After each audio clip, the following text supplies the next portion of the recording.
I'm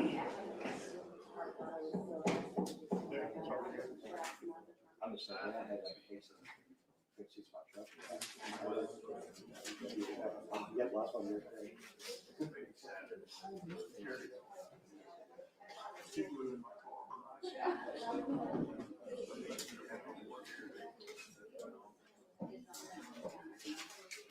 I may go back to that.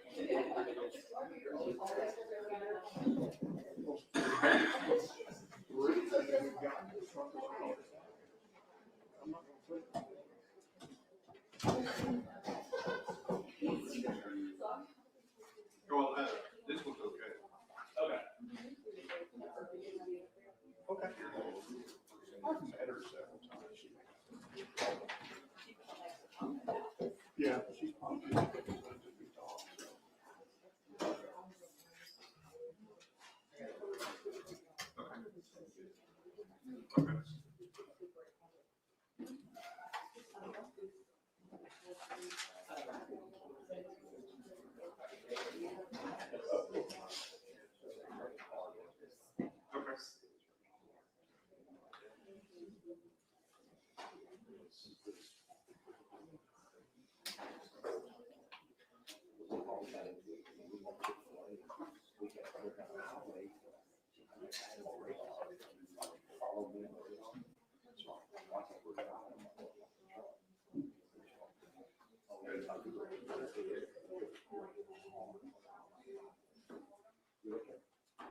Most of the road see the storm broke up in the middle of it.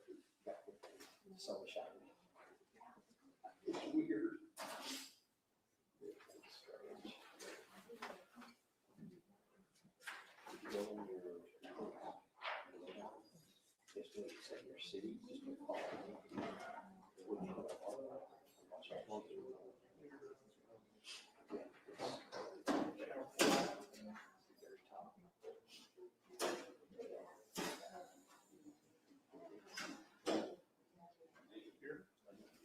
City,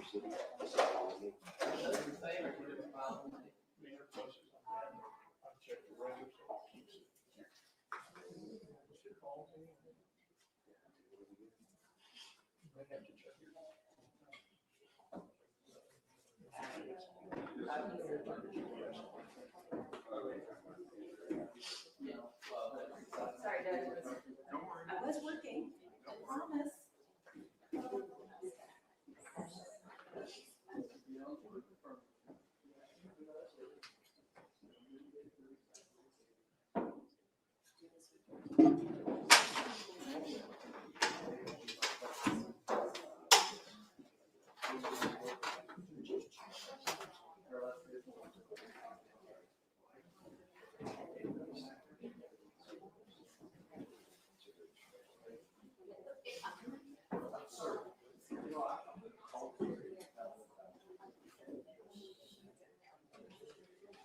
Everybody ready for the morning? Ready. You ready? By the time it goes against him, I will be.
The one may be seated, we're still missing in your role.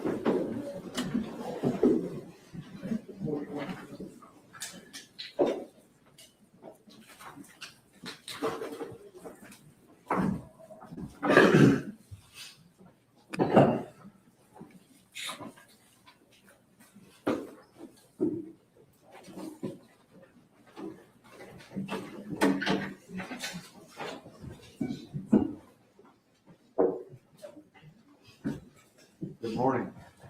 Glad everybody's safe. We are ready to proceed. Cross-examination, Mr. State. Thank you, Your Honor. Dr. Ryan, thank you for coming back today. Sure. I know you hadn't planned on that, I don't think, but I appreciate you staying over with us to chat with us a little bit. I won't keep you up there as long as yesterday. I'm going to let you head back to the Ohio State University. That's an important thing, isn't it? If they put it on their letterhead. I think it's a proprietary thing rather than an important thing. All right. So the first thing I want to talk about, let's talk about your report. Your report in this case, we talked about, is introduced into evidence. It's about 38 pages, is that right? That's correct. Now, when you do a report like this one, this report is primarily based off what the person you're interviewing is telling you, right?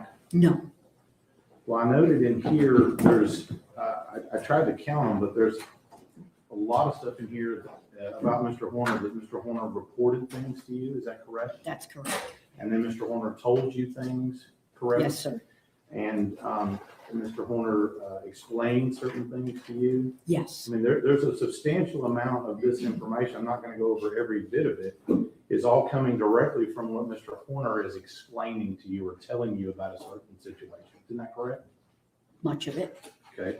And in fact, you know, most of the stuff that you're asking him about his symptoms, his feelings about things, things that happened in the past, things that happened in this case, so on and so forth, is his report to you, correct? There is his report, but there is also all of the documentation, the records, the discovery that your office provided, and the collateral informants that I spoke with. Right. But like, for example, you indicate in one part of your report, Mr. Horner recalled working for Walmart and the reason why he left Walmart. That only can come from him, correct? You don't have employment records for Walmart, do you? I did have employment records, but I can't recall if Walmart was in there. And when he gives you a reason for certain things that happened, for example, when he's explaining to you in here about what happened when it came to, you know, having sex with a 16-year-old, that comes directly from him. You don't have any additional records. There was the report, police report, but that description came from him. Right. And then, for example, when he's talking to you about how much drugs he uses and how often he uses, that comes directly from him, correct? And it was corroborated by others. Okay, so you're telling me that there's evidence in here when he says that he's using drugs a certain amount of time, that there's records that corroborate that he was using it that many times? No, there are no records. Okay. So again, it's just him. And a collateral source that I interviewed. Okay. So you have a collateral source. If I read on page 12, where it says Mr. Horner used hallucinogens, acid countless times, ages 21 and 29. You have a collateral source that says he used acid that many times between the ages of 21 and 29? No, So that comes just directly from him. that comes from him. And as far as anything to do with, you know, anything to do directly with him within his unique knowledge, for example, the information about what he did or did not do with Athena Strand in this case, that is solely within his knowledge. And the discovery information that you provided. Okay. But anything that he said as to what he was thinking or what went on would come directly from him alone, Yes, from his report. yes, Now,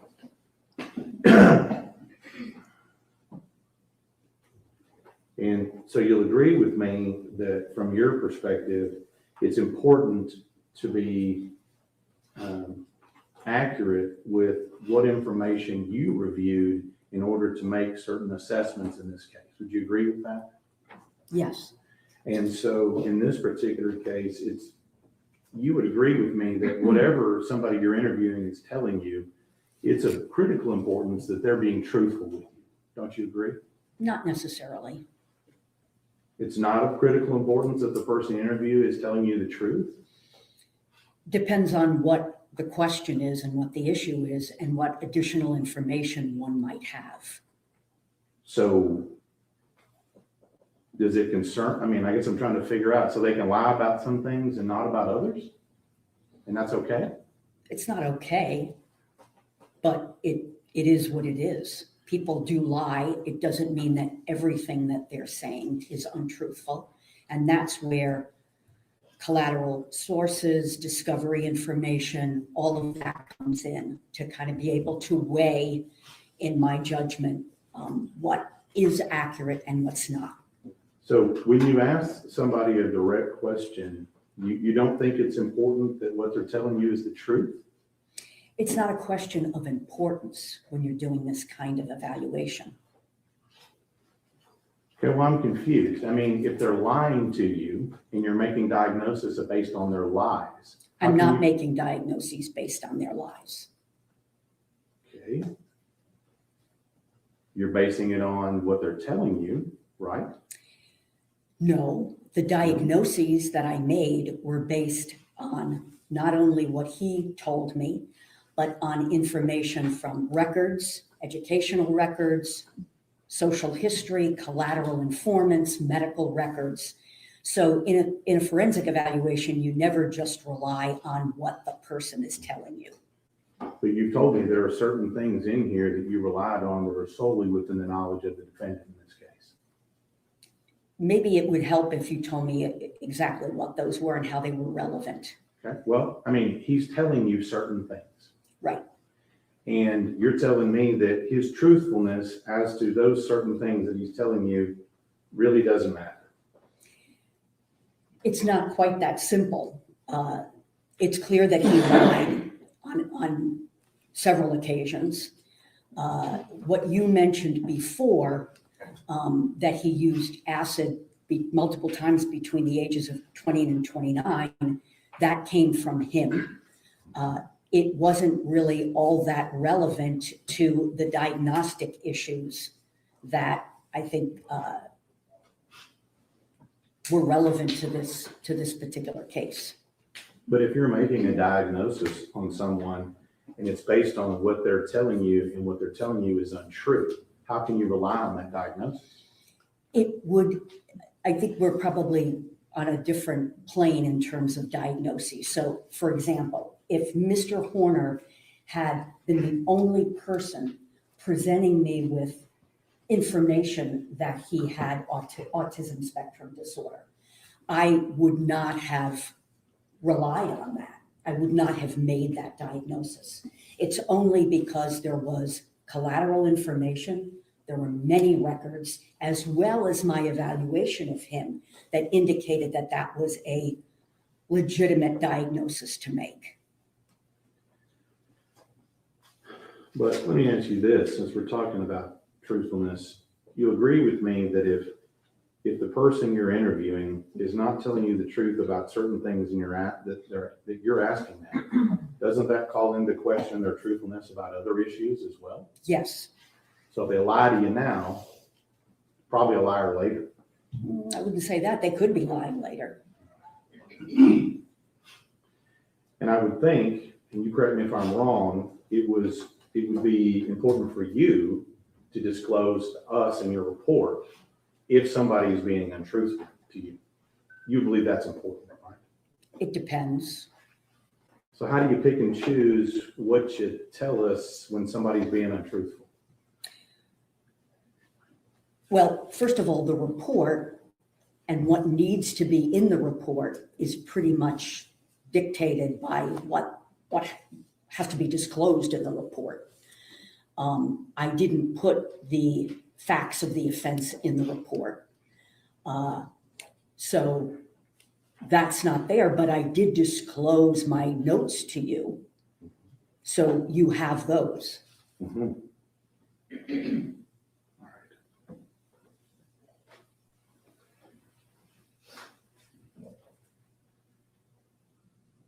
But what you're saying is, and what I'm trying to get here is that you picked and choose what you put in your report. You left some things in your notes and you put some things in your report. You made those decisions. I made the decisions about what would go into the report. There was 18 and a half hours of interviewing, and the report was already 38 pages, I didn't put every single thing into the Right. report. But you dictated what you felt was important for your report and then left out the other things that were not. I think the word important is not really accurate. I put in the report what I thought was relevant to making a diagnosis. And there are plenty of things, as you are probably well aware in my notes, that are quite favorable to Mr. Horner that I didn't put in the report. I didn't think that they were necessarily relevant to my diagnoses and opinions. We didn't talk about your notes yesterday, did we? I don't recall them being brought up. So as part of your report, you put a list of information and records and things that you reviewed in preparation for this case. Correct. Up to and including today, is that a complete list of every piece of evidence, report, interview, everything that you've reviewed up until today? Is that a complete list? Except what I mentioned yesterday where I forgot to put the interview that I did with the in-home therapist as one of my collateral informants. So that's it. You haven't reviewed any additional evidence at any point up until and including today. I don't believe so.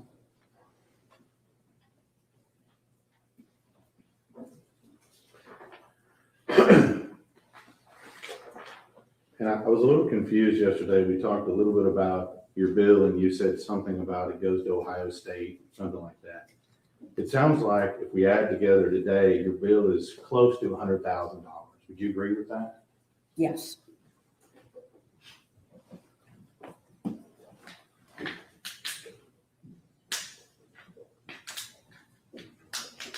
All right.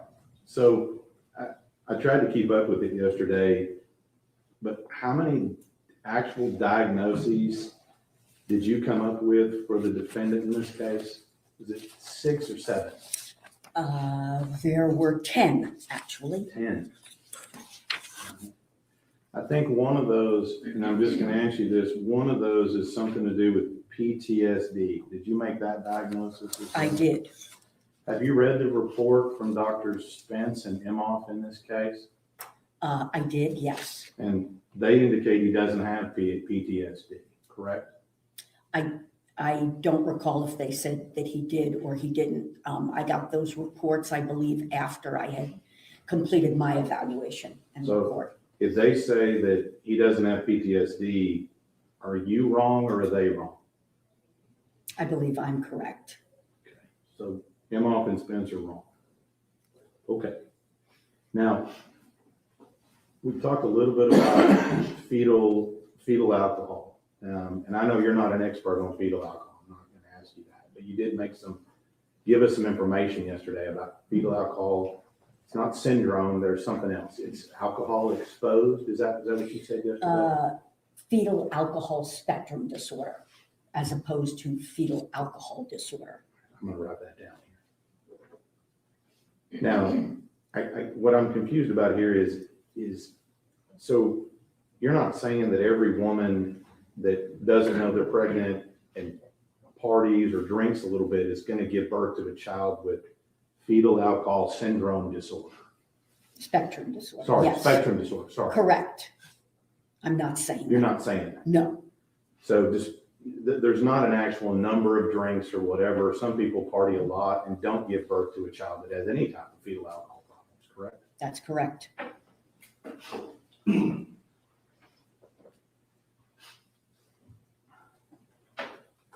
You mentioned something and you made a statement yesterday that your diagnoses went to show how Mr. Horner came to be the person he is. Is that an accurate quote? Yes.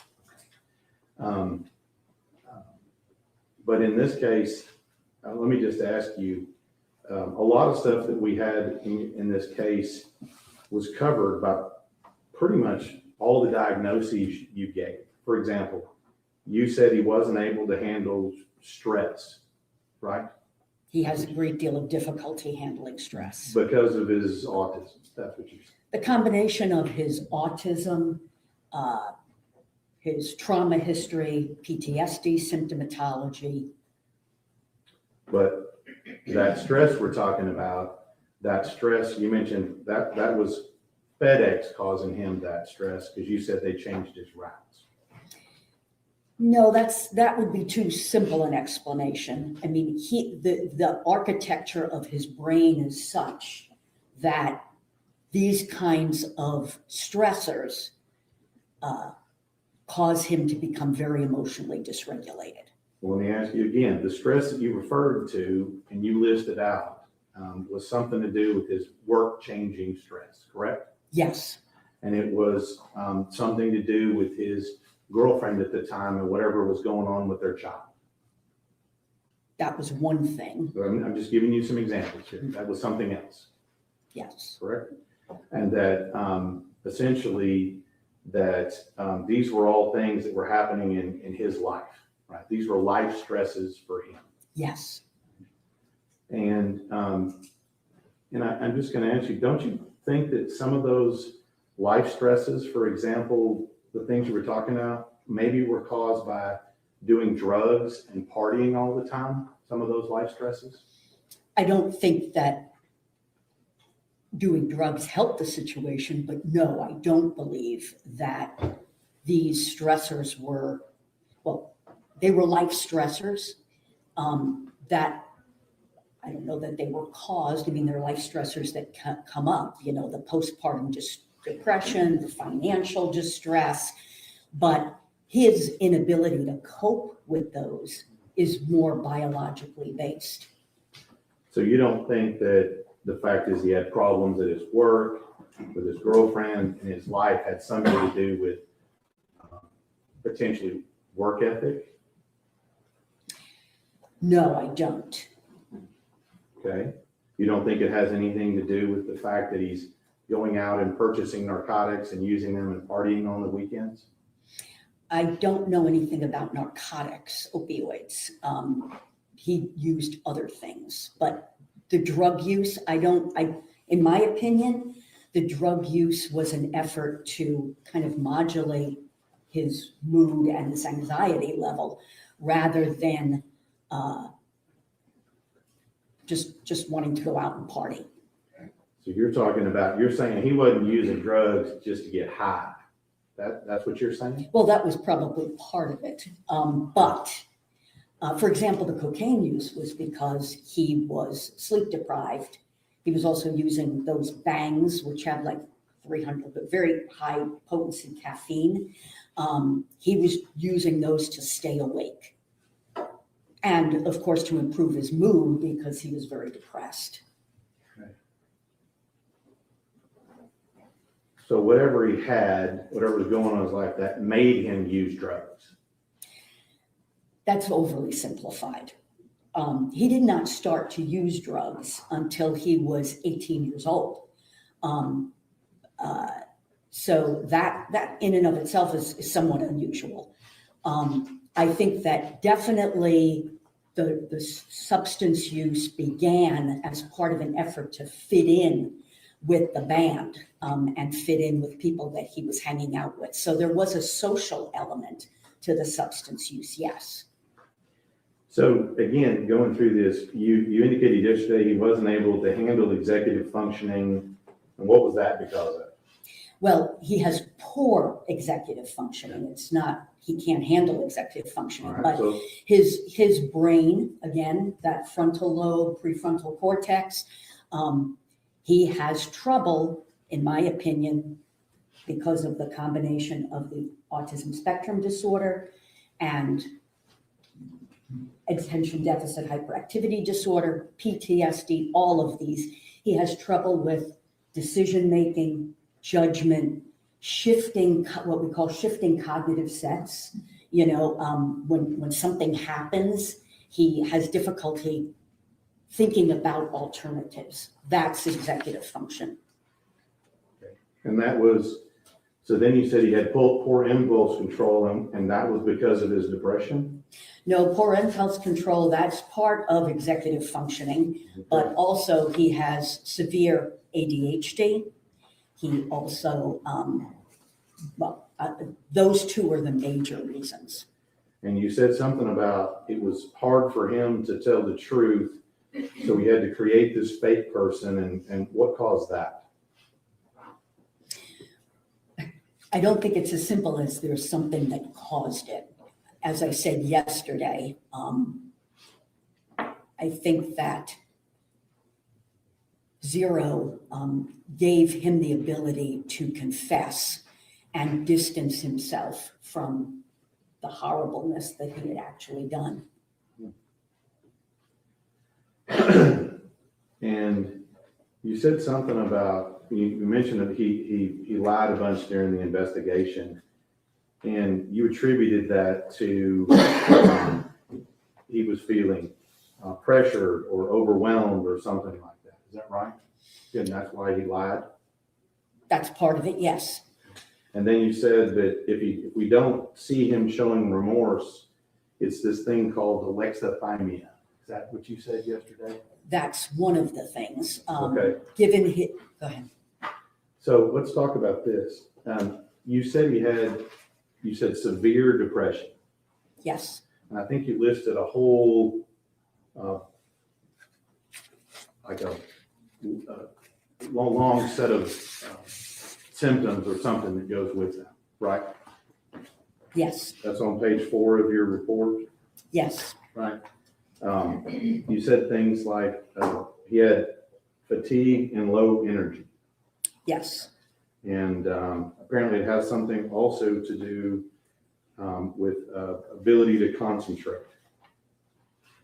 Right, that's what you said on here as well. That's one of the that's two? one of the criteria Okay. of depression that he exhibited or had But problems I with. mean, to be honest, ma'am, if he's out doing drugs, staying up all night, and he's fatigued and having all these problems, don't his own life choices cause these same symptoms? I took those into account, and he wasn't staying out partying all night. That was when he went with his fiance on weekends. But he was having trouble sleeping and was sleep deprived during the week also. So one has to, basically in my judgment, that the sleep deprivation was primarily related to his depression. It wasn't related to him playing video games all night, doing coke on the weekends, smoking weed, things like that. You don't think that was related to why he's got fatigue and low energy? I don't believe that was the cause, no.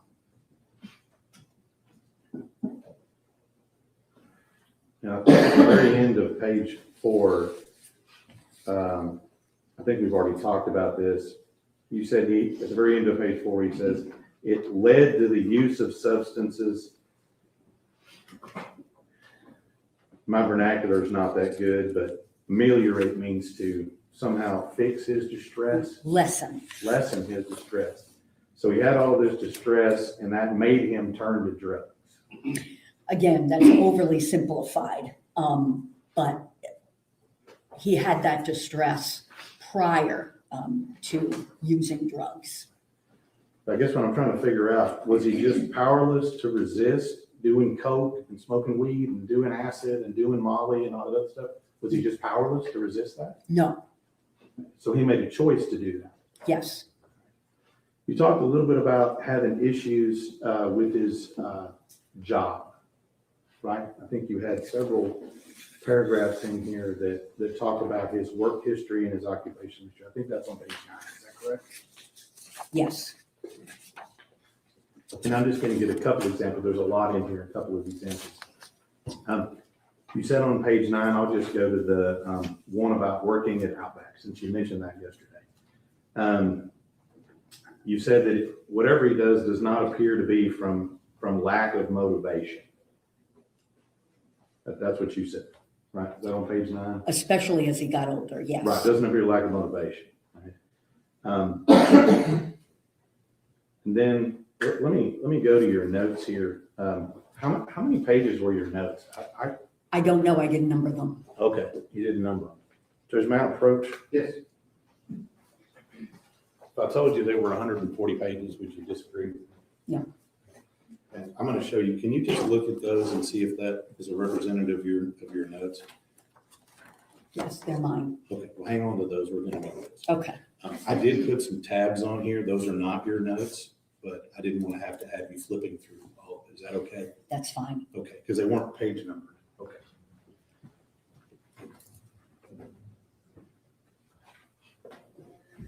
You said in your report, working for Outback, that he was overwhelmed with the dishes piling up. That's what you say right here?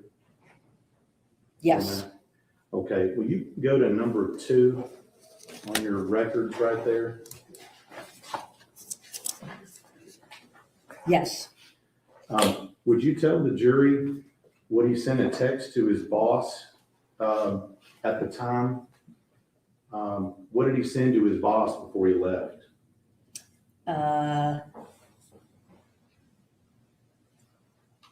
Job, Outback dishwasher, told boss, F off, extra dishes, go outside a little bit, left. So Where are you? What are I'm you- right here in the middle of the page. So he texted his boss or told his boss to F off. Yes, Okay. Now I'm looking in your report. Where is that in your report? What page is that on? I probably didn't put that in my report. Okay.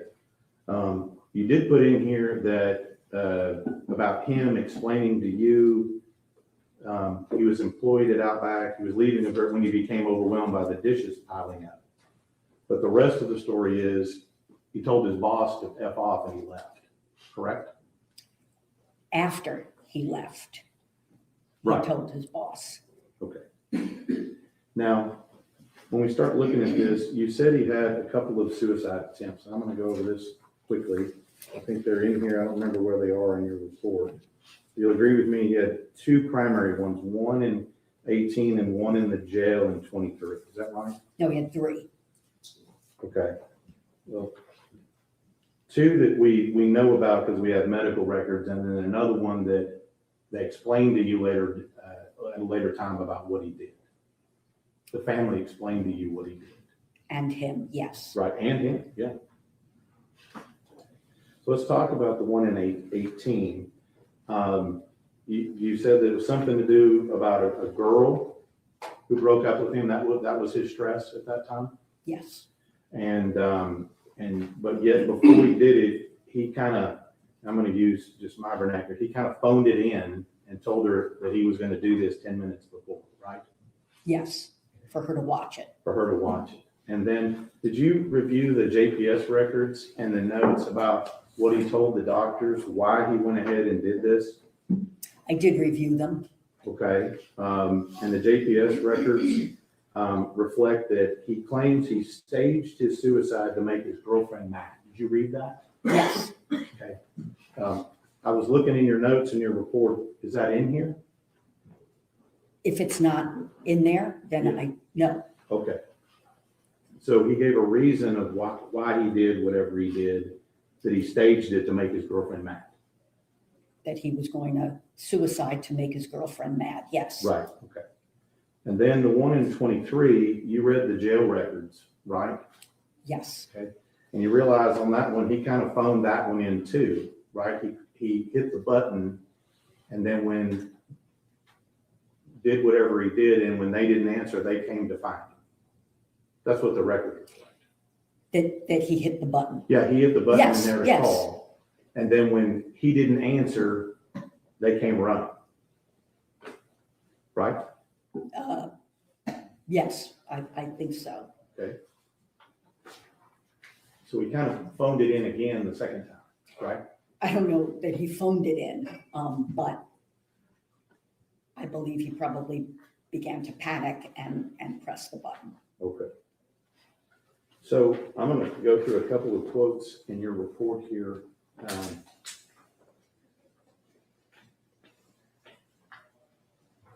I want to make sure I get this right. On page 5 in your report, I just want to make sure that this is your quote here. It says, "The cognitive distortion caused by severe depression leading up to the offense contributed to his already precarious ability to solve problems and deal with stress. That's what you were talking about before, about him having problem-solving issues. Is that right? Problem-solving issues as part of his autism, Right. compounded by the cognitive distortion of depression. Yes. Right. That's one of the things, he had a problem, an issue with problem solving. Yes. And then you said, and I think, I'm gonna get this quote right here, you said his impulsivity combined with the core deficits of autism spectrum disorder, cognitive distortion, secondary to clinical depression, compromise his ability to deal with stress leading up to and during the offense, right? Yes. And those are those stressors you were talking about the other day with life, work, car, finances, things of that nature. Yes. Okay. Now those sound like things that most people deal with every day. Would you agree with that? Yes. And, you know, even you, according to you, showing up unannounced, that threw him for a loop and caused him a bunch of stress. Yes.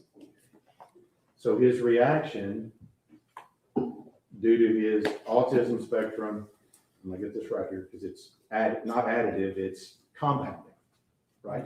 That's the word you use, am I getting Yes. that right? Okay. His reaction to his autism plus his depression plus stress, his reaction to that, and plus the drugs, was to kidnap a child. That was his eventual reaction.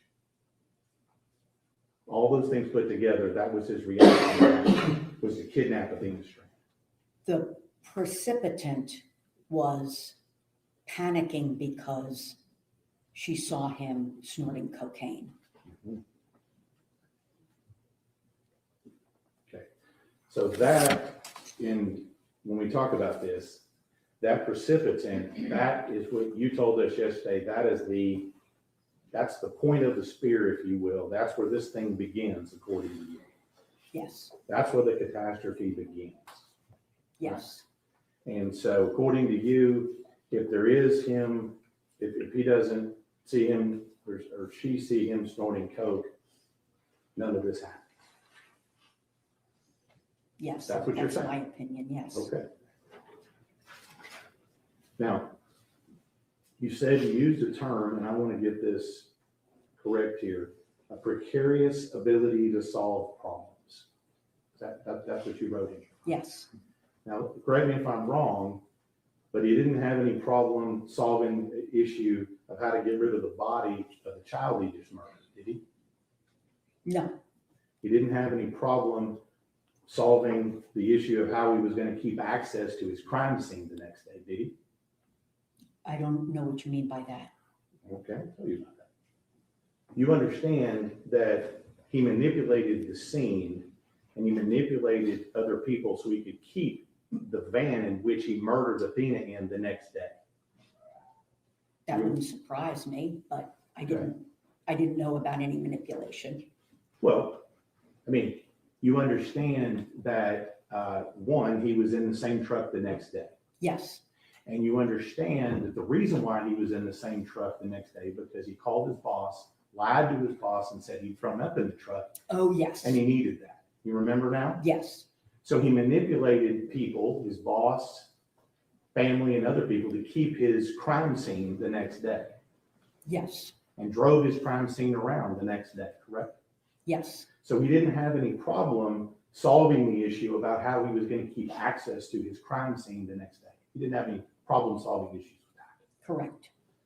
And he didn't have any issue solving the problem about how to create this whole lie about backing into her and all the details about that. He didn't have any problem solving that issue, did he?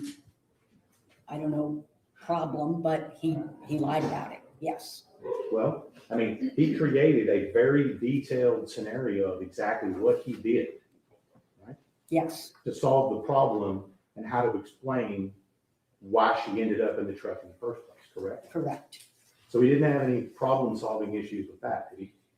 Well, how he solved the problem was obviously very disturbed and foolish, but that was how he problem solved. And did you notice that, whenever he shows up to the truck stop, he was able to manipulate the clerk into giving him free cleaning supplies? Did you hear that? Yes, but manipulate, he just asked. Well, in fact, he didn't just ask. He said, do you want me just to kick this out on your concrete, or do you want to give me free cleaning supplies? Mm-hmm. That's what he said. Uh-huh. So he manipulated the clerk to give him free things so he wouldn't have to purchase anything. Okay, Is that correct? yes. And purchasing things leaves a trail, doesn't it? I didn't think of that, but there were so many things that he did that left a trail. So I wouldn't see that as particularly critical. And you understand that he's doing these things, these problem-solving type actions, within 10 minutes of him tossing her body in the water. Yes. It sounds like to me that his problem solving is working just fine at this point, correct? I would say it's not. Well, it sure didn't slow him down, did it? It did not. So now we talked a little bit about drug use earlier. And if you'll go to number 1 in your notes there, I think it's on that.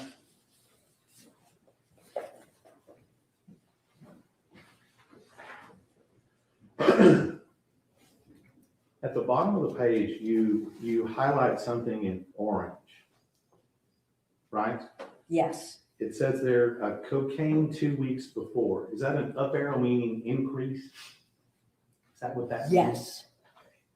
And then next to it, you write not ACCU. Is that not accurate? Yes, that's what it would mean. Okay, so you didn't believe him when he told you that?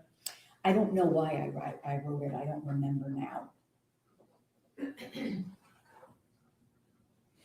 Now, did you put that in your report somewhere?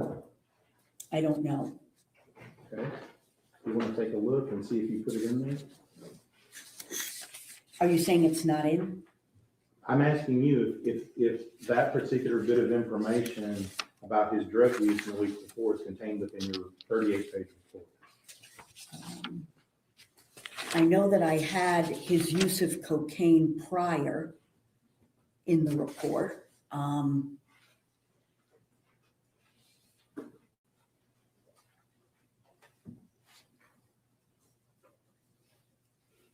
Oh, I have down, Mr. Horner had not used cocaine for about a month prior to the offense, but on the day of the offense, he was exhausted and anxious and used cocaine several times in the hours leading up to the offense. So I'm not sure why I have down not accurate, if it may have been that I had a collateral source that said he didn't have access to it or what. I don't know. So you don't know and you don't remember. I don't. Now, the second thing you said here when you're talking about this cocaine story he told you was that you said where did he tell you he got the coke? Oh, I don't know. I don't even know that I asked. I don't believe I even asked. I wouldn't have been interested in where he got the coke. Well, would it surprise you if it's in your notes that he told you that he found the coke at home? Oh, that's the coke that he used prior to Athena's abduction. I thought you were asking me who his supplier was. No, I'm asking you and I'll clarify here, on the day of the offense, what did he tell you where he found the coke on the day of the offense? He found it somewhere in the shed. He thought that it had been used up by someone else, and then he found it. All right. This was his story to you about this cocaine thing. This is what he told me, yes. Okay. Now, with regard to that, he just said he found a bag of coke in his house, essentially. Something like that. Okay. Now, in part of your report, you said that the intoxication on the coke at the time of the offense contributed to his impulsivity and his impaired problem solving. Is that what you said in your report? Yes, Does that sound accurate? yes, We've already talked about his problem solving, and you'll agree with me that at or near or after the crime, his problem solving was working just fine. Right? again, I don't think his problem solving was working just fine, but he was solving problems as he saw fit in the way that he solves problems. I mean, he was solving problems to cover his tracks. Yes, He was solving problems as to how he was going to explain things to everybody else. I don't know that he was doing that at the time, but clearly that was happening afterward, after he was brought in. Right. And so you talk about here his impulsivity. Yes, I'm going to take a little detour here. You talked a little bit about antisocial personality disorder yesterday. I'm not going to get too deep into that, but isn't impulsive behavior part of antisocial personality disorder? it can be, yes. Now, you watched the video of the abduction and the audio. Did you listen to the entire thing, the Yes. entire hour? Yes, And you'll agree with me, it wasn't impulsive when he covered up the camera an hour before he arrived at a delivery the day before. That's not impulsive, is it? no, I wouldn't call that. And you'll agree to me that his decision to cover up the camera again, approximately an hour before he kidnapped Athena, also not impulsive. No, I wouldn't call that particular act impulsive. That's planning, is what that is, right? In that moment, yes. That's planning and covering it up before you do something. He was covering it up because he was using cocaine and cannabis, marijuana. That's why he covered the camera. That's what he told you. Yes. You don't have any collateral source on that, do you? No, other than he had covered up the camera prior to that also, when he had been using. Right. So you're Smoking making or the whatever. assumption that that's what he's doing. And And- you don't have any information to prove that one way or the other. I don't.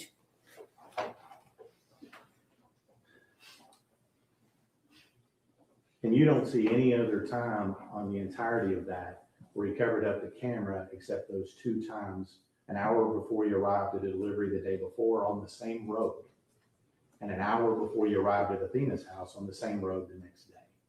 He's not covering up the camera off and on all day, is he? I'm not sure. When you watched the entire video, did you not? Yes, Okay, so you don't remember that. I don't remember. And if that had happened, you'd have put that in your report, that he was covering up the camera multiple times to do cocaine, and you didn't put that in there. No, I wouldn't have put it in because I didn't have a section on the actual offense. Now, when we're talking about impulsivity here, when he puts her in that vehicle, and the first thing he says is, "Don't scream or I'll hurt you," that's not impulsive. I would say it's neither impulsive or non-impulsive. Well, it's a plan and an indication of what somebody wants at that immediate point. Yes. Objection, Your Honor, to counsel testifying. Or, Yes, and when he goes to a secluded location to sexually assault her, that's not impulsive. He drove 20 minutes to get over there. Correct? correct. And it wasn't impulsive when he calmly tells her and talks to her about her family, school, and other things. That's not impulsive either, is it? I wouldn't call that impulsive. And you would call that him trying to keep her calm in the vehicle, right? Yes, and himself calm. We'll talk about that in a minute, but with regard to her, he's telling her that so she stays calm for what's coming. That may have been the reason.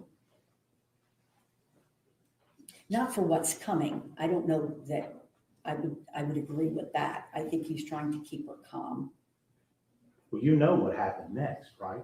Exactly. He sexually assaulted her. Yes. But that's why he's keeping her calm. I don't know that that was the reason.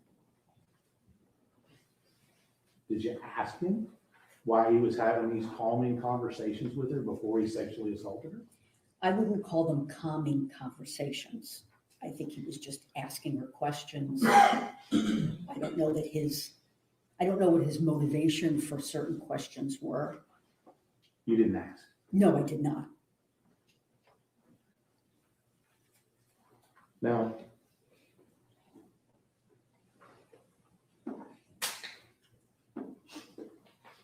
you'll agree with me that what he did in this case, this was intentional, correct?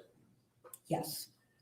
And there was no meltdown, head banging, or anything of that nature during the entirety of this audience, was there? I think he was emotionally dysregulated, but I didn't see any evidence of head banging or anything like that.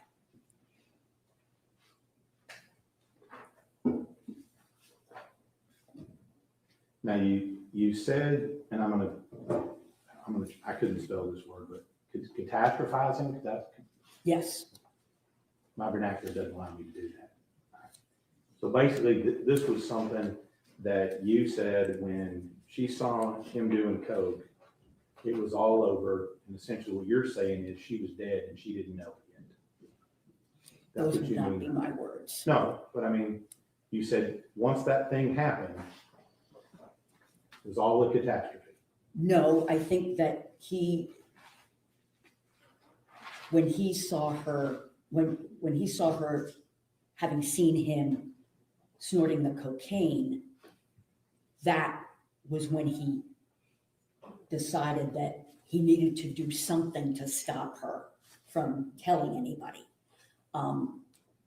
When he put her in the truck, in my opinion, he didn't plan on killing her. It wasn't until he recognized now it's so much worse because I've put her in the truck, and now what am I going to do?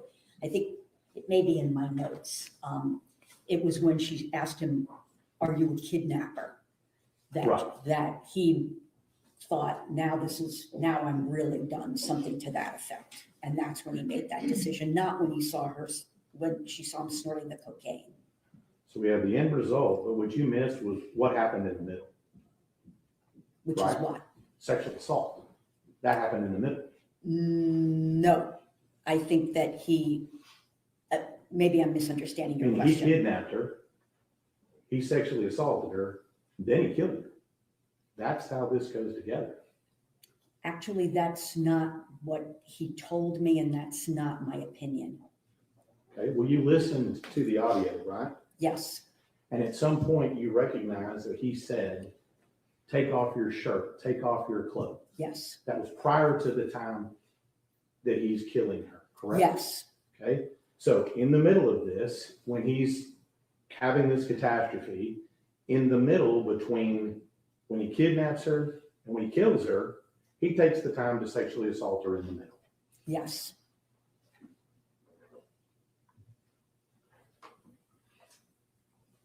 So his reaction, okay, we've talked about this, due to all the conditions you've talked about, the litany of things, I think 10 that you had out there, right? Wasn't it 10?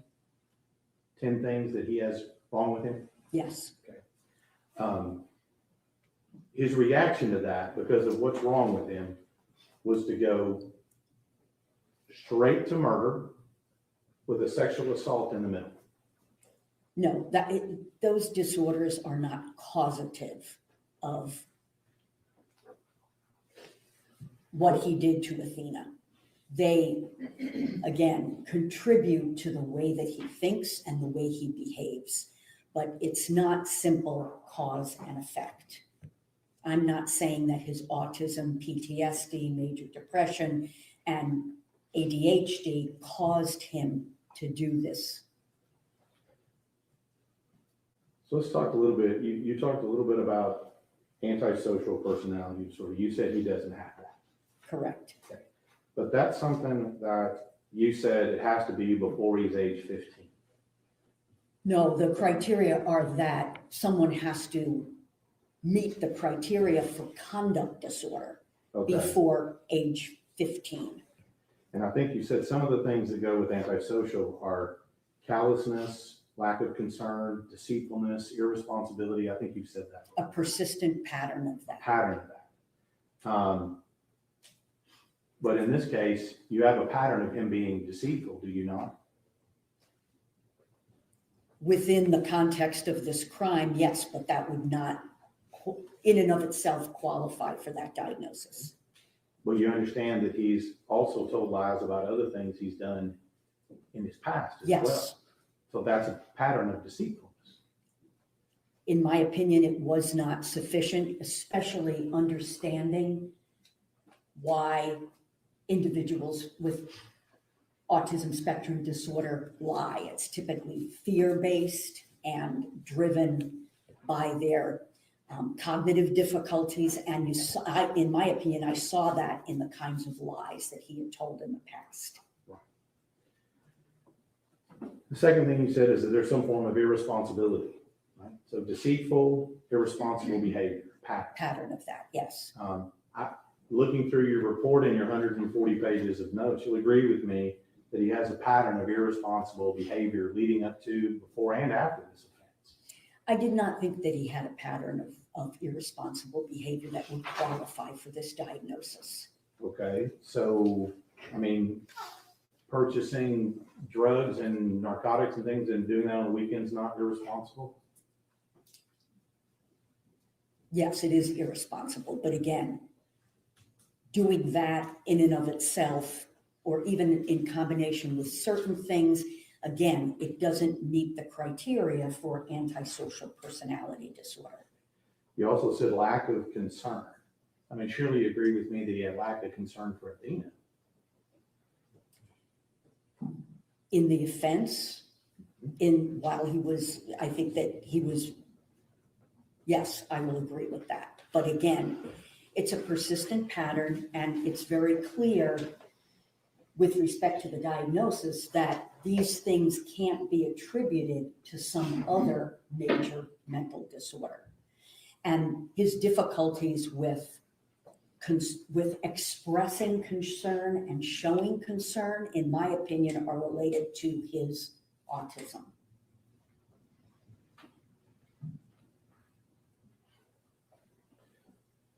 Now, the last thing on here is some form of, you said, callousness, right?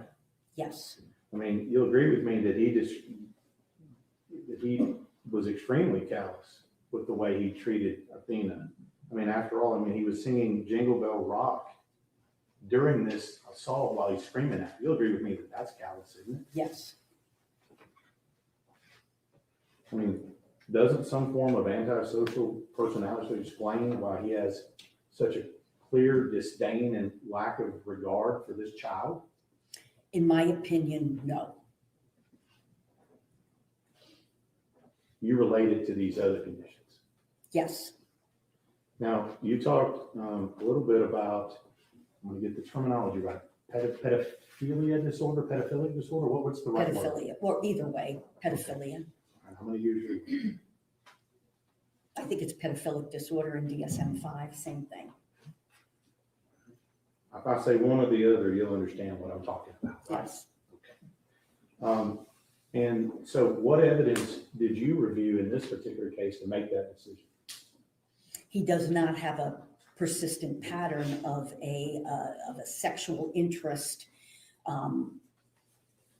in prepubescent children, which is what pedophilia is. Okay. What evidence did you review to make that conclusion? The discovery information that was sent. Apparently, his cell phone was looked at in terms of what was on there. Of course, information from him, but in and of itself, that would really not be very significant, in my opinion, with respect to the pedophilia. But also, there was no information that I had that indicated that he had any sexual interest in children.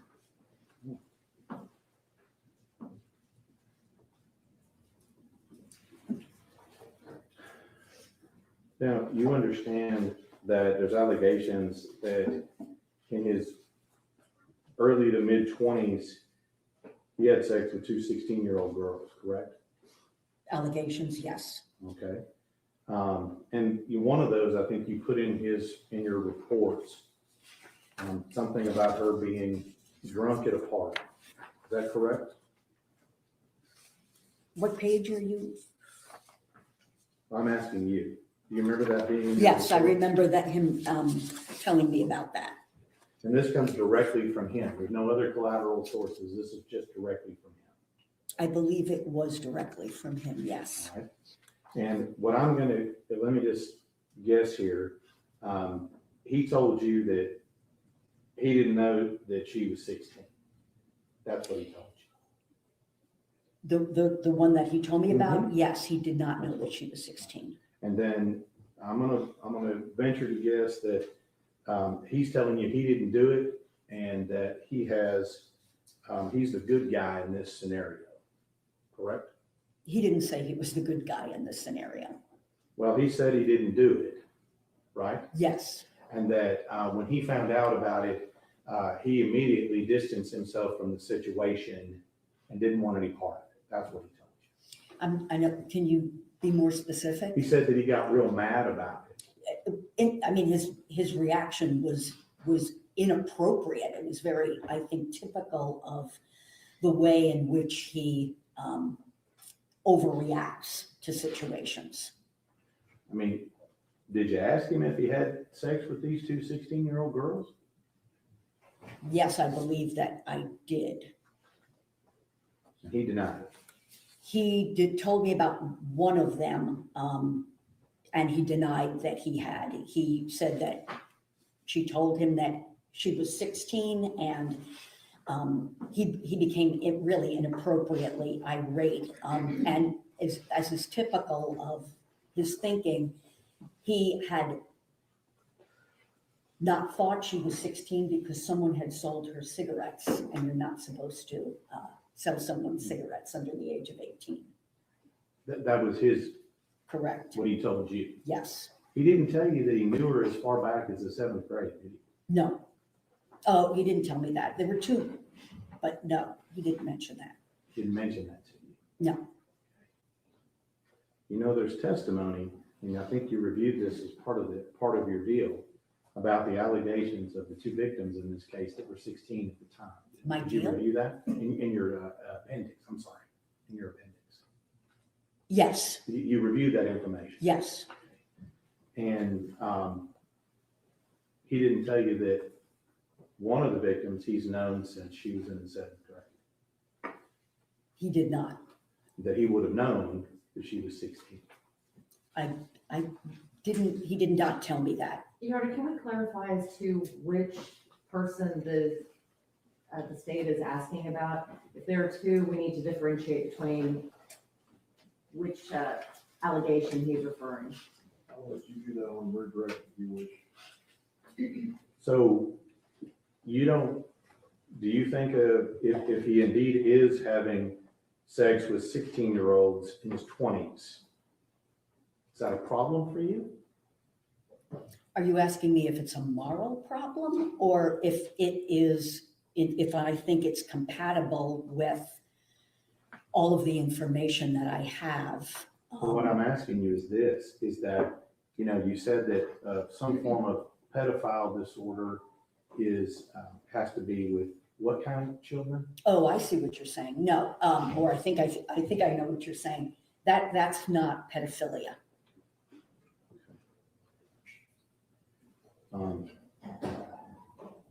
Does gratifying himself on a 7-year-old child, that screams pedophilia, doesn't it? No, it's disgusting, but it's not pedophilia. Again, there has to be a persistent pattern of sexual arousal to children, behavior to children. I mean, did you read the DNA reports in this case? I know there was DNA. And you know where it was found in Athena, right? Not in Athena. I'm not aware that there was any DNA found in Athena. You didn't read that they found DNA both in her vagina and her anus? No, I did not. Objection, Your Honor. May we approach?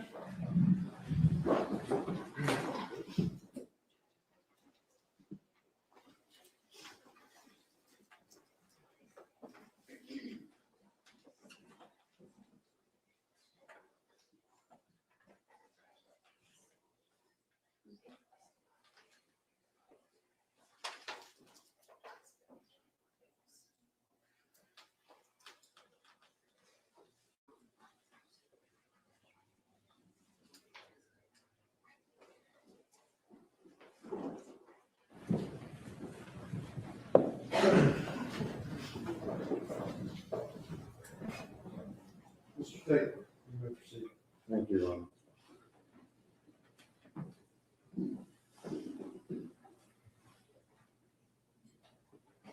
So I guess what I'm trying to clarify here, because you say it only happened just the one time, that doesn't relate to pedophilic disorder.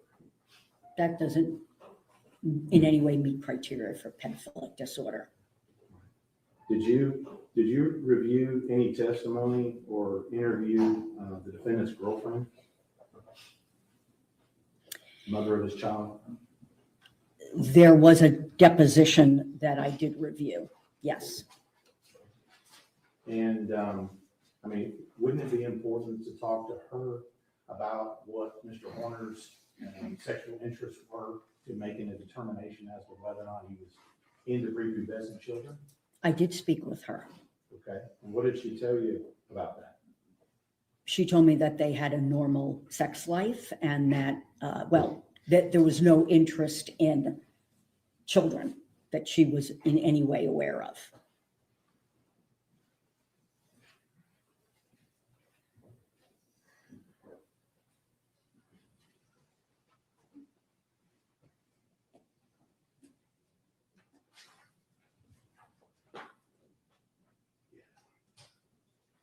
Now,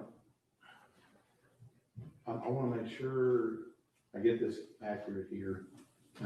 You indicate that we've talked about his difficulty in planning, and I think you also said he had difficulty linking actions to consequences. Is that right? That's what's in your report? Yes, Okay. And that he had impaired moral reason. yes, But I think we've already talked about, he knew enough about linking actions to consequences to cover up the camera on the day of the murder, right? yes, And he knew enough about linking actions to consequences to cover up the inside camera when he was going to sexually assault. I'm not sure why he covered up the camera at that point, but he did. I mean, objectively, the inside camera, when he covers it up, prevented us from seeing exactly what he was doing, correct? Yes, So that's actions and consequences. could be. I mean, he covered up the camera before assaulting her. Same with him cleaning up afterwards, right? That's actions and consequences. Yes, So he understands that. Now,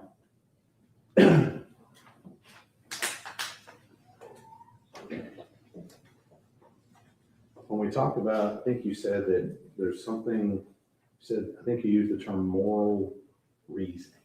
Did you use that term? I feel like you did. I may have. Okay. And I mean, moral reasoning, you've already told us, he has enough moral reasoning to understand it was wrong to do what he did. Yes, And what he did with Eve, correct? That was wrong. He knew he had enough moral reason. yes. And when it came to his knowledge of whether it was wrong to sexually assault children, what did he tell you that he did the night after the offense to prove that he wasn't into children? What did he do? He had sex with his fiance. So what page of your report is that on? It wouldn't be in my report because I didn't have a section on the offense itself. And I'm just asking you here, you didn't feel like it was important to have a section in your report on actually what he did to commit the offense? It wasn't indicated as part of what I needed to do for a report.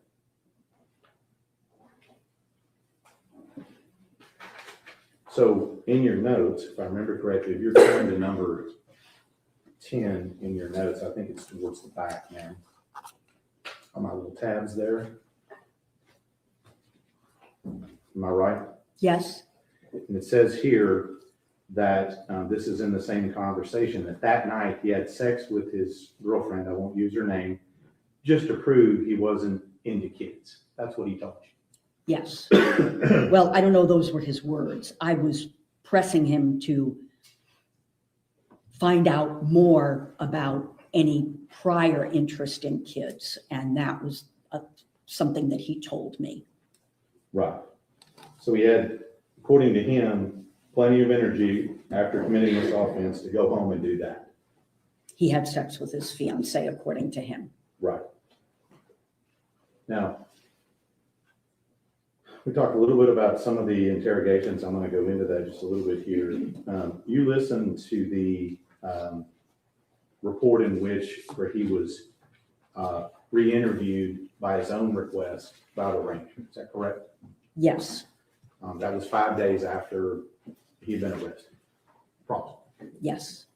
And what I'm getting at here is that at no point during that time did he express any issues with problem solving, moral reasoning, or any of the things you're talking about when he's trying to cut a deal to get out of jail.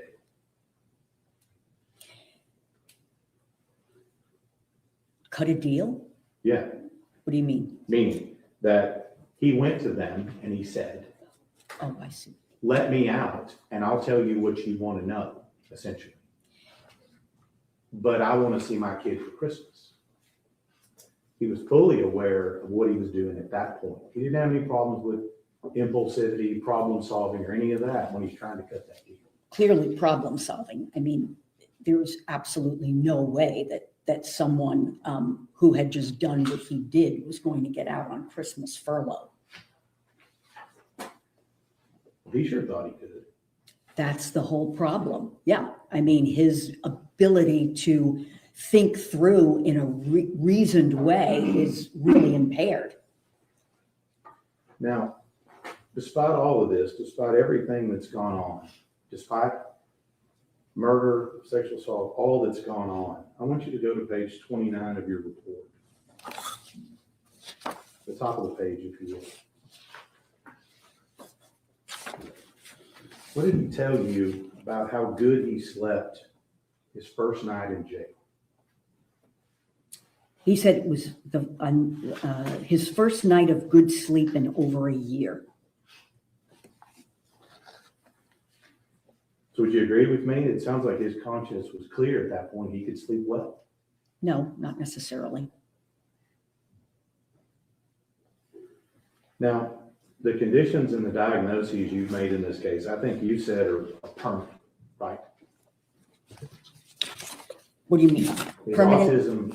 Autism is, yes, it is a permanent condition. And all this other stuff we're talking about, the diagnosis you made, these are all, we seem to be permanent conditions according to you.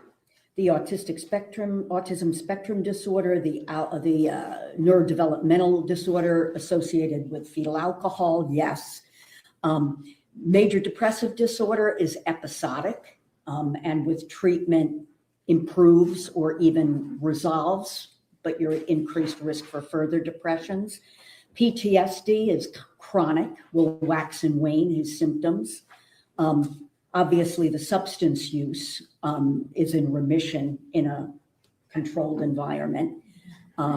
His tic disorder, that's likely permanent, and you see evidence of that under stress.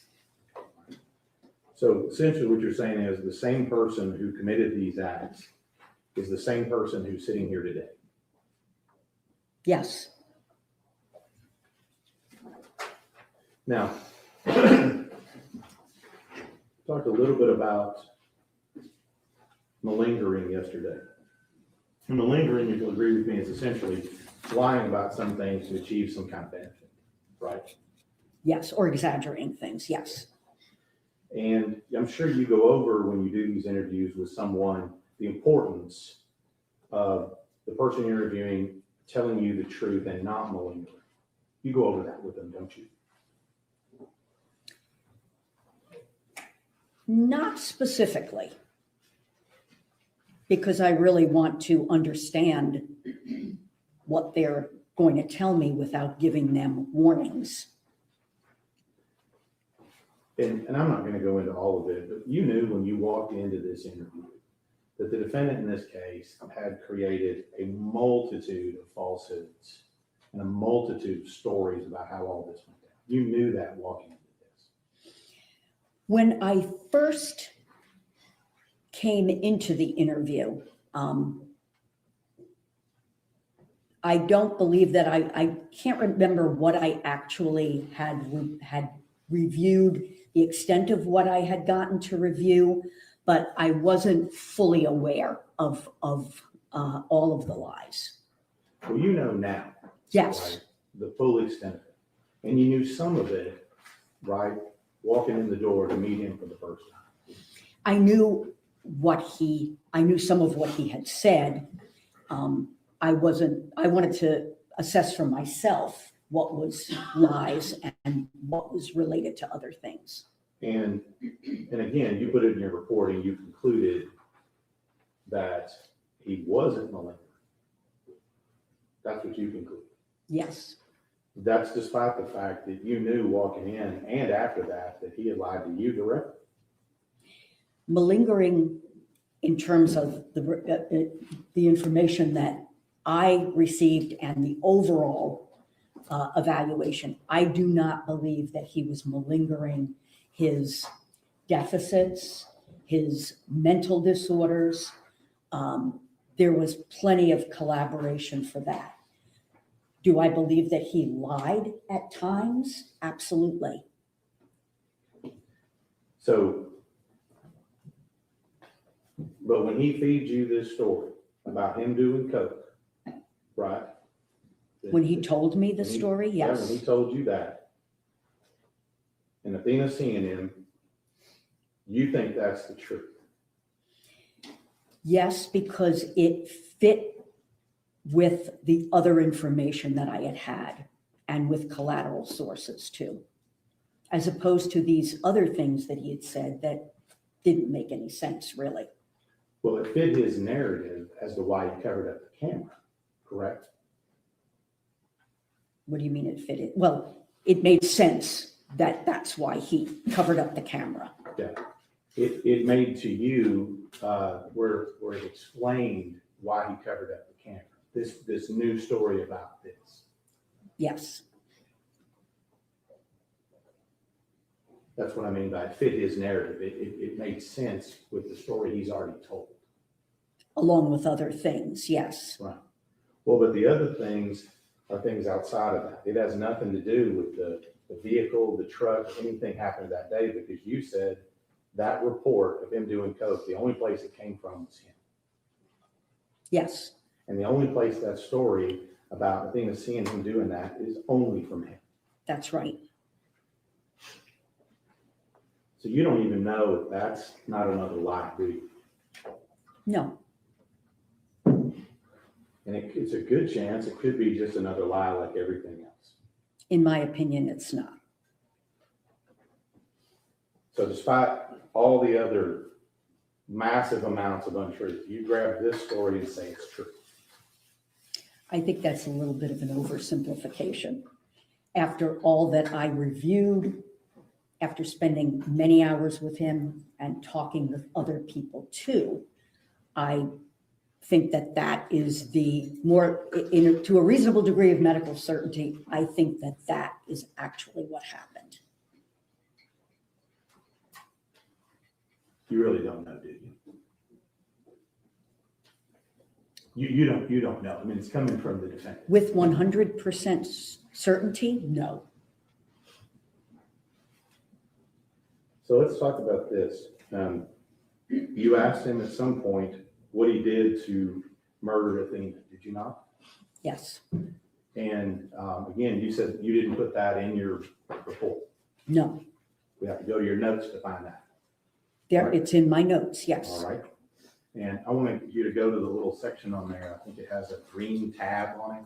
Several things in that area I want to ask you about.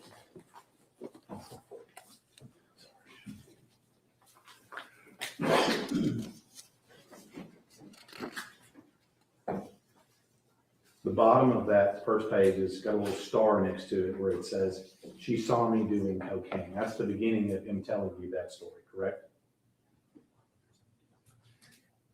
No, I think earlier on that page, it indicates that there was he put the sticker in front of the camera, so she couldn't see it. I guess that's his boss or whatever.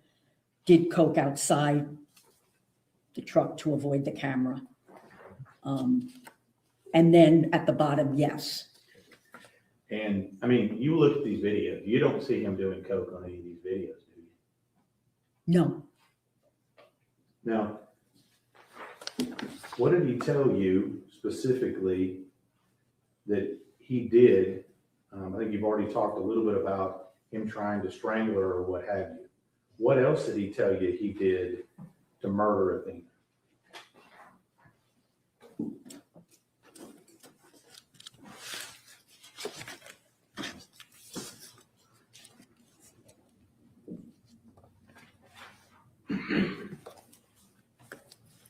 can you give me a minute?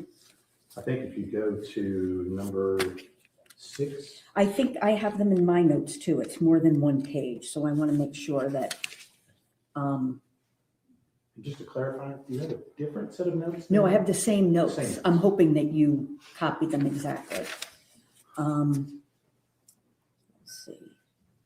Okay. I marked it as number 6 on mine. Number 6, Number it's 6. not the green? No, I had actually marked the specific section I'm going to ask you about. Okay, so number 6.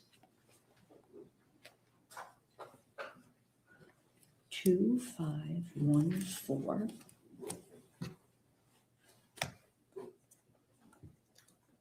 I don't see a 6 tab, I'm sorry. Well, at the bottom of one of these on here, what does he tell you that he did to murder Athena? Besides strangle her, try to break her neck, you've already talked about.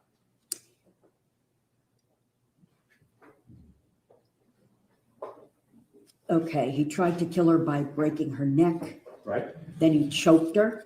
Right. She was still alive after he choked her. You could hear her breathing. He did another line of coke. I'm going to move you to the bottom of that page. Where it says, does it say something like he stopped by her cheek? Was that where that begins, at the bottom of that page? Is that your words? Or creak, Stop by creek. I'm not sure. Could be cheek. I don't think so. That doesn't make a whole lot of sense.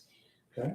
Stop by creak, and he didn't use this term, I did, physical blows to the head with his fist and feet. Okay. So he told you that he used physical blows, whatever his description was, with his fists and his feet Yes, to Athena. yes.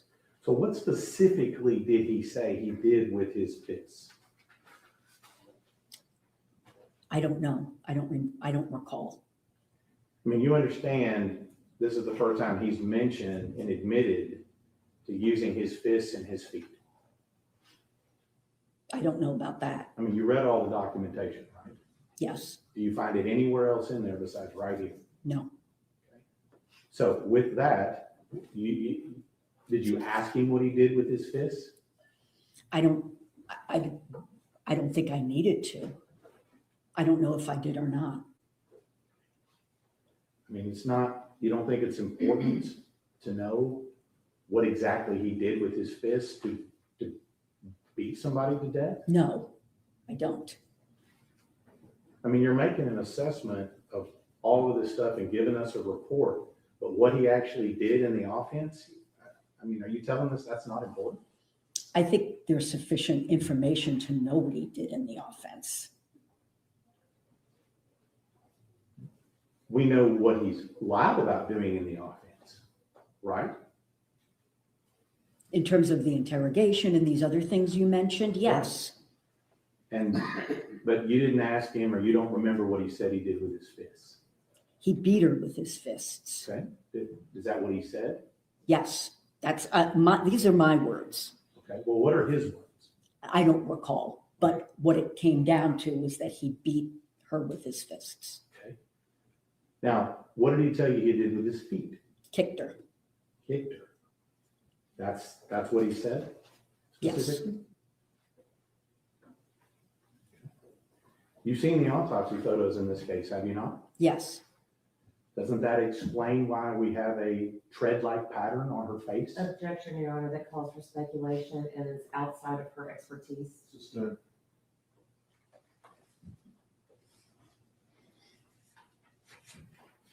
So he kicked her and he beat her to death. Right? yes, You listened to the audio, did you not? yes, Did you hear the bangs in the audio? yes. Did you ask him about whether or not those multiple repeated bangs are him hitting her with his fist or hitting him with his feet? No, I didn't. You didn't ask her? No. And I just want to make sure here that if we didn't have your notes in this case, we would have never known that from your report. Is that correct? That's correct. There is not a section on the offense in the report. And I think that, he also said, if you flip the page to the next page, he admits at that time where he's talking to you about how he wanted to have the same truck. And why did he say he wanted to have the same truck? Because, well, there were two things. She had lost control of her bowels, and he vomited after the offense. And I think your notes say wanted the same truck because there was blood, urine, and feces in the truck. Is that correct? Yes, Goes back to what I asked you about planning. That sounds like planning, doesn't it? what does? The truck, getting the Keeping same truck? Keeping the same truck. Yes, Now, let me just ask you this from an objective perspective. Other than him telling you that he did coke, you don't have any objective watching all the video to say that that's true, do you? Objection, Your Honor, asked and answered. Sustained. Now, you witnessed him go back down the same road the next day. You watched that video, didn't you? yes, And you witnessed him talking to people and finding out what's going on, right? yes. What did he say when you asked him about that? I didn't ask him about that. I mean, don't you think that that's relevant to his problem-solving skills? Not necessarily. I didn't have, number one, I didn't have that. I don't believe I had that at the time that I interviewed him. And I don't think that that's not incompatible with his autism combined with his trauma history. I mean, doesn't that explain his knowledge of the consequences of this particular act? Driving back through the crime scene? Oh, I don't know why he drove back through the crime scene. Oh, you didn't ask? No,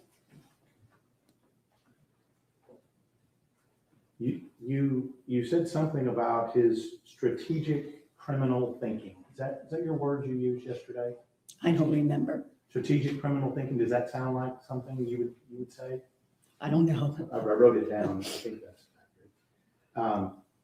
But if I use that term, strategic criminal thinking, you would agree with me that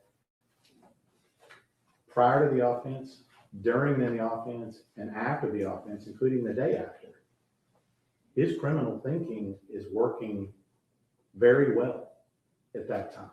I would disagree with that. I mean, he planned for it. You agree with me with that, correct? He didn't plan for it over a lengthy period of time. After it happened, he began to, as I said, kind of catastrophize and had very poor problem solving and planning. Let's talk about sexual assault in this case. You heard him, and I think you mentioned it in here, where he told her to take off her shirt. Did you hear Yes. that? You heard him say, take off your clothes. Yes. What did he tell you did with her clothes? His clothes or her Her clothes? clothes. I can't remember what he told me he did with with her clothes.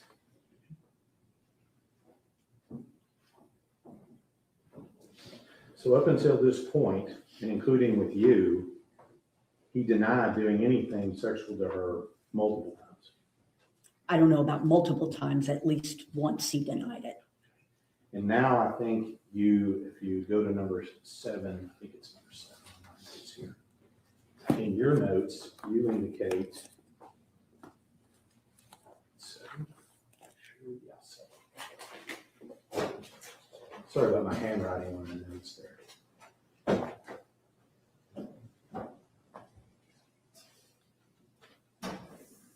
And he says to you, I guess is to explain the reason why she seems like she's gagging. He tells you he's trying to put a pill in her mouth. That's what he tells you. Yes. You don't believe that, do you? Well, I don't believe that's all of what happened. What do you believe all of what happened? I believe that he was attempting to have her perform oral sex. Anything to do with that comes from him again, does it not? Partly from him, but more from my interpretation of the video and what I heard. And so you've told us a couple of times, so this information he gave you about the pill and the other thing, that's only found in your notes and not in your report. That's right. There is no section on the actual offense. So he says to you in your report, he exposed himself to her Yes. and that he also masturbated as well at the time, He attempted to. according to him. Yes. And when you challenged him with all that and said, hey, I don't believe you, what did he say? I don't remember exactly what he said in that moment. At some point, he admitted to what he had done.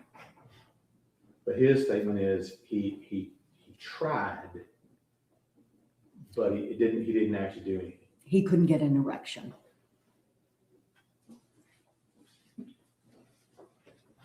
What did you ask to follow up with that? I don't remember.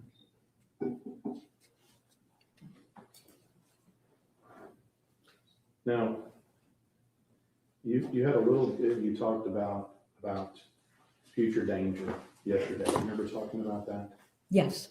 I mean, when we talk about prison is really the definition of chaos, isn't it?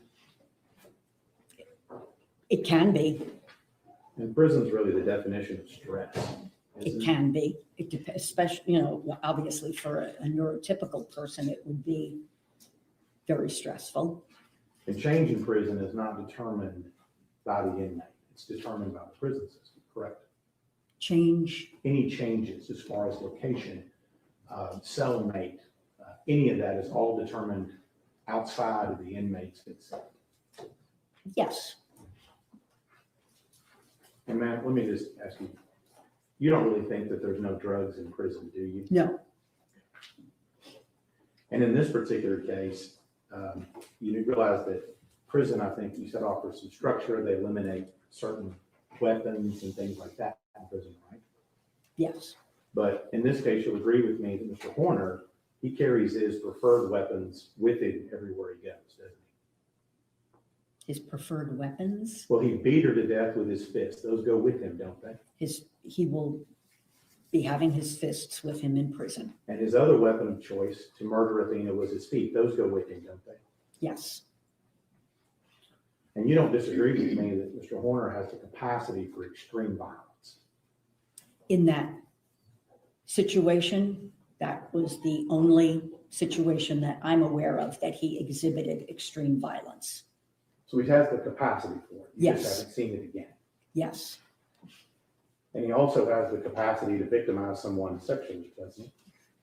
a child, A child. yes. Potentially 16-year-old girls as well. I don't know that he victimized 16-year-old girls. I mean, you would agree with me that having sex with a 16-year-old girl with a 23-year-old male is illegal.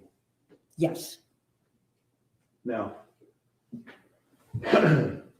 you talked about Mr. Horner's trigger being stress, chaos, with all the conditions you talked about, right? yes, And in this case, his trigger in this case, the end result was a kidnapping and a murder. Correct? correct. But you still say you believe he's going to be prey, not predator. Yes, Now, if I'd asked you that question the day before the murder, you'd have said the same thing, right? yes. You'd have been wrong. No. Objection, Your Honor, that's improper question. Sustained. You would have said November 29, 2022, that he was not at a risk of committing violence at that time. Objection, Your Honor, that calls for speculation. Or a letter answer.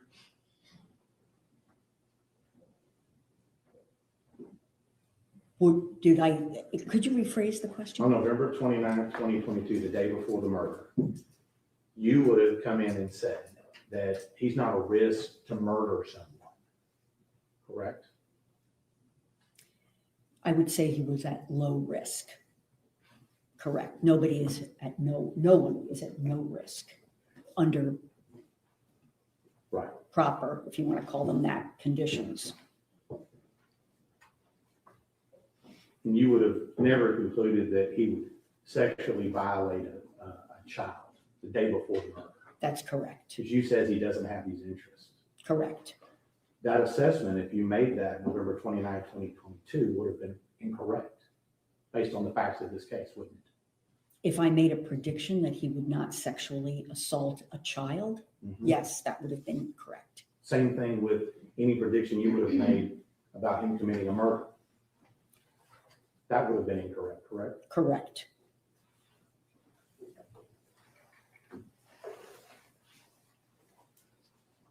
Now, I want to make sure I'm clear with this. The entirety of your report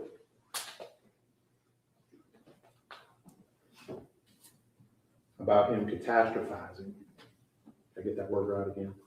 Catastrophizing? Yes. Is based on the presumption of this single act of him seeing Athena, or Athena seeing him doing coke. The entirety of your assessment is based upon that particular act. I wouldn't simplify it like that. Well, let me help you. In this case, anything that has to do with a catastrophe starts with that one single thing. In this case, his belief, somebody had seen him doing cocaine. And everything else that would follow from that. Right. But if that act, what he's telling you, the story he's telling you about her seeing him is untrue, and that is false, then everything below that is also false, correct? I don't know that everything below that would be false, but it would certainly change things. The entirety of your theory that he catastrophized, if that particular story he told you is untrue, like all the other lies he told you, then the whole thing about catastrophizing, all of that fails as well. No, not about catastrophizing. No, that is something that he has exhibited long before the offense. So the But in fact that he this does, case, your theory in this case, though, about what happened on the day of the event is dependent upon that one event. that set it off.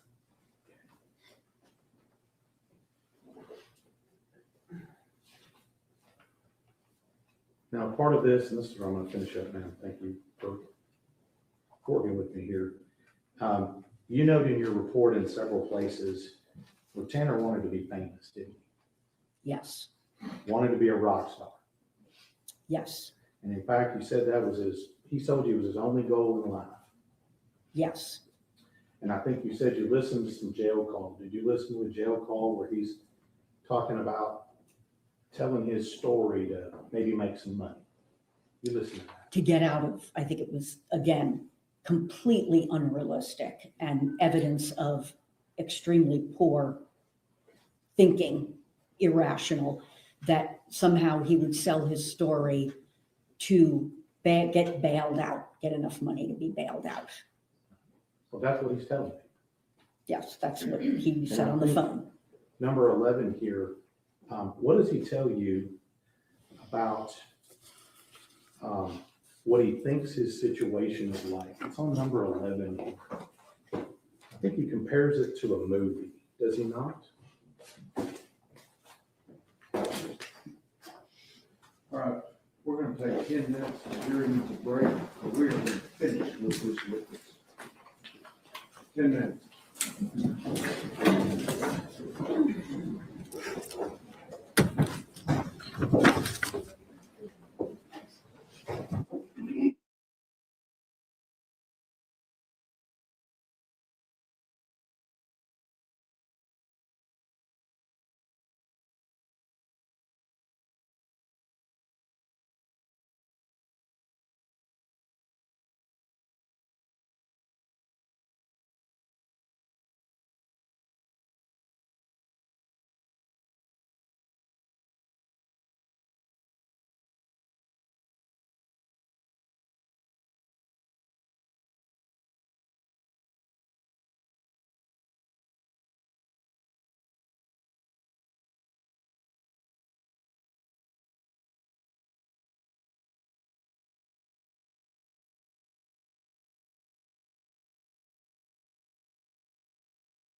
may be seated.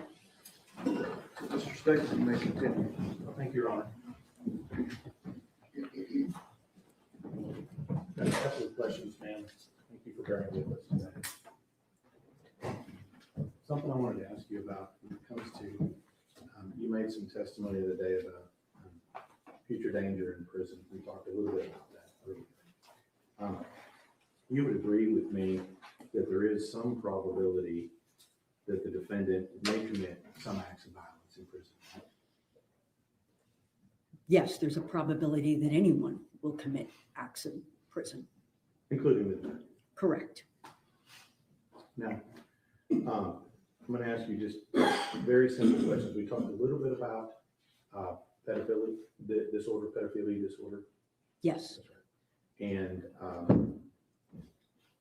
you've reviewed some information in relation to that recently, correct? what information? You've reviewed some information related to your testimony with regard to pedophilic disorder. I know what pedophilic disorder is. And that information that you reviewed recently in that case, did it change your opinion as to whether or not he had pedophilic disorder? No, Now, let me ask you the last question here that I was getting to before. You still have that page of your notes up? which Where I have the page? number 11 on there, if my Okay, is correct. yes. We're talking about Mr. Horner's desire to be famous. What did he tell you and relate this situation to as far as the movie? Would you read that last paragraph on that for us? Wonders if he made a deal with the devil for fame, money, power, like the movie American Satan.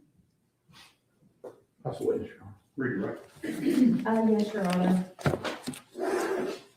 Dr. Ryan, when you were retained in this case, were you asked to give an opinion on the offense itself? I don't know what you mean. When you were retained, were you asked to do an insanity evaluation? No, that was not what I was retained for. What was the purpose of your evaluation? It was a mitigation evaluation. In a mitigation evaluation, do you focus more on the facts of the offense or the history of the person you're evaluating? The person you're evaluating. And the facts of the offense are important, Yes, but are those things that you would put in your report? it would depend on what I was asked to put in my report. I mean, in terms of what I was asked to focus on, and if I was asked to not describe the offense in the report, I wouldn't. It's not an insanity evaluation. And so for this particular case, your focus was on the history of Tanner? History, yes. Social development, his mental health. Dr. Ryan, the prosecutor asked you about self-report. And you had mentioned that self-report was important. But do you rely solely on self-report? No, How do you verify these things that you are given to, or given by the person you're evaluating? well, in terms of verification, is it maybe not the correct word, but Corroborate? yes, We'll go with corroborate. How do you corroborate what has been self-reported? just within the context of the evaluation itself, to be able to weigh inconsistencies and what they mean, and what they indicate, and how they fit into what I've already determined or am determining about the person's cognitive abilities, their cognitive status, more or less, their emotional abilities, as well, and then to look at the body of information that I've received, see if things essentially line up, and also to talk with other sources of information. In this particular case, in reviewing all of the records and reviewing all of the discovery that you were provided and the almost 20 hours that you spent with Tanner Horner evaluating him, the collateral witnesses that you interviewed, and you interviewed quite a few of them, did all of that line up with the self-report? Most of it all of it was important, and that went into my opinion. The prosecutor asked you about these, the suicide attempts, and he used the phrase, phoned it in.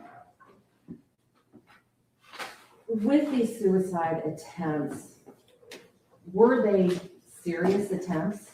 Yes, Were they almost successful? yes, Does that give you an indication that he phoned it in? I think they were very serious attempts with an intent to die. The prosecutor also talked to you about Dr. Imhoff's report and that you did not agree with him on the diagnosis of PTSD. Is it uncommon for different doctors to have different opinions on very specific symptomology? Well, if the doctors are working with the same body of information, there should be that's called reliability. They should be coming to the same conclusion, but especially in a forensic case, this kind of situation, people have access to different types of information. They may not have met with the person for as long a period of time. They may not have spoken with other collateral sources. Do symptoms for something such as PTSD, are they present every time you meet with the person you're evaluating? They're not observable every time. And so if a person doesn't observe it at that time, does that mean it doesn't exist? No.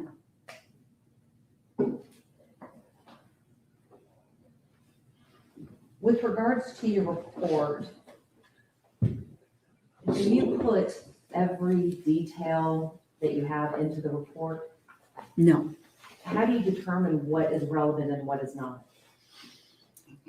Well, I think it's important not to cherry pick, for example, and if there's information that goes against my diagnosis, I would indicate why I discounted that, for example. It's important to, I think, in a report that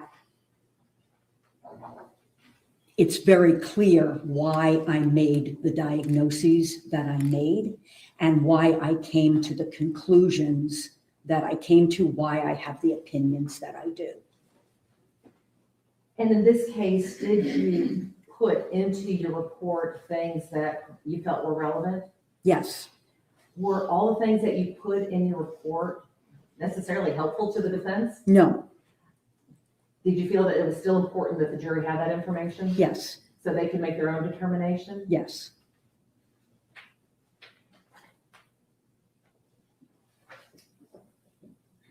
There was a lot of talk about problem solving. And I want to go back to, what do you mean by problem solving? Problem solving is different for different situations, right? Some problem solving requires very little executive function on the part of the person making the plan or the problem. So if you have a problem, for example, that you spill coffee on your jacket before going to work, doesn't require a whole lot of executive function to go put something else on. More complicated issues require more executive functioning, better judgment, planning, rational thinking, being able to shift from one thing to another. And then, if you are emotionally dysregulated, that compromises your ability to problem solve. So the more complicated, the more upsetting and distressing a situation is, the more impaired potentially someone with Mr. Horner's deficits are going to be. Well, the prosecutor specifically said it sounds like he was problem solving when he cleaned the truck. Sounds like he was problem solving when he covered up the camera. Sounds like he was problem solving. Based upon your training, your experience, and everything that you've reviewed in this case, what is your opinion about Tanner's ability to problem solve in that situation? I think it comes down to what's his ability to problem solve in a reasonable way. And on some level, you can say, well, it's reasonable to clean up your crime scene, right? But when you look at the totality of his problem solving, you recognize how poor it is.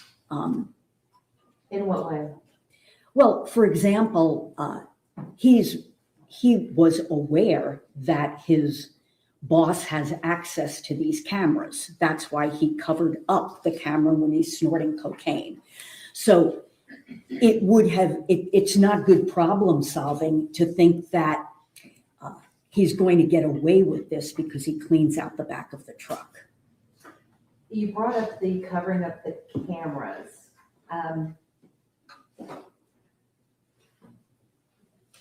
There were a lot of assumptions that were being made about why this may or may have happened. I mean, covering up the cameras. So the question I have is covering up a camera after a kidnapping indicative of planning to kidnap? No. Tell me more about that. Well, I think it's an indication of his poor planning and problem solving. There really wasn't planning involved, right? So if he had planned it, he would, I mean, we talked yesterday about the difference between IQ and some of the other deficits that he has. He would not have done this in the way he did if he had planned to kidnap Athena. The other thing that the state had asked was about actions and consequences. Would it make sense to uncover a camera while you were trying to clean up the evidence of a crime? No.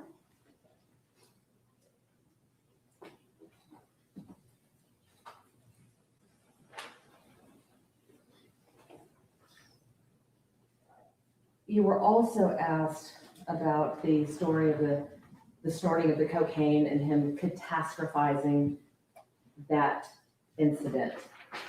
And you were specifically asked, do you have any evidence that he was snorting cocaine? My question is, do you have any evidence that he wasn't doing what he said he did? No. Which brings up the difference between malingering versus lying. Please explain to the jury what the difference is between malingering and lying. Well, malingering involves lying, but lying doesn't have to involve malingering. So, in my opinion, the lying that Mr. Horner has done has been consistent with the lying that people with autism spectrum disorder do. It's fear-based,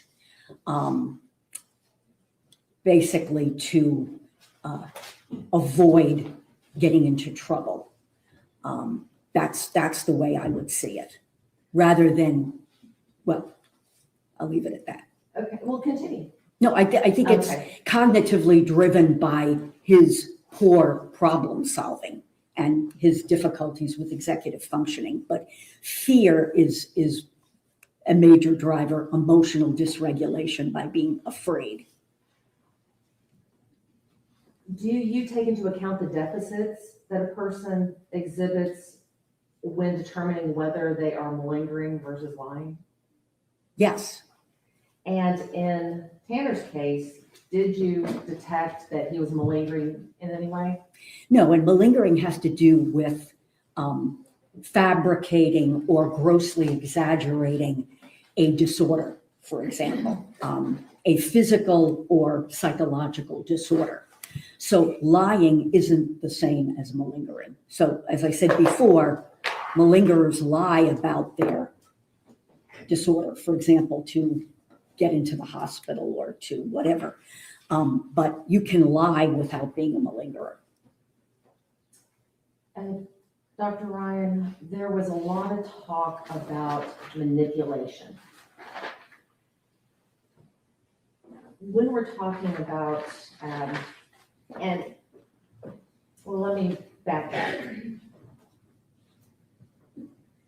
The state asked you about antisocial personality disorder Yes, and spoke about manipulation and impulsivity, irresponsibility, callousness, things like that.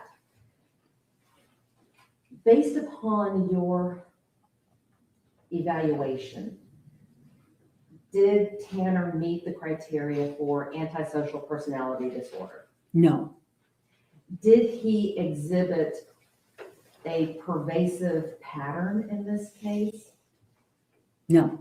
And I'm going to ask you to explain to the jury, what do we mean by a pervasive pattern? A pattern over a period of time. And that's in the criteria for antisocial personality disorder, why you have to have met the criteria for conduct disorder prior to the age of 15. Because you would be talking about a persistent pattern over years of behavior that is not only illegal, but is not, defies the rights of others, doesn't take into account the rights of others. So when we're talking about a pervasive pattern, does that mean that it's a one and done? Or if somebody snaps and they do something, does that qualify in and of itself as being a pervasive pattern? It's not a one and done. It's not even a five and done. I mean, you have to have a persistent pattern of this kind of behavior across antisocial behavior, across numerous realms, I guess. Now, with regards to the diagnostic criteria for antisocial personality, does one have to fail to conform to societal norms with respect to lawful behaviors? Yes, And would that be indicated by repeatedly performing acts that are grounds for arrest? yes, Did you find that in this case? no, Another part of the criteria relates to deceitfulness, such as using aliases or conning others for personal profit or pleasure. no, Did you find that in this case? no, With regards to impulsivity and failure to plan, is that something that was present in this incident? yes, and he has been impulsive in the past too. We talked about irritability and aggression indicated by repeated fights or assaults. Were you able to determine whether or not Tanner meets that criteria in this case? Yes, and he doesn't. What about reckless disregard for the safety of himself or others? No, What about consistent irresponsibility as indicated by repeated failure to sustain consistent work behavior or honor financial obligations?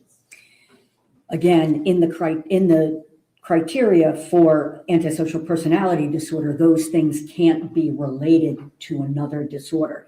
He does have the failure to sustain employment, but in my opinion, that's due to his autism spectrum disorder.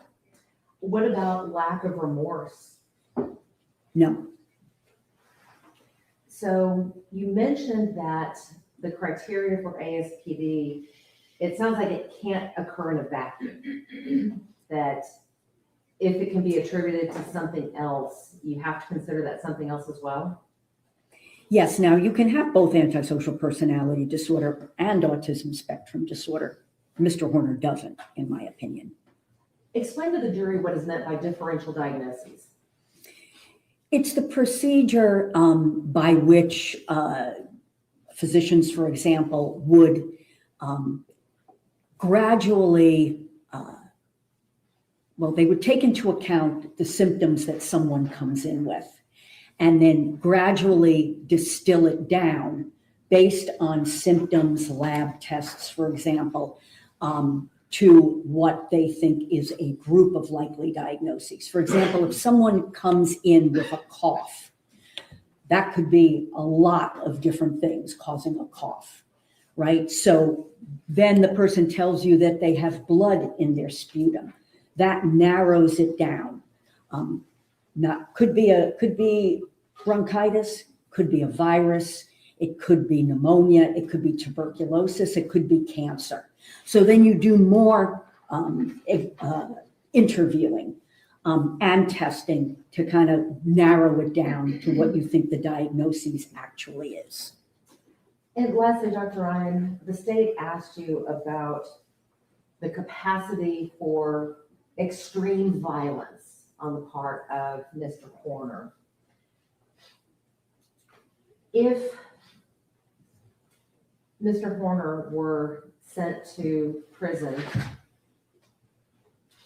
in your opinion, what level of risk of violence would he be assessed?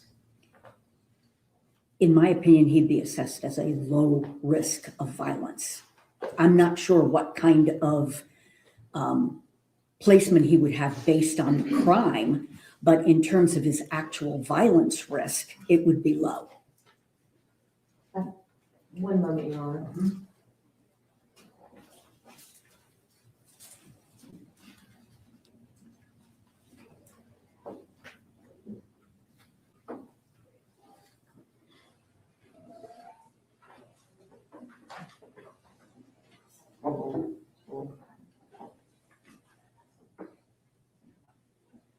Nothing further, Your Honor. Mr. State?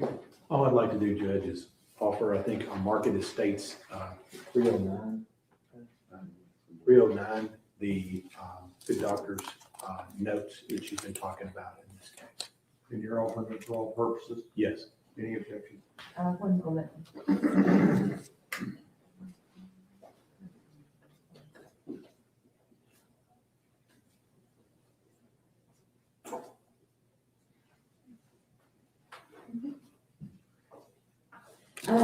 No objection, Your Honor. State's Exhibits 309 will be admitted.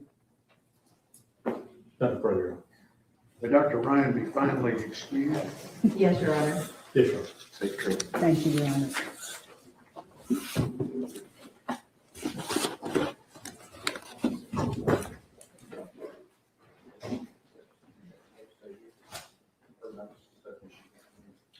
She's got a copy. Yeah. Who you have next? She should be in the Okay, waiting room. this is the first one that was listed on y'all. Yeah, okay. Your Honor, if you want me to step out, grab her. I'm sorry. Okay, that'd be great. Never mind. Go get her.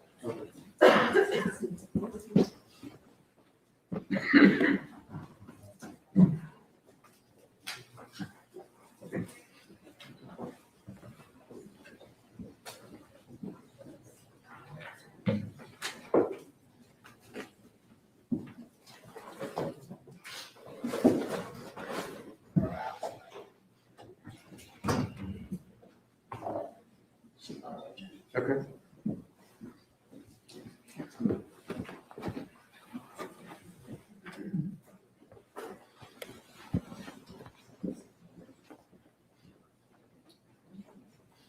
Good morning.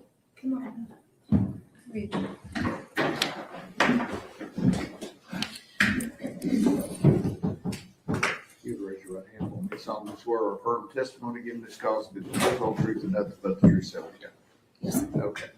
There's a rule of evidence in effect says you cannot be in court unless you testify.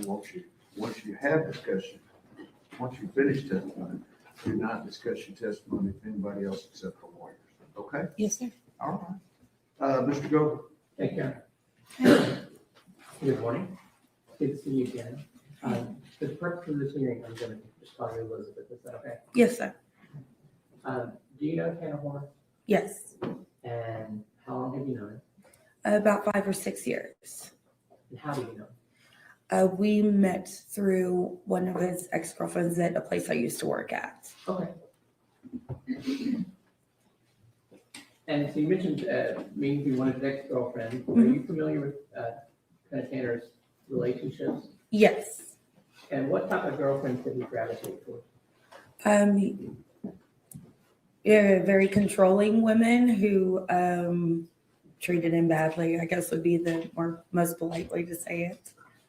Would you consider Tanner to be a leader or a follower? A follower. Why? He's more just to go with the flow, not the one to always just sit there and take control. It's easier just to go along with the flow than to go against it. And did you have an opportunity to see Tanner in social settings? And if so, how was he? He more kept to himself. He would have the social anxiety, so he would kind of go into himself. He would get really quiet, and he would just lack some certain social skills. So he would just keep to himself a lot of the time. And you talk about he lacking social skills. Can you tell us what that looked like? It's kind of like I was just kind of just feeling awkward whenever there's a bunch of people around and it's kind of like how I am right now. It's kind of just feeling awkward. It's just not sure what to say, not sure how to initiate the conversations and stuff. Not really having a fully outgoing personality. You just don't want to say the wrong thing and just make the wrong people upset. Okay. So kind of like being in the spotlight all the time. Oh yeah. Now, were you able to observe other people? Did other people pick up on his social awkwardness? Yes, a lot of people took it the wrong way. They thought that he would come across a lot of people didn't like him at first. They thought that he was just kind of rude and standoffish. But then once they got to actually know him, then they're like, that's just him. You actually have to give him an opportunity to open up, and then you see that he's fine. What were Tanner's interests as far as you know? Definitely music. He loved to play the guitar. He liked to sing as well. One of his favorite bands were Linkin Park. He enjoyed video games. He did like reading as well. Mostly talking about movies and music for sure. Now, in your experience with Tanner, was he ever violent? No, not at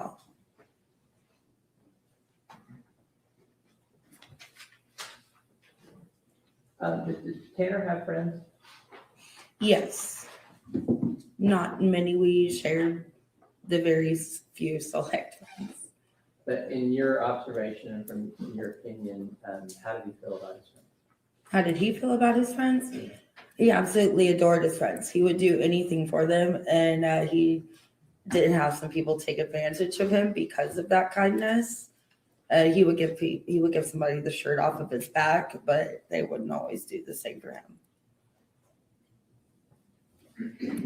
Now, did he ever mention mental health or developmental issues to you? Yes, me and him talked about mental health a lot. Well, you said you talked about it, but did you ever observe any behaviors from Tanner that made you think he had mental health or developmental issues? Yes, whenever it would come to the short attention span with ADHD and with the anxiety as well in high stress situations. And what we talking about, the short attention span, what, like ADHD? Oh yeah, Can you expand on that a ADHD. little bit? Yes, getting easily distracted, going off on a tangent, and just having your mind running a certain way, so where he would say something you would think it's completely random, but it's just the ADHD mind connects a lot of things really quickly. and it comes across to a lot of people as random, but that's just how,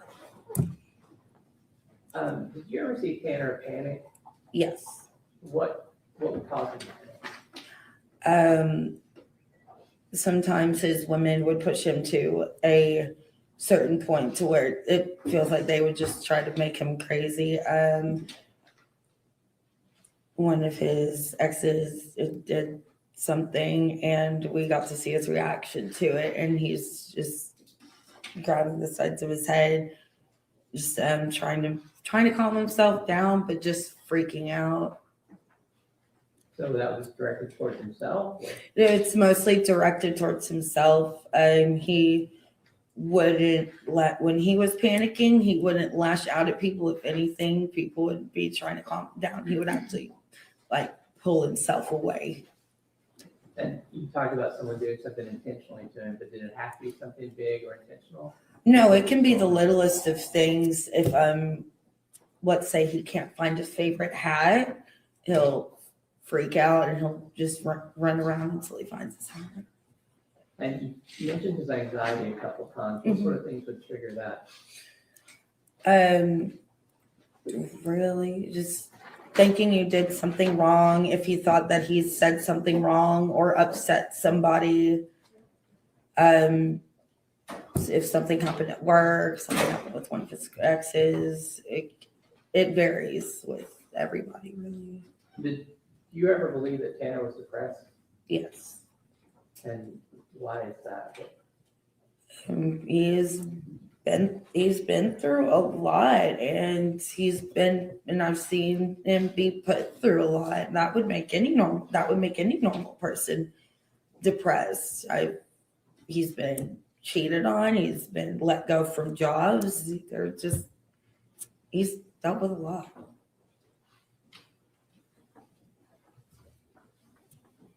And to your knowledge, was Tanner ever on medication? He wasn't, but that was because he didn't have the resources to start to get on medication.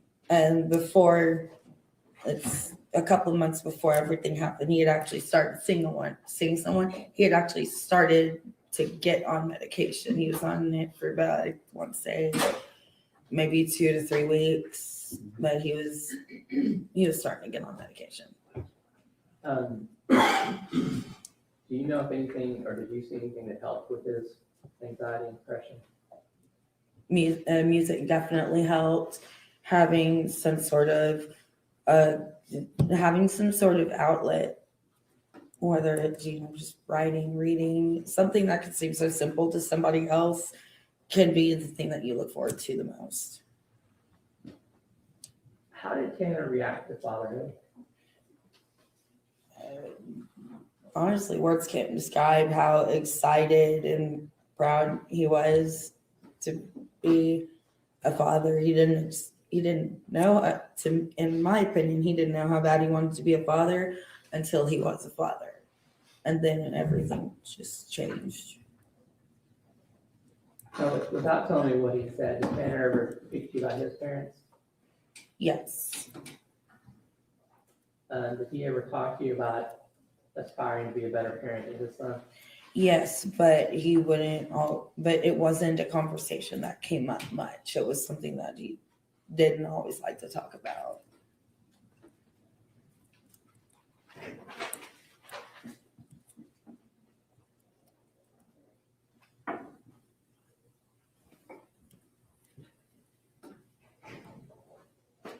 Now,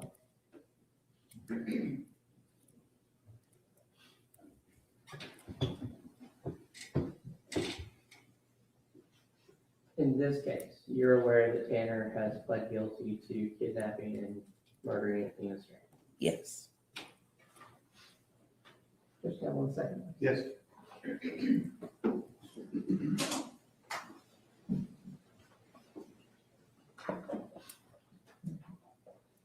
Judge, I'll pass the list. Cross-examination. Briefly, Your Honor. Ma'am, you said you've known Tanner for 5 or 6 years. Yes. What was the situation in which you know him? Do y'all hang out? What's the situation? And do you mean like how I met him? No, like what did y'all do together? Did y'all? Oh, we would hang out after work with his ex at the time. Sometimes we would go out to the bar and just hang out, dancing. Actually gone out to a festival a time or two. But a lot of our work schedules were really conflicting with each other, so we didn't get out much. Sometimes we would hang out at a mutual friend's house So- as well. This time that you hung out with him, going out, going to festivals, over that time that you knew him, how many times do you think you actually did that? I couldn't say. You don't have an estimate? I don't have an exact number. Was it every single weekend? No, I don't think so. Once a month? I would say maybe every other weekend would be my best guess. And you said you knew what he pled guilty to. Do you know what he actually did in this case? Not, I haven't really been following all the articles and videos. I've just been kind of avoiding anything with it. I don't know exactly. Redirect. And nothing further, Counsel. And this would be finally excused. Yes, sir. Yes, Your Honor. Thank you, ma'am. Thank you.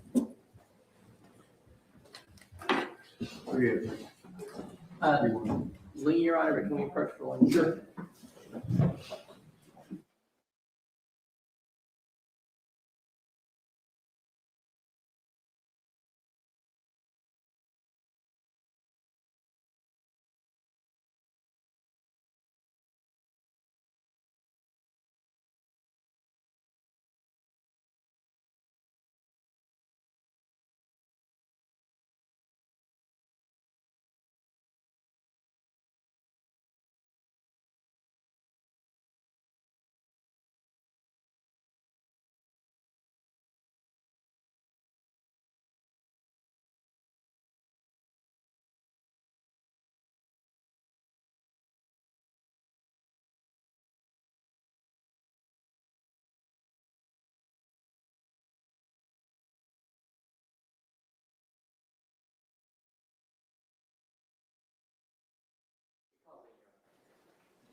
Good morning.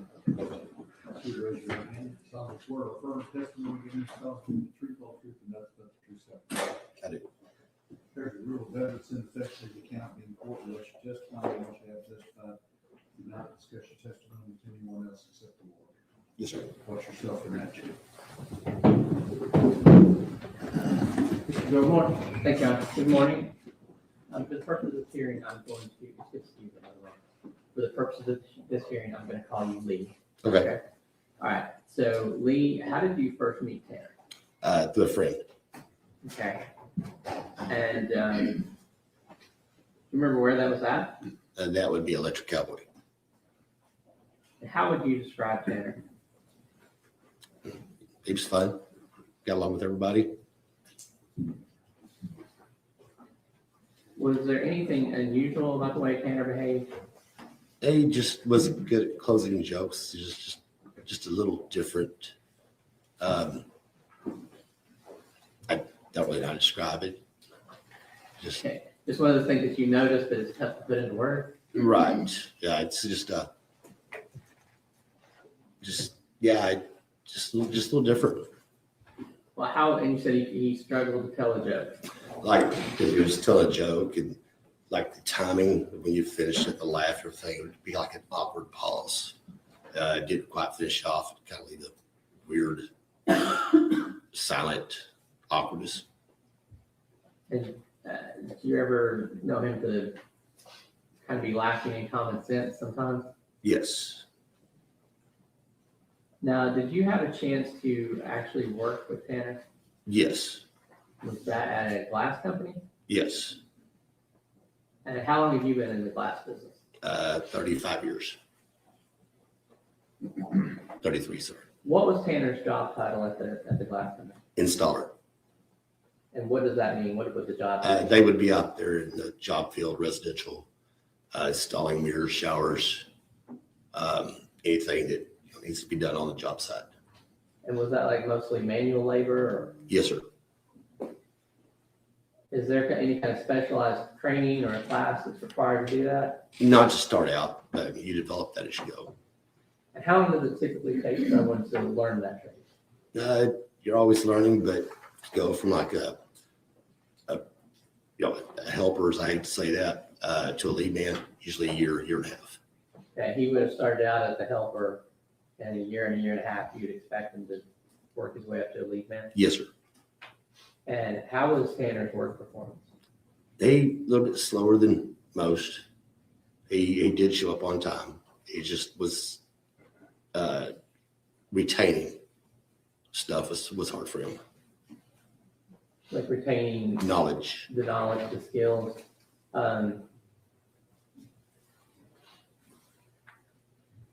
How did he get along with his coworkers? Good. And what about his supervisors? Good. Did you ever, while at work, witness Tanner have an emotional outburst or some sort of unusual reaction? Yes. And what was that? He had carried in some equipment. I got sat down. Door got open. It was behind the door. We couldn't find it. Something so simple, but he just kind of lost control. Freaked out. Like he couldn't handle himself. It's kind of like not really screaming, but almost crying and slapped himself in the head and such. So that was kind of directed towards himself. Yes. And was it expensive equipment or just? No, it's just simple stuff. But you just couldn't do the job without it. And did you also have social interactions with Tanner? You said you met Yes. the electric cowboy. What Yes. was that? It's just a nightclub. And did you have a chance to observe his interactions with people in that social setting? Yes, sir. Was that any way unusual? Hadn't been, no. Was it easy for him to make friends? And you said he was a little awkward on jokes. Was there other awkwardness? No, it's just, he seemed like he could make friends. He didn't really go inside much. He more or less stayed outside, smoking cigarettes and such.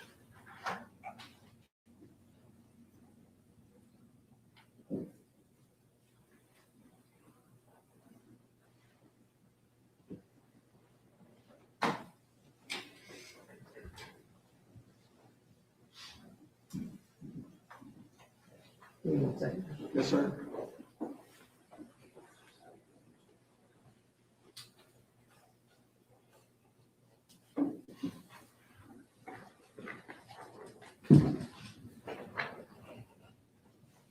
Now, you're aware that he has pled guilty to kidnapping and killing Athena Strand, correct? I guess so, yes.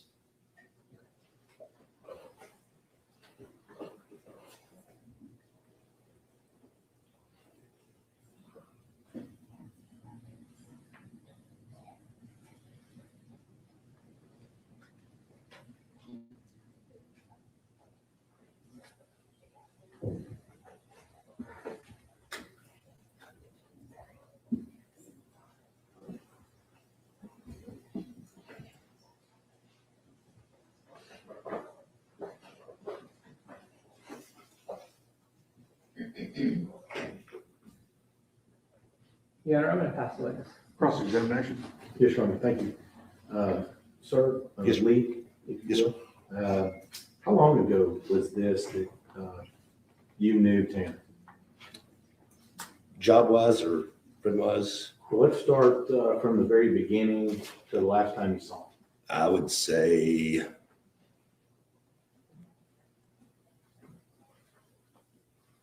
2000, no, not 2000, sorry. 2000, 2019. This is probably when I first met him. Last time I'd seen him would probably be right there around 2021, 22. And was it during that time that he worked for your business? Yes, sir. And how long did he work for your business? From November 21, no, November 20 to December 21. And so at that time, he was a helper. Yes, sir. This wasn't the first helper you had that didn't get the job and you had to let go. Oh, no, there's been many. Now, with regard to the social interaction, you said this was at a bar? Yes, sir. And how frequently would you see him at the bar? Maybe once every week or two. Now, at some point, Tanner told you he couldn't go to the bar anymore. Is that right?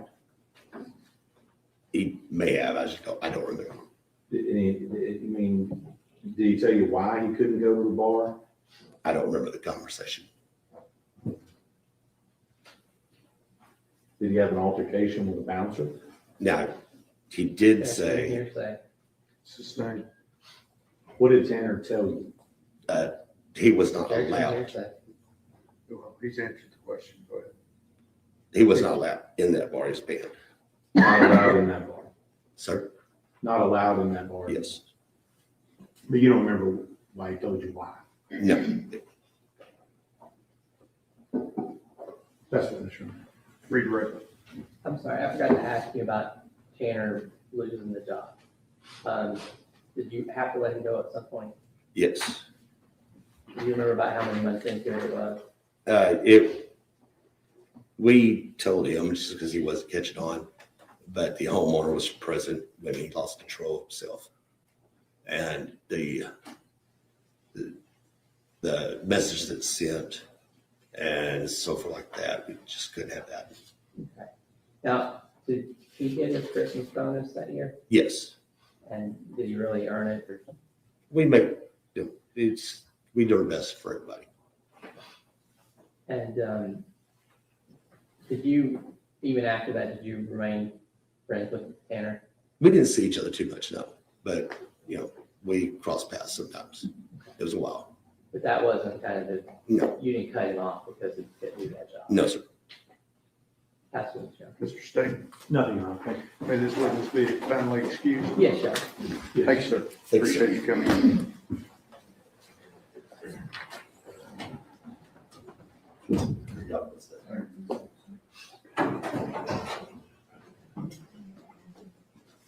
Next witness up on the list. Yes. Give me one second, that's the same. Okay. May we approach? Yes.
I would like to get finished with this witness and then we'll break for lunch, okay?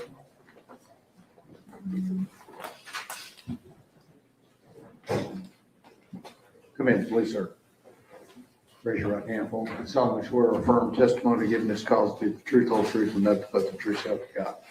Okay, have a seat. There's a rule of evidence in effect says you cannot be in court unless you're testifying. Once you have testified, don't discuss your testimony with anybody else except the lawyers. Okay?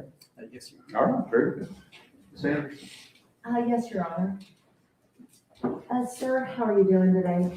Okay, thank you. We have agreed to refer to you just as Jason for these proceedings. Is that okay? Yes. All right, so Jason, if you'll just go ahead and introduce yourself to the jury. Hi, my name is Jason. I was a contractor at FedEx.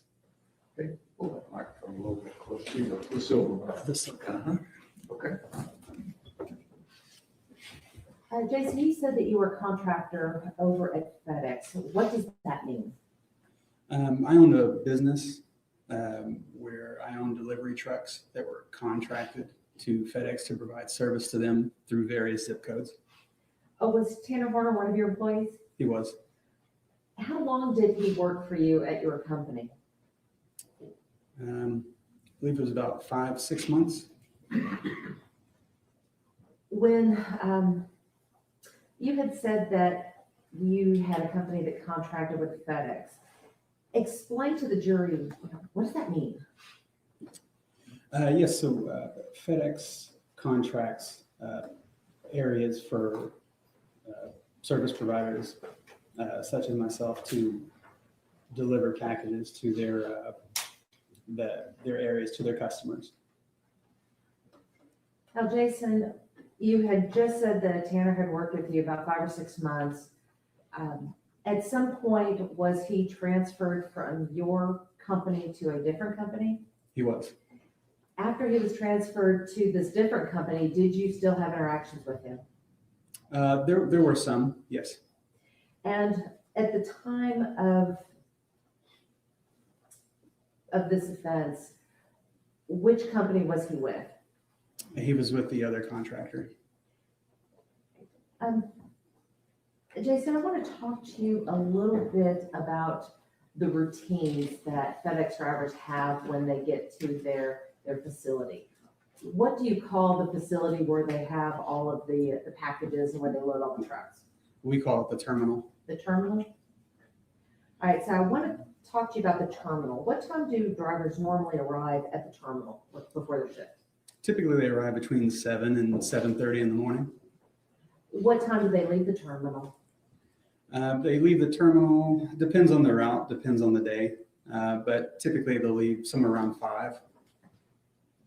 What time do they leave the terminal to go out on the routes? Oh, to go on the routes, apologies.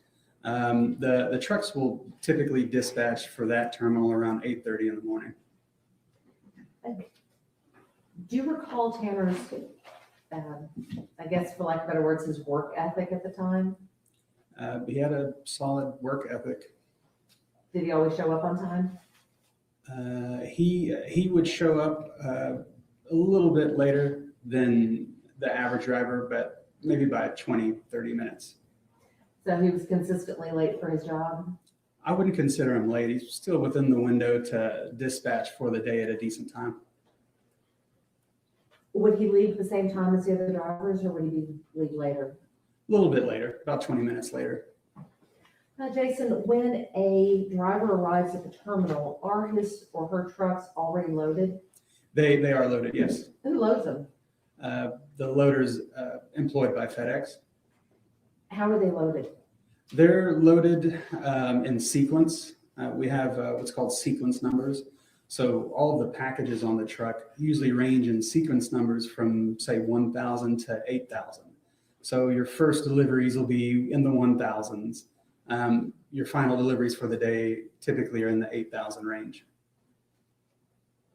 So how, I know that they're loaded by sequence numbers, but are they grouped in a specific way?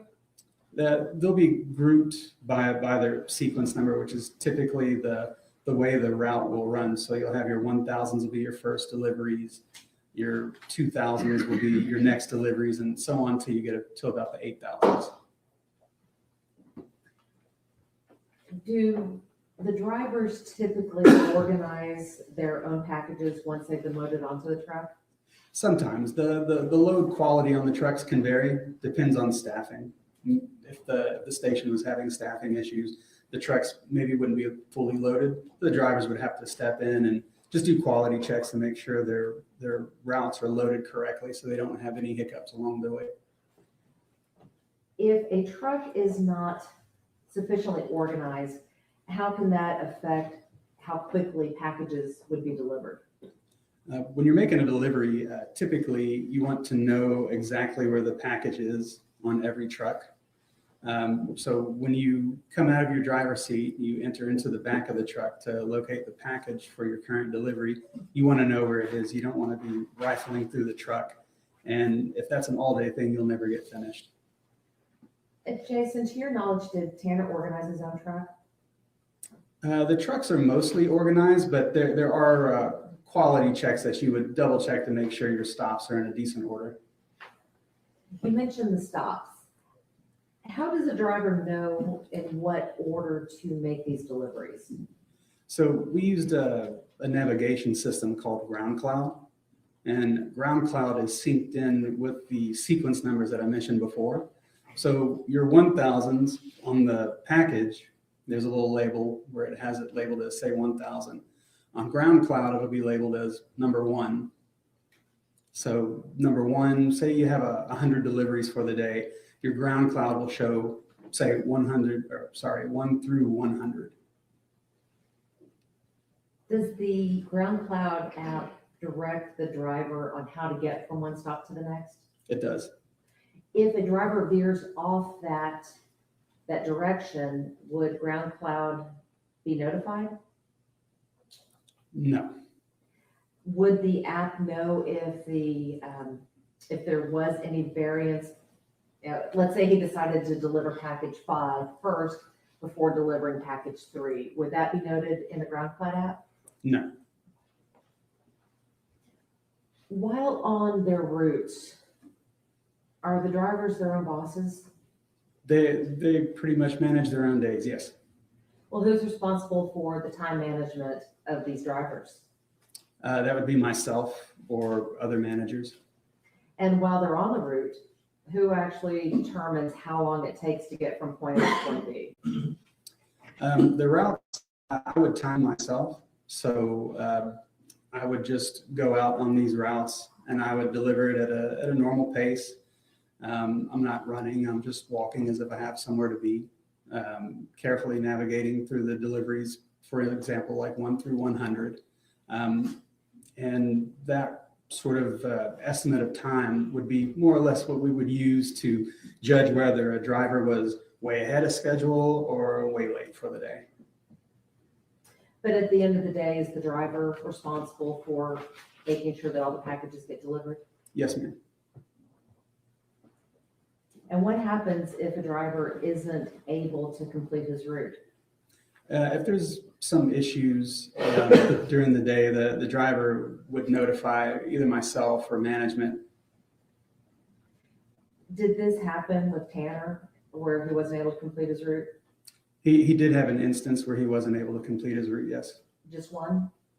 that I recall. Was it possible that he had more than one time that he was not able to complete his route? It's possible. Jason, when is the peak delivery season for FedEx? So the peak season would revert to the Christmas holiday season. Peak season usually starts around late November and it runs all the way to pretty much Christmas Eve. What is the atmosphere like at the terminal during this peak season? The terminal's a busy place during peak season. The volume almost doubles for the building. Lots of extra loaders, lots of extra trucks, and lots of extra drivers. So you have extra trucks, extra drivers, extra loaders. It sounds like you have a lot of extra noise as well. A lot of extra noise, yes, yes. During this time period, because it's so busy, can it get overwhelming for a driver if he's just not ready for it? Absolutely. Can it get overwhelming for a driver if he is ready for it? Typically, if a driver is ready for peak season, they'll be okay. When you have these busy days during peak season, is it preferable for a driver to have a route that he is familiar with or one that is new to him? Preferable with something they're familiar with. Why so? Just route knowledge. You want to know where all the deliveries are. The average vehicle will also see an increase in their volume for the day. So every day is a little bit busier. Route knowledge comes into play. Their areas do shrink during peak season because the volume is so heavy. So they wouldn't normally cover the same amount of mileage that they normally would outside of peak season. So do the routes change a little bit during peak season? Yes, they do. While Tanner was with your company, did he stay on the same route the entire time? No, not the entire time. How often was his route changed? I wouldn't say very often. There would be times to where we would have to rotate routes a little bit. Someone puts in for vacation. Also, flu season comes around, people get sick, so we would have to shuffle the routes around a little bit to make up for that absence. But for the most part, would you agree that he stayed on the same route? Yes. You had mentioned about why it's important to have a route that people know during peak season. Is it important to have a route that you know during non-peak season? It's comforting to know what you have in front of you every day when you come to work. Now, when Tanner was transferred to this other service provider, was he kept on the same route that you had him on? I don't know. Was he switched from, switched to the Paradise route? Eventually, yes. Jason, I wanted to talk to you a little bit about the difference between an urban delivery route and a rural delivery route. Are they the same? No, not necessarily. They have their differences for sure. Rural routes usually have less deliveries to make because they have more mileage to cover, whereas urban routes they have less mileage and more density within the route. So they would have more packages to deliver because they have less mileage to cover. Well, Jason, do you believe that you should put a city driver on a rural route? No, it wouldn't be advisable, but it does happen. Why is it not advisable? That's not what they're used to. There's big differences. You wouldn't want to take a rural driver that doesn't face rush hour traffic and things like that and then place them in, say, a route that's having issues with rush hour and school zones and all those. And Jason, the last thing I want to talk to you about is your relationship with Tanner Horner. Yes. When Tanner was working for you, did you get to know him at all? I did. I was there quite frequently, 5, 6, sometimes 7 days a week.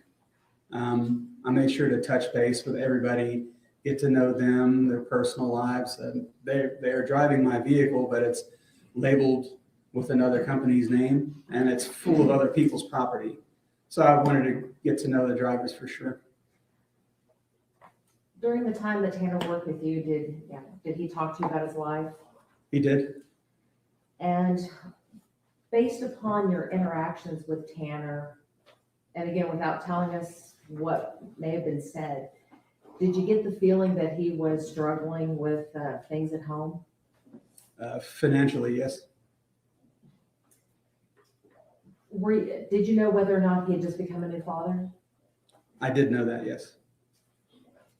Now, you mentioned the financial difficulties. Did you try to help Tanner with his financial difficulties? Yes, ma'am. I gave him a loan.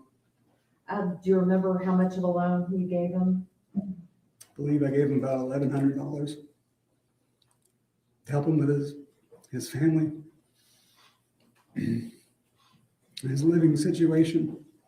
He had car troubles. I just wanted to help him. He needed help. He didn't have anyone else to go to. And he seemed like a good enough person. Jason, do you remember a time in May of 2022 when Tanner had to take a leave of absence? I do. Do you recall how long he was gone? He was gone for approximately 1 week.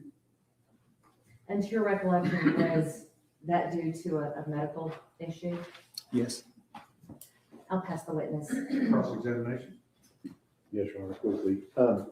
All these, it sounds to me like, Jason, that, and just given your statements today, that you seem to get to know all your workers. Is that right? Yes, sir, that's true. And I get the vibe from you, just talking with you today, that you loan money to just about anyone if they need it. Am I right? If they needed help, I was in a position to help and I would do so. Right. And I'm betting your employees appreciate that and value that in you as a boss, don't they? They do. Now, in this particular case, you only knew Tanner 5 or 6 months, right? Yes, sir.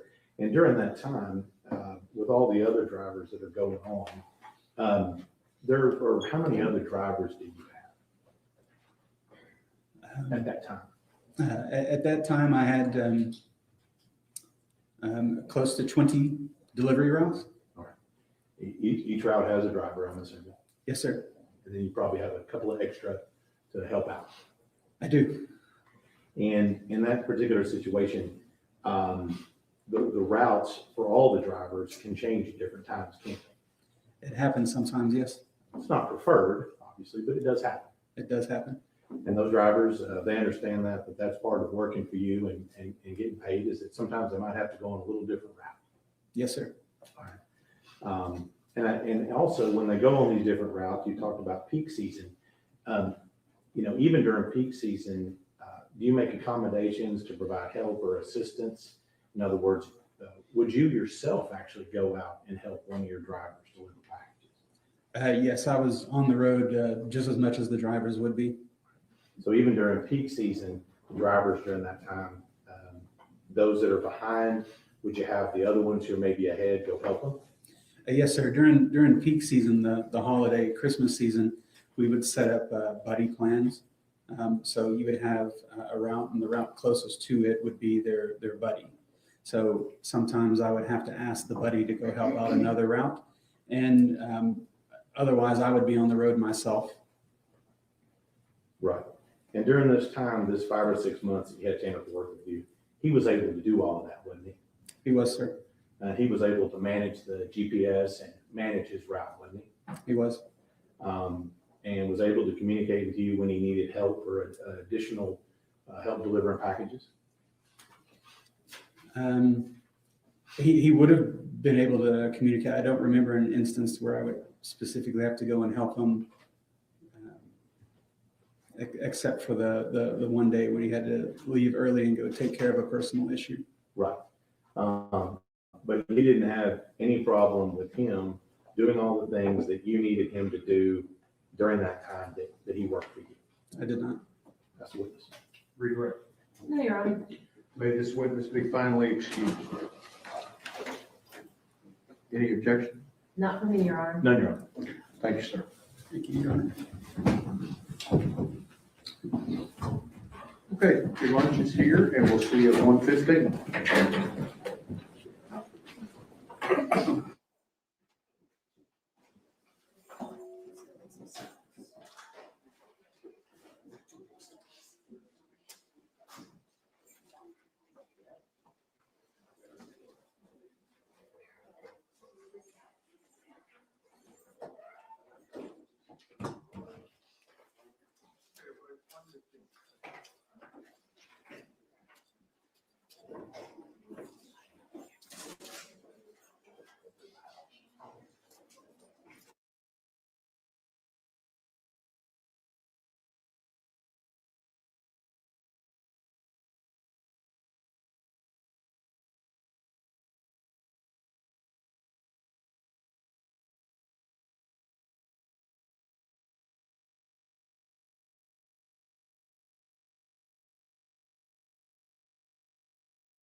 Yeah, yeah. When it comes out. Okay. Yeah. I see that. I see now.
Ready, Your Honor? Yes, sir.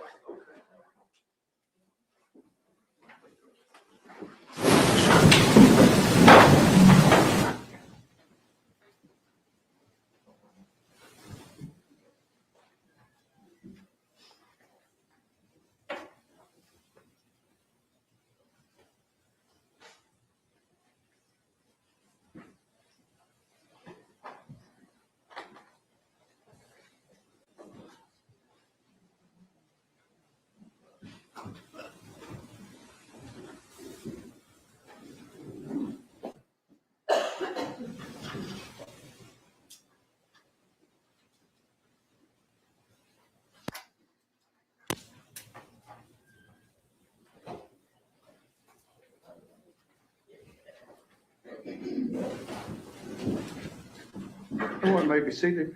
Good afternoon. We are ready to proceed, ladies and gentlemen. This witness has been previously sworn to testify truthfully.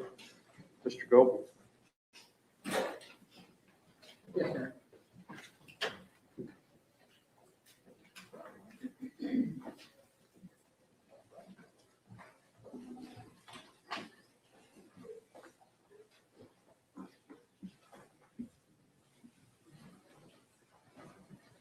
Good afternoon, Grace. For this purpose of hearing, I'm just going to call you by that one name. Is that okay? Yes, sir. All right. Good to see you again. Thank you for coming in. To start with, you are a convicted felon, Yes, sir. and your charges include assault, family member, eating, breathing, engaged in organized crime, escape while arrested or confined, failure to ID a fugitive, intent to give false info, prohibited substances or items in a correctional facility, and theft of property, correct? Yes, sir. When did you first meet Tanner? First met Tanner in May of 2025. And what was your first impression of him? Man, this a cool little white dude. Like, that was my first impression. Like we used to sit there and just talk about cartoons all day. That's all we do. Just sit there and talk about anime all day. I just thought it was like, he was just cool, man. Just a cool vibe, just to get the stress off of being back there 24 hours confined in this cell. You give a dude a laugh. And Okay, hang when on. he first, Hang on. I need you to enunciate a little better because the court reporter's having a hard time understanding what you're saying, okay? I mean, I just thought he was a cool gentleman. yes, Like, yeah, he just, Hold on, let me ask you a question. let me just clarify what we've already gone over. He said he was a cool little white dude, yeah, and you all taught anime, cartoons, things like that. yes, sir. Did you notice anything kind of different or unusual about him when you first saw him? I mean, like he just didn't get what was going on around him. Like, he just like get it. He didn't get what was going on around him? Yeah. Mr. Fellow, I'll let you lead if you need to. Thank you, sir. So, did you, we talked to some other witnesses, and I don't know if you've seen this or not. Did you see any kind of physical reactions to him being in a new place? Just speaking from my past experience of being around men in jail, I don't think he gonna be. People will take advantage of time if he don't know no better. Yeah, people will take advantage of you. Okay.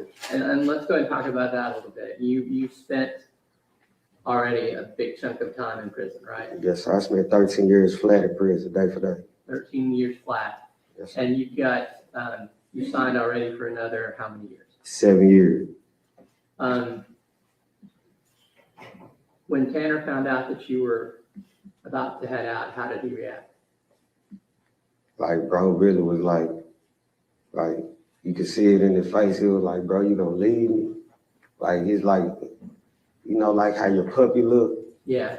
Like, or like just like somebody you just lost your friend. Like, he looked at me like, bro, you gonna leave me?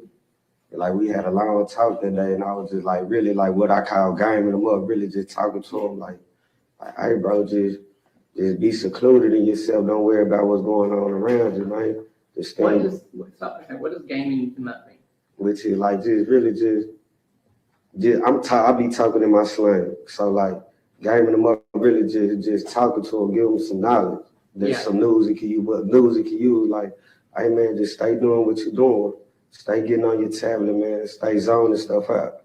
So you're giving him news he can use and getting him ready for when he goes to prison. Yes, sir. Okay, and so you said you're afraid that people might take advantage of him. Is there anything about, how does Tanner deal with like social cues and interactions with people? Like, honestly, when he deal with social cues, like, he'll come to the door and be like, hey, what is they trying to? And I have to tell him like, hey, bro, like, just sit down, you doing, you know what I'm saying? Just stay out the way. Like, that don't mean you no good, that don't mean you no harm. They taking advantage of your kindness. Okay. So he would have to ask you what's going on, Yeah, how people were treating him, and you explained when they were taking advantage of him. yeah. What about, well, let's talk to you about how, has anyone at the jail given you a hard time for being friends with Tanner? I'm not gonna stunt. They don't give me no hard time, but like they'll try to use it to be like, you know how like sometimes like a person will try to use like try to like talk down on somebody to get cool with you. Sure. And like they'll try to be like, man, look at your boy over there. He be such. And I be like, look at you though. You doing such. So they tried to pick on him to get on your good side, and you just gave it back. Yeah, just give it back to him. Sure. Like, who is me to judge? He ain't never showed me nothing like that, nothing wrong like that. Now, what, besides cartoons and anime, what do you and Tanner kind of talk about? Man, we just talk, man, the news, Donald Trump, man, we Bible study. Man, we talk about everything that's not don't pertain to being locked up. Yeah. We just keep our mind up out of jail. Well, let's start with the kind of Bible study. What sort of stuff have you done with that, Tanner? All right, like, this is what we'll do. All right, we got tablets, we got Pando tablets in ourselves we use all day, but like, sometimes we'll do this, like, I'll get the kiosk and they'll open up my slot.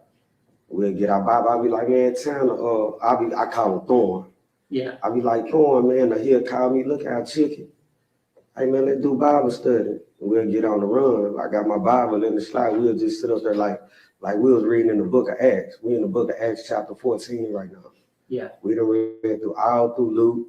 We done read through all Matthew. Like, so we in the book of Acts right now, the conversion of Paul.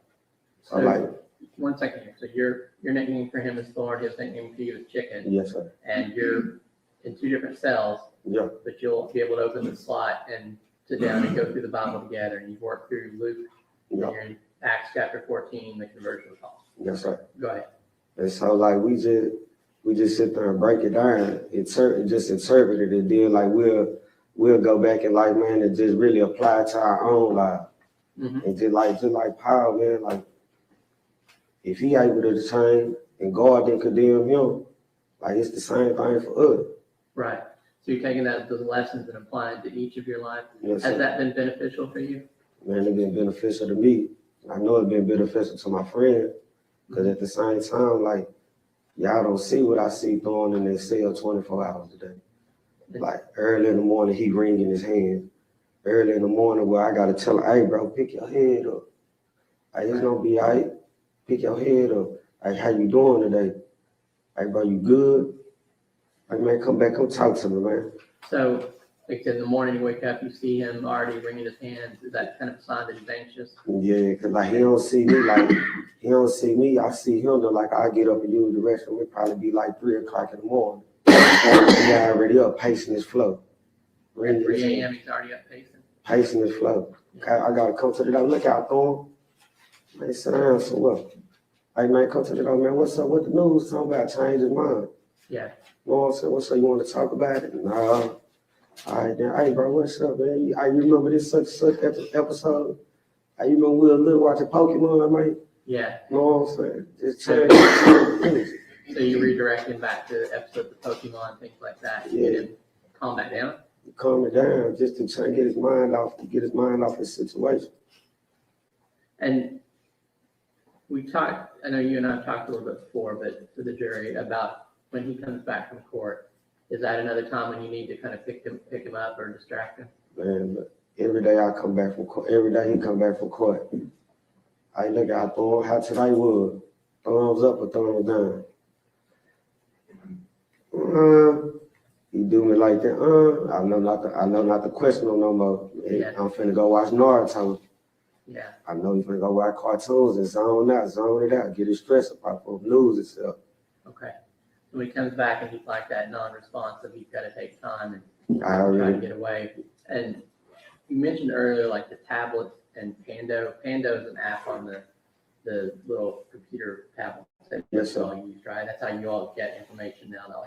Not like the old days where someone would come around with books. yeah, it ain't the old days. No. Nah.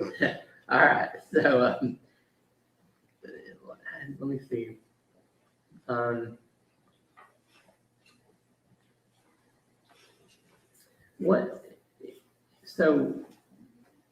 What's Tanner's kind of defense mechanism that's using?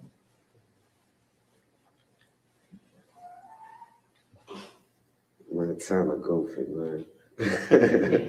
Time to go. Goofy? Yeah, man, time to go for it, man. Is it kind of immature? Yeah, where you gotta be like, man, did this dude just say, did he just remind me of me being in middle school or something? Yeah. You know what I'm saying? Is he ever like a smart aleck or anything? I mean, I gotta answer it like this. If y'all give me a chance like to explain it, Sure. I gotta answer it like this. Cause we come from two different walks of life, 2 different places, Yeah. right? 2 different walks of life. So like, if you don't know, you'll think he being sarcastic. Right. But like, him being him being what he do being, like, it's him. You know what I'm saying? It's just him being funny, him being humorous, him being him. So it's not him being sarcastic or mean, it's just him trying to be funny. Funny, he's That's trying to, his way of telling a that's, joke. you know what I'm saying? That's his way of socializing. Sure. You know what I'm saying? That's his way of trying to like fit into the environment. That's him trying to find a way of being friendly. So like, if the next person don't know, or like just take the time out to understand him, like they'll think like he being sarcastic or he's being pompous. And you said you started out with 2 different walks of life, but you've kind of taken that time to get to know him and like I said, do the Bible study, talk about things he likes to talk about the news, Yes, sir. music. Yes, sir. Okay. And I think you said before that because you have experience and you realize he's not everyone's cup of tea, right? Yeah, That you try to explain to him going into prison how he needs to behave. basically. And And go ahead. basically, like, I explained to him, like, really try to discredit all, like, cause people have a view of being in prison, like, it's just this bad, bad, bad, but like, you have this side, and this side is just the line you choose to go down. But like, you still have people down there that prey on people. Yeah. And me being experienced, I grew up down there. I was a bad individual down there. Yeah, So, so like- wait, 1 second. So you said go down there, everyone thinks that everyone's bad, but it's not that way. It's not that But way. there are people that will prey on. It is people that prey on other people. Sure. You got sheep and you got wolves. Yeah. And like time, like people will get a man with messed up intentions. I think being a good man, because kind of being a good man, just want to help somebody, they'll confuse that with being green. Right. And the only thing he's doing is just being a good person. And what does being green mean? Naive. Naive. Okay. So as between the wolves and the sheep, which one is Tanner? Tanner, a baby lamb. Baby lamb. Okay. Yeah. So a little worse than a sheep. So you're telling this because you're worried about his sake. Yeah, the past experience with people, us just being in a little vicinity behind them doors back down there. Just back there and on it. Like it's been situations where I had to, hey bro, go and chill out now, he don't go. Or like just, I'm gonna tell you a situation that just happened, like we had a neighbor over there. Yeah, you had a neighbor and what happened? And he was asking Tanner for some coffee. Yeah, you asked for coffee And basically messed Tanner over. You know what I'm saying? So I'll give you this for this. And basically really jacked him for his coffee. And then acting for me, basically stole it from he basically stole his coffee. And Yeah. like just to make it good, I gave it back to Tanner. You know what I'm saying? And let bro know, like, nah, you really out of line. You know what I'm saying? Yeah, so you kind of tried to stand up for him. Yeah, you know what I'm saying? Really, you don't do that, man. So if I can explain, like, so you don't do that to no person that's naive. Cause like when you being down there in prison or just men in general, a grown man, you don't bully nobody that don't know no better. Yeah. You know what I'm So saying? in prison, you're not supposed to bully people that don't know any better. That you were trying to tell that guy that. And Exactly. you've also tried to tell Tanner that you trying to teach him Like not to get taken advantage of. yeah, like everybody don't go. Sometimes you gotta say no. But it's okay to be nice to people. It's hard to be respectful. I would be respect get you everywhere with a grown man. I'm gonna. Yes, sir. I'll show you a copy of the letter that's been marked. 88. Yes, sir. You recognize that? Yes, sir. That's my handwriting. That's your handwriting. Who was that letter to? That's the form. Cool. Yeah, I moved to the 88. Objection. Defense Exhibit 88 is admitted. Now, do you remember how long ago you wrote this? Yeah, probably like last month, a month or two ago. And obviously, all like mail between inmates is intercepted and copied, right? Basically, Would you mind reading that letter for us? I say, bro, think about it. Okay, hang on. It might be better if you read it. Yes. Okay. No offense. Yes, sir. My bad, Mr. Gallagher. Don't worry, I have access to you. All right.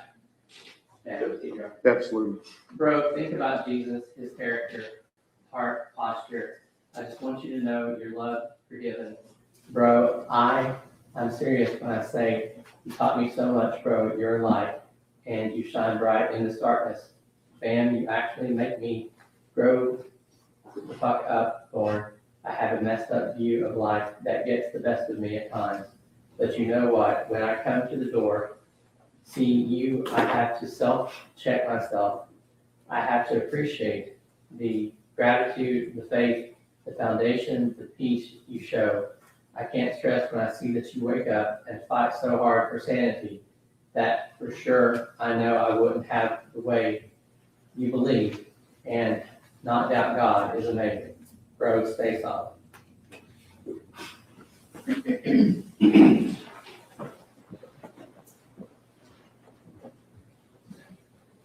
Now, Jamaris, have the guards been going out of their way to tell you about Tanner's case? John Jacob calls for hearsay. He can answer yes or no. Tell the truth. Just a yes or no? Yes, sir. Okay. So at this point, you know that Tanner pled guilty to kidnapping and murdering Athena Strand.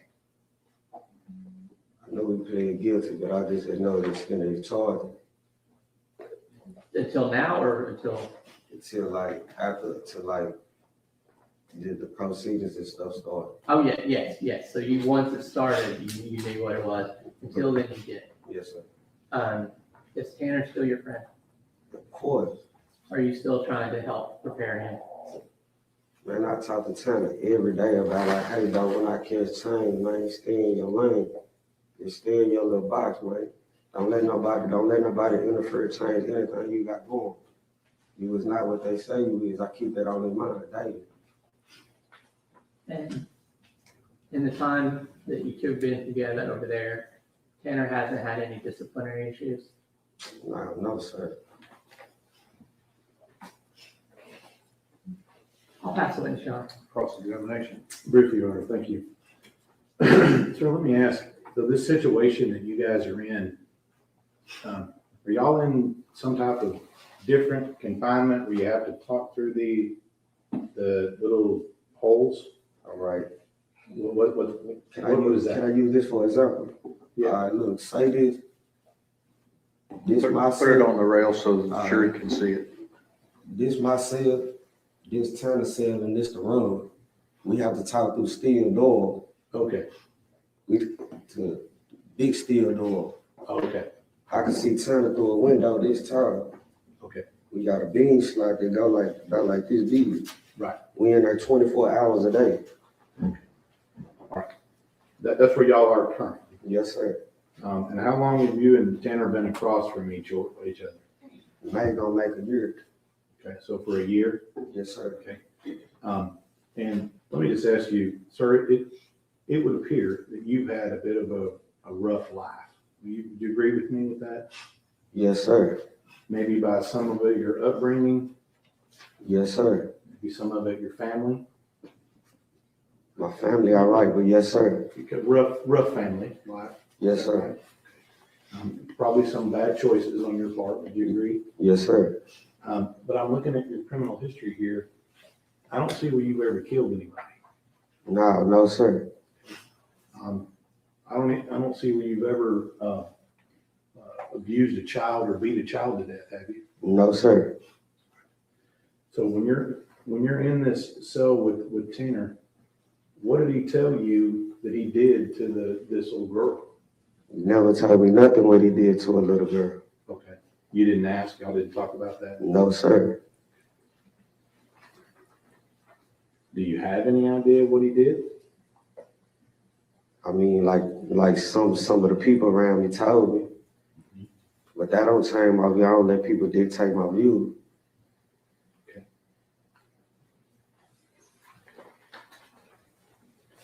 Even despite that, you still think he's a good man? He ain't never showed me nothing different. His character good. Pass on, Sean. Briefly. Nothing for him. I give you finally excuse. Yes, Sean. Thank you, sir.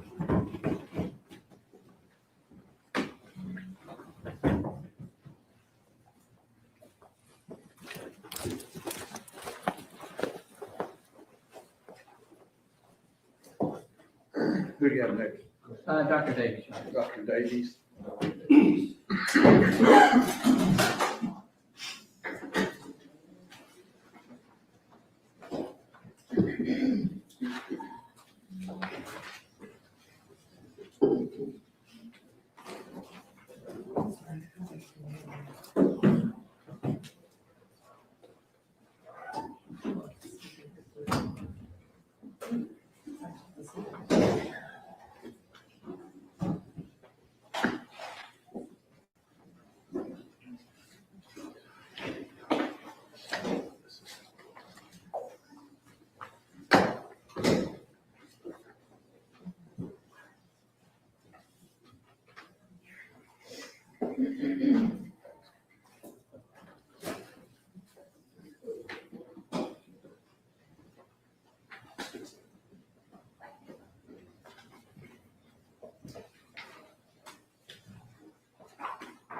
in, sir. Ladies and gentlemen, this witness has been previously sworn to testify truthfully. Just have a seat. Absolutely. Good morning. Can you tell us your name, please? It's Julian, Julian Davies, Davies. I'm going to hand you a copy of Exhibit 46. Do you recognize that? I do, that's my CV. You're going to already been admitted. Okay. Do you recognize Exhibit 87?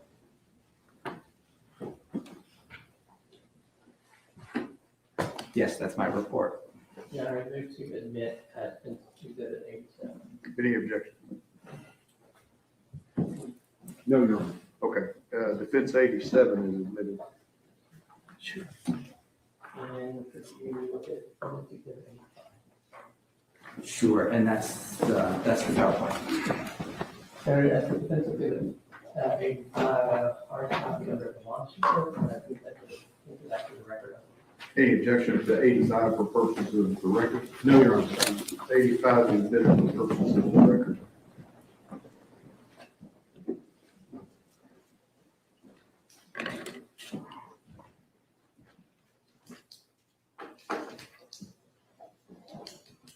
Since we decided I'm going to give this to you. Sounds good. Great.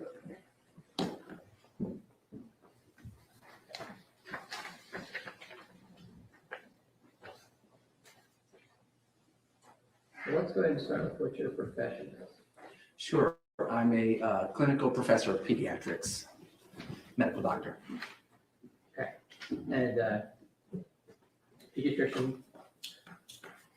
So, can you tell me about your education?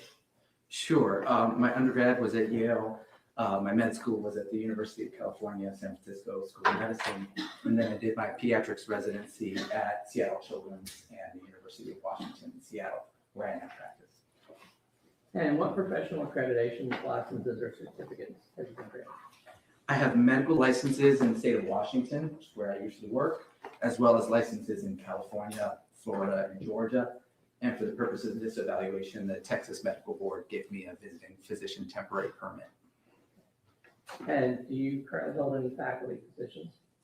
Yes, I'm a clinical professor at the University of Washington, which basically means that I teach residents and medical students, but I have my own faculty practice.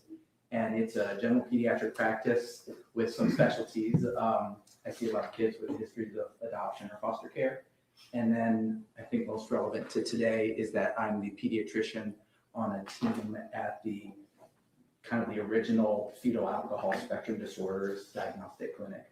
And so I've been working in that clinic diagnosing children and adults with fetal alcohol spectrum disorders for about 22 years. And are you giving hospital positions right now? Hospital, I don't do hospital work. Seattle Children's Hospital has me on staff, but I'm an outpatient guy. Okay. And do you say your current teaching responsibilities do include fetal alcohol spectrum disorder? Yes, and so at that diagnostic clinic, we do diagnostic evaluations, but we're also a training center. So we have teams coming in from around the country and actually teams from other countries who come in to learn about FASD diagnosis. And do you have any affiliations or memberships in any professional organizations? Yes, I'm a fellow of the American Academy of Pediatrics, and I'm board certified by the American Board of Pediatrics. And your responsibilities include any organizations that address FASD? Yes, I'm involved in planning conferences and teaching. There have been some conferences held in Seattle that I've spoken at, if that's what you're asking. Sure, and well, on that same vein, have you given presentations on FASD? Yes, What about, have you been published in that area? yes, as well. And have you been qualified by courts to give testimony on FASD before? Yes, in about 9 states, I've been qualified as an expert in FASD, including Texas. And FASD, is that a recognized diagnosis? It depends who you ask and what country you ask. FASD, or fetal alcohol spectrum disorders, our clinic uses as an umbrella term that describes the full spectrum of birth defects and brain injuries caused by maternal drinking. The diagnoses that we use are under that umbrella term, and there's a couple that you might be diagnosed with if you come to our clinic. Sure. And there's actually, I'm not going to try to confuse people, but if you look this up, there might be some different terms for diagnoses than what you use, but they're the same category, right? Yes. And familiar with the other doctors too, so. Yeah. Let's talk about, but there are generally accepted methods that you rely on to determine if someone has FASD. Yes, at the University of Washington, we developed something called the 4-digit diagnostic code. And a lot of clinics around the country and the world use that. And it was developed in the mid-90s, and it's currently in its 4th edition. Now, did you examine Tanner? Yes, And did you review records pertaining to him? a lot of records, yes. Did you review reports of other experts? Yes, And it's the ones that have been testifying so far, they're coming in. yes. Are you being paid for your work in this case? Yes, And what is your hourly rate? it's $450. Do you have know approximately how many total hours you anticipate billing in this case? I think I've already billed about 30 to 40 hours, and I haven't added up my recent work, but it could add another 10 to 20. Now, you kind of talked about FASD being an umbrella term, but can you talk about why is prenatal alcohol exposure important? Sure. Kind of an interesting topic. You'll hear a lot of different things about what amounts of alcohol might be safe and whatnot. So I like to start out before we get to diagnosis about what alcohol can do. So alcohol is a teratogen, and that means it causes birth defects, and in particular can cause brain damage. One thing that's tough about alcohol is that the placenta protects the developing child from many things, but alcohol goes right through it. So the mother's blood alcohol level is the fetus's blood alcohol level. And unfortunately, once it gets in there, the mother has a liver that can detox, but the fetus doesn't have a liver that can detox the alcohol in the same way. So while it's in there, unfortunately, we know that alcohol affects the developing brain on a lot of different levels. It can kill nerve cells. It can send them to the wrong place in the brain. It can make brain structures smaller or deformed. It can really interrupt the really important connections between different parts of your brain. It can affect the signaling, the chemicals between nerve cells, and it can even do lasting damage after the pregnancy by setting up inflammation or locking or unlocking certain genes in the brain. So, yeah. Does it matter like when during the pregnancy the alcohol is consumed? It does. There isn't a safe time to drink, but we know that the riskiest time to drink is in that first trimester. In those first 8 to 10 weeks, you're dealing with an embryo, meaning that the organs are being formed and the foundation is being laid. And in those first 8 to 10 weeks, we see more brain damage resulting from alcohol. It's great to stop as soon as you can because there's continued harm in the second and third trimester. Well, let's talk a little bit about what's under that umbrella of FASD. What specific diagnoses are there? Sure. The original diagnosis, and this was called out in 1973, is fetal alcohol syndrome, FAS. A lot of folks have heard of that. That's one where you might have physical features that show up. So you might have growth problems. There's this unique set of facial features that those 4 kids have, evidence of brain damage or dysfunction. And that's what goes into FAS. That was the original diagnosis. But we've learned a lot in the past 50 years, and now we know that FAS is just the tip of the iceberg. And a lot more people have the brain injuries, but might not have those facial features. And so there are other diagnoses under that FASD umbrella where you're talking about brain damage from alcohol, but you might not have those physical features. Can you kind of walk us through those? This one kind of breaks it down. So we talked about FAS, and again, that's only 11% of the folks we see in clinic. So the next one down is called static encephalopathy, alcohol exposed. That's where the brain damage is essentially the same as FAS. It's just that you don't have all those physical features. That's about 1/3 of the folks we see. But over half of the people we see, and it's the same amount from the animal studies that we did, half of our patients end up with neurodevelopmental disorder / alcohol exposed. And that's where the brain injuries are in the more mild to moderate range, and you have that prenatal alcohol exposure.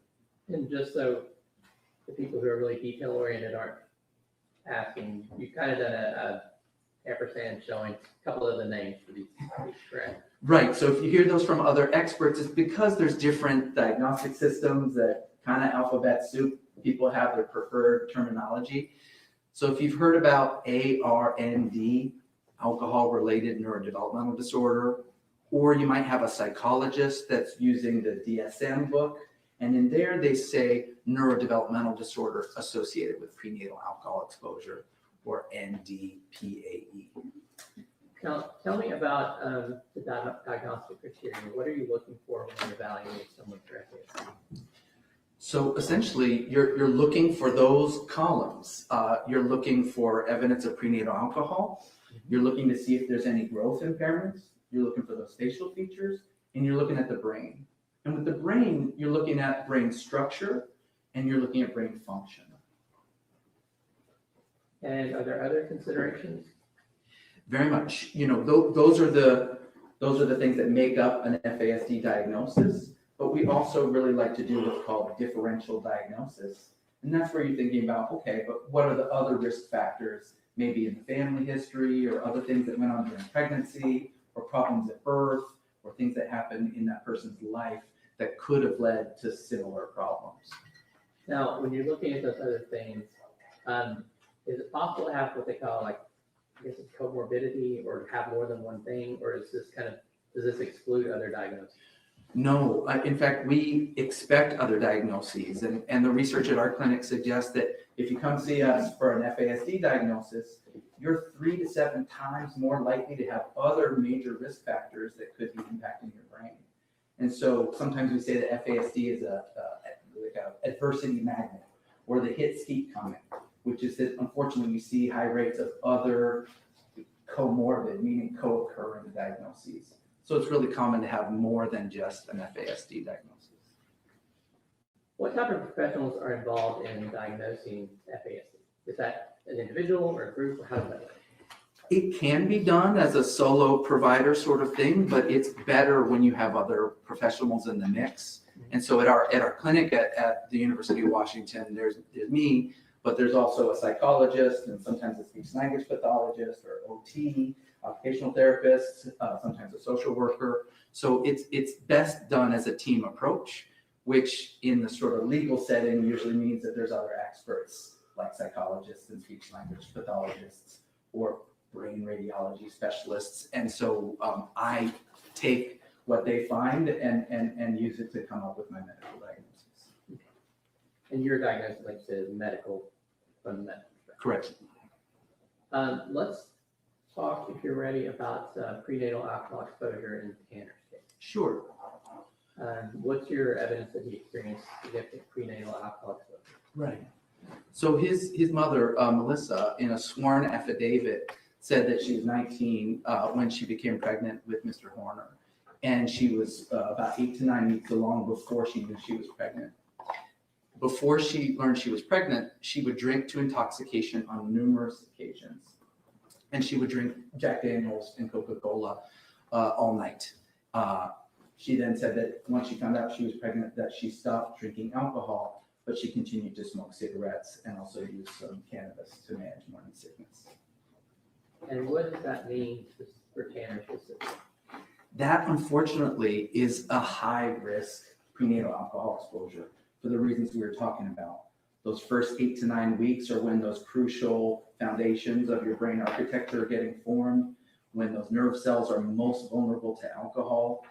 And that pattern of drinking to intoxication, drinking Jack and Coke all night, that's a high risk level of alcohol.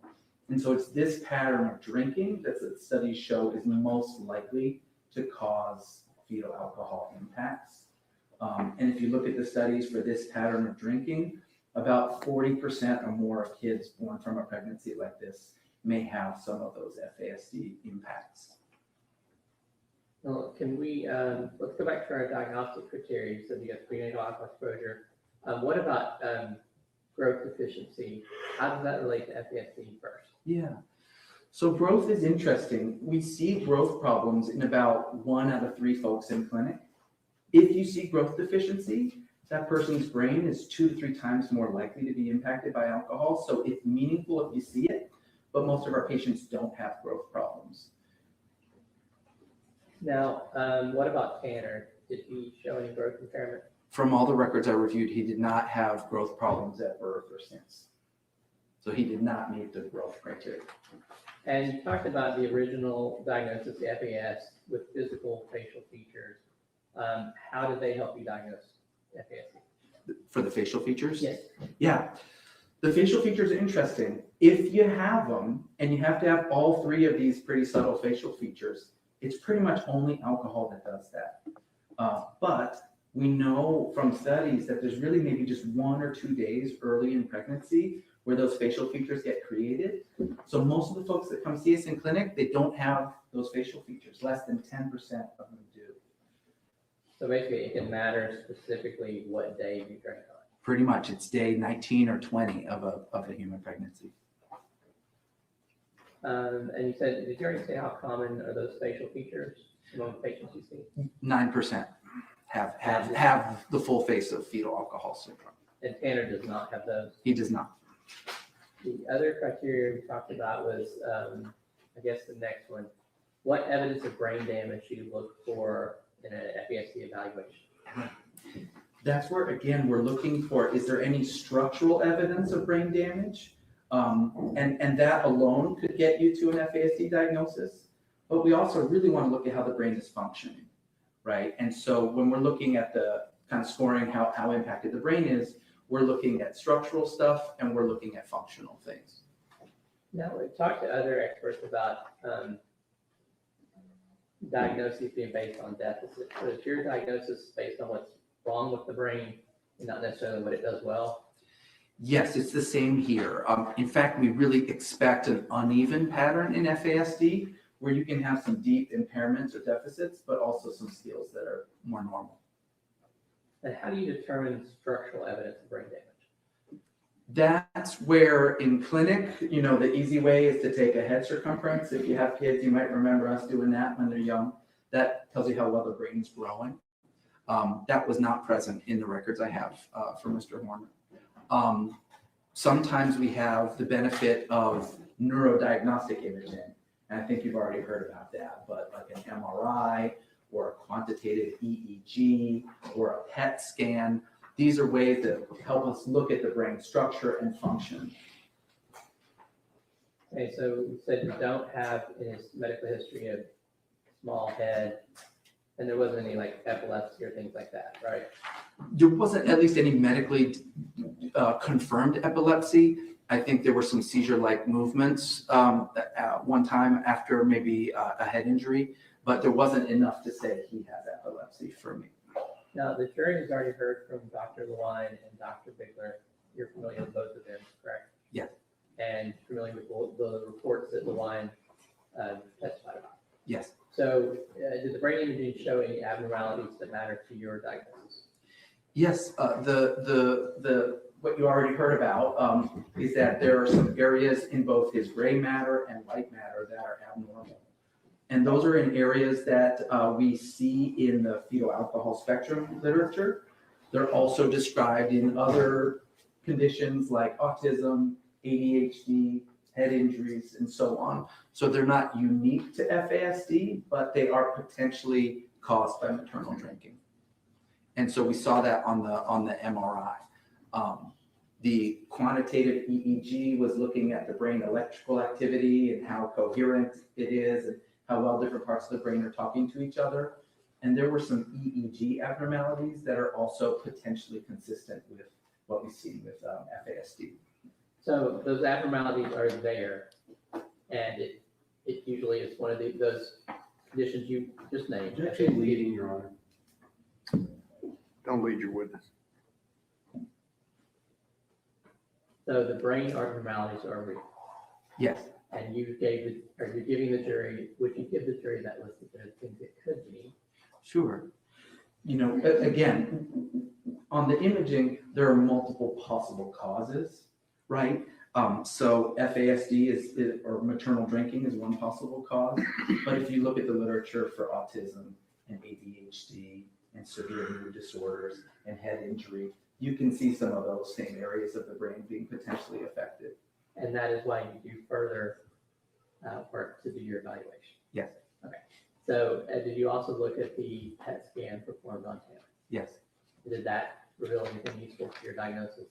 He did have abnormal brain metabolism where some areas were working too hard and some areas were not working well enough. And those were areas that support memory and attention and the emotional regulation of your behavior and social understanding. And in fact, a lot of those other areas that we just talked about influence how well you do with those skills too.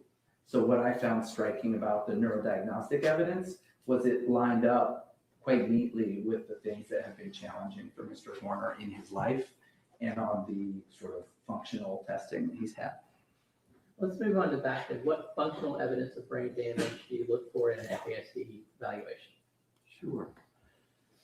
There are levels. You might remember that there's a severe brain dysfunction and then there's a mild to moderate range. And so what we're looking for when we're looking at scores, and these are when people see a psychologist and have a day or two of testing and get a lot of standardized test scores. If you have scores that are below the 3rd percentile, meaning that like 97% of people do that better than you, we call that a significant impairment. If you have skills that maybe 85% of the population does better than you, we might call that an area of concern. So in our FASD clinic, that's what we're looking for, is how many domains or areas of brain function are significantly impaired, and then how many are more areas of concern. And then to make it a little bit more complicated, sometimes something will be borderline, which is very close to a significant impairment, but not quite. So borderline means between severe and mild moderate? Yes. Okay, so it's not below it. Yes, exactly. All right, so have you identified areas of brain dysfunction for Tanner? Yes. Can you tell me about let's start with the brain domain with significant impairment. The significant impairments, the first one is ADHD. He was diagnosed with it when he was quite young, about age 5, had a lot of visits, was on a lot of medications for ADHD.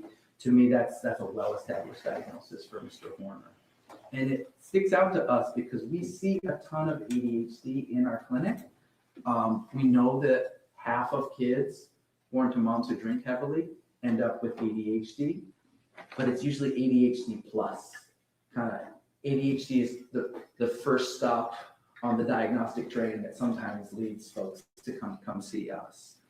And so ADHD is definitely considered an area of significant impairment for Now, us. if you have a patient who's on the FASD under that umbrella and has ADHD, is that more difficult to treat? Yes, we still use some of the same medications and treatment approaches, but they're not as successful as if you have more garden variety or genetic type of ADHD. And whereas folks with more routine ADHD, often things kind of get better as you get older, with folks with FASD, things often get more challenging in adulthood. And what other area of significant impairment for Tanner have you identified? He has a diagnosis of autism spectrum disorder, and I think you'll be hearing from some experts about that, but he was diagnosed young with that and continues to have it. And so we consider that the domain of social communication. He's also had some testing by a speech language pathologist who's done testing of his language and found that he also has some severe impairments in his higher level use of language. So I put language and social communication together as an area of significant impairment. Now we had, I think Dr. DeWine and Dr. Bigler both talked on about the neural networks that affect language, and then the jury has heard from Dr. Fritz already too. Oh, great. And that's kind of what you're talking about. Exactly. how that- Dr. Fritz's evaluation, yes, Sure. led to that. And would you agree with them that the brain basically controls behavior? Yes. Now, what about areas that are borderline? Right. So one is that on his IQ scores, he has what we call significant splits, which is when you have a big gap between one type of intelligence and another. And in our clinic, if we see an unusual difference between those intelligence skills, we'll sometimes call that an area of significant impairment. And his splits were significant, and they were between his verbal abilities and his nonverbal abilities, as well as his verbal and nonverbal intelligence and his processing speed. So some big gaps there, a very uneven pattern on his IQ. Sometimes in clinic, we would call that a significant impairment, but I was cautious and labeled it borderline because I essentially didn't want to double dip. And I knew that his ADHD could affect those gaps. And I also knew that his language impairments might explain some of those splits. So that's why I called it borderline. Now, the IQ testing, that's not testing that a pediatrician performs either? No, that's a psychologist. Okay, and so you relied on data from a neuropsychologist for that? Yes. All right. And I just want to clarify too, put your original report into the record, and then after you received Fritz's report, did you do an addendum? Yes. And what did that make the changes you talked about? It didn't change his overall diagnosis at all, but when I got more evidence for the autism and the language, that moved up to a clear area of impairment. It had been borderline before, and that's when I cautiously moved the splits down to borderline. So they swapped. Did we have other areas of borderline impairment? Yes, tic disorder. He has described certain tics, and I saw some during my evaluation. And I believe Dr. Ryan was just testifying, and she may have mentioned a tic disorder as well. That's significant for us because tics are neurologically based. So when people have a tic disorder, we may give them an area of impairment for that. We know that tic disorders are about 5 times more common in folks with FASDs. And we also know that folks with tics are also more likely to have mood disorders like depression or anger episodes or meltdowns, such as have been described for Mr. Horn. And I apologize, if you have a slide you wanted to show on the IQ splits first.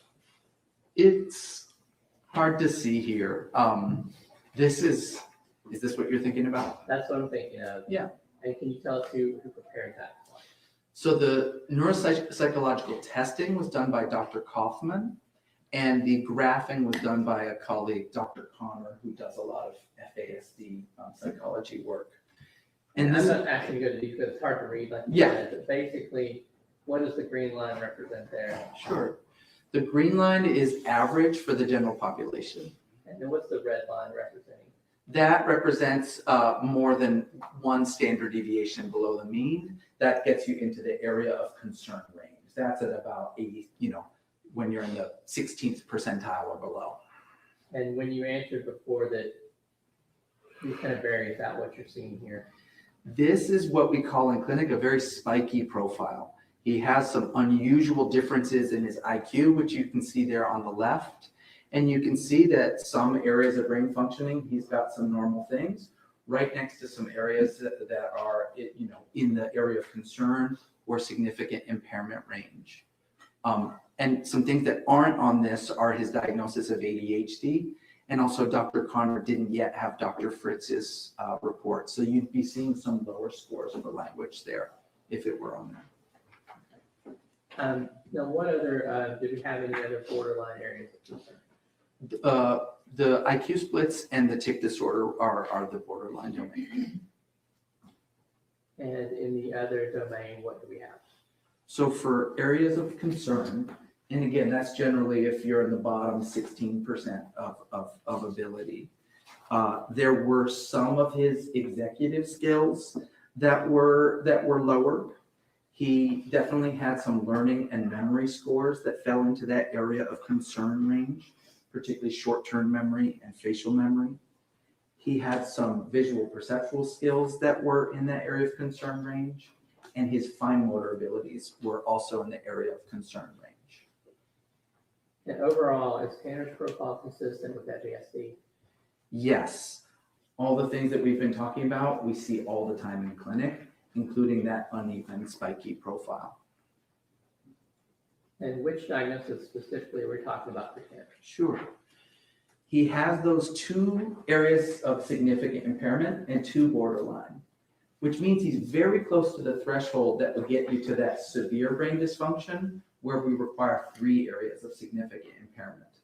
But conservatively, I diagnosed him with moderate dysfunction because I only counted 2 of those as severely impaired. And that brings him to a diagnosis of neurodevelopmental disorder, alcohol exposed. And you can get that for mild to moderate impairments. He's definitely got at least moderate, and he was close to severe. And he was also exposed to alcohol in a high risk way. And I think you already touched on this, but NDAE, that's a common diagnosis among people with FASD? Over half of the people we see have this diagnosis, and over half of the animals, which is not the happiest studies, but at least in those animal studies, you can control for all the other risk factors that humans have. You can kind of eliminate those and just look at what results from a known amount of alcohol. And in those animal studies, over half of the animals had the animal version of this diagnosis. And what does that mean for Tanner?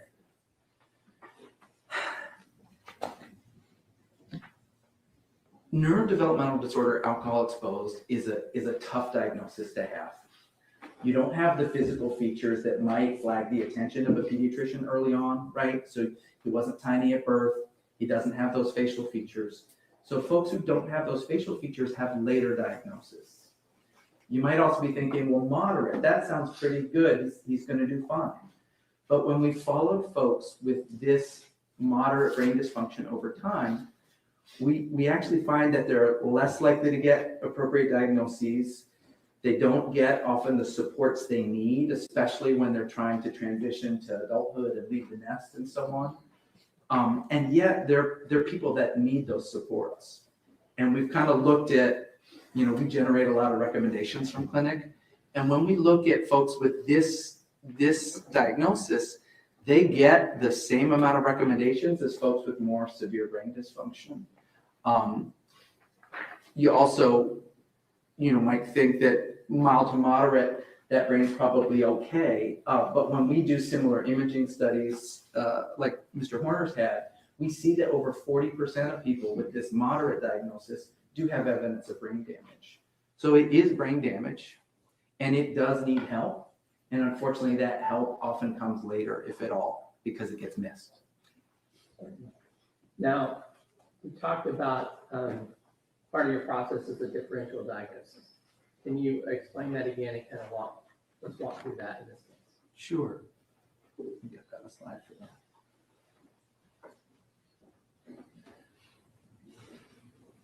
Mr. Horner had a lot of risks and has a lot of diagnoses. and you're probably hearing from a lot of experts, so I appreciate your patience on that.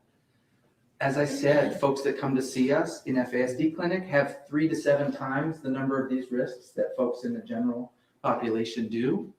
And so when I looked at Mr. Horner's history, a couple things popped out. Sure. Tell me about the family history. So we know that he's got a strong family history of substance use disorders. And that, together with being exposed to substances while you're in the womb, really increases your own risk to have substance use problems when you get to adulthood. We also know that there is a family history of psychiatric disorders and suicidality, and Mr. Horner has suffered from similar things. Because of that family history and because of his autism, I did do some genetic testing because I was curious to see, could we find a difference in his genes that would explain his outcome? And we did pretty comprehensive genetic testing, and we didn't find a clear, aha, it's this gene that caused all of this sort of thing. Did you talk about other potential prenatal exposures or things like that? Did you consider those in your differential diagnosis? Not yet. You saw his mother's statement that she smoked and used cannabis as well. And when you look at all the things you could use during pregnancy, unfortunately, alcohol is common and legal, and it's the worst thing you could be exposed to. But those other things have risks too. So if you smoke during pregnancy, it can increase the risk for ADHD or antisocial behaviors. If you use cannabis or weed during pregnancy, it can affect your executive skills like planning and organizing. Also can affect your academic achievement and your risk for using substances yourself.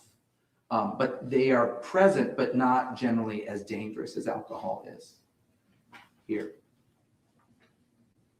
And what other differential diagnoses did you consider? Sure. Another one that really jumped out as a prominent risk factor is that Mr. Horner's, and may I ask, has the jury heard about that yet? Yes, Dr. Speck has testified already, so that they'll be familiar with that if you just want to. Sure. Act as if you had a conversation about it already. Right, great. So you heard about lead. You know that his bone lead level was 24 times higher than other folks his age. And if you calculate back to what that would have been when he was a kid, that looks like a level of almost 30. That's really high. The lab flags a level of 3 for me. So his level as a kid is estimated to be about 10 times that. And I can tell you, I've been doing pediatrics for 23 years. I can think of only, and I order a lot of lead levels, I've only seen one result that high, and that was a child adopted internationally where there was a lot more lead. So for me, that was a significant risk factor because that amount of lead can impact your IQ, can impact ADHD-like symptoms, and unfortunately is linked to delinquency, aggression, and explosive tempers. So lead was a significant feature of his history for me.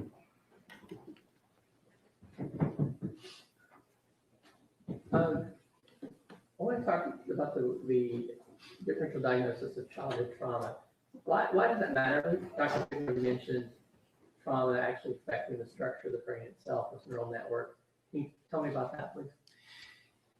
It matters because essentially you can be born with genetic risks or impacts from drinking and things like that. So you can be born with a brain that's damaged, but then there's further damage from neglect, abuse, and other adversity or other traumatic experiences in childhood. And we've looked at that because we see so much childhood adversity in our clinic, and we've tried to weigh what does more damage. And what we found is that alcohol is probably the riskiest thing, but that if you add up a lot of childhood adversity and these other risk factors, then they start to rival alcohol in terms of what does how much damage in terms of brain structure and brain function. And so Mr. Horner's childhood adversity, which was very significant, added additional risk and added additional damage. Okay, now next I want you to talk about PSD and FASD because I've asked you about both. And I guess there's different ways of identifying them, different ages they get identified, and maybe different support you could give for those. You can absolutely have both fetal alcohol spectrum disorder and autism. And we're still learning about how much of a role alcohol might play in developing autism. We know that autism is primarily genetic in terms of the risk factors, but we know that there's other things during pregnancy that can increase the risk that someone's going to have autism. And what I can say is that from our clinic stats, if autism is about 1 to 3% of the population, well, folks that come see us, 10% already have an autism diagnosis, and 10% get referred for further evaluation. So it does seem like there might be some impact of maternal drinking. And there's also certainly some overlap in symptoms between autism and FASD. Did you also look at potential brain injuries in Tanner's case? Yes. And how did you factor that into your differential diagnosis? He's definitely had some head injuries. He got stitches at age 4. He unfortunately tended to hit himself in the head when he got really upset or was having a meltdown as both a child and an adult. He's reported that at times he knocked himself unconscious from punching himself in the head. He was knocked out in his mid-20s, passed out, and then there was a suicide attempt that involved strangulation where he was unconscious for some amount of time. So he's had a number of head injuries that could have added, harm to his developing or young adult brain. And did you consider Tanner's substance use in your differential diagnosis? I did, and when I do these forensic legal evaluations, we hear about a lot of substance use that often starts very early, middle school or before. And so Mr. Horner did use substances, but for me was lower risk compared to other legal cases like this. He tended to prefer cannabis or weed and did use, a lot of that. He also used K2 or synthetic weed from about 18 to 23, and also has used some other things, but maybe not as much. So MDMA and psychedelics were things that he used sometimes.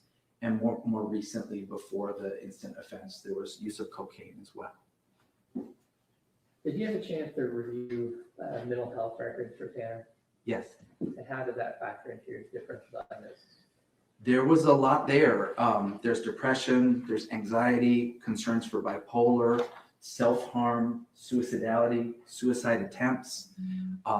And we know, unfortunately, that when you're going through life with disabilities and the risk factors that he's had, and the childhood that he had, and the family history that he's got, that we really unfortunately expect to see a lot of that. So in young adults with FASD, with his kind of risk factors, we expect to see those. But I don't think that those mental health diagnoses better explain, what we see on his testing. So what was your ultimate conclusion from that differential diagnosis? Right. So there's a lot on that slide. There's a lot we just talked about. When I weigh those, I know that the research tells us that alcohol is a dominant risk factor that in our clinics explains a lot of the brain damage and dysfunction.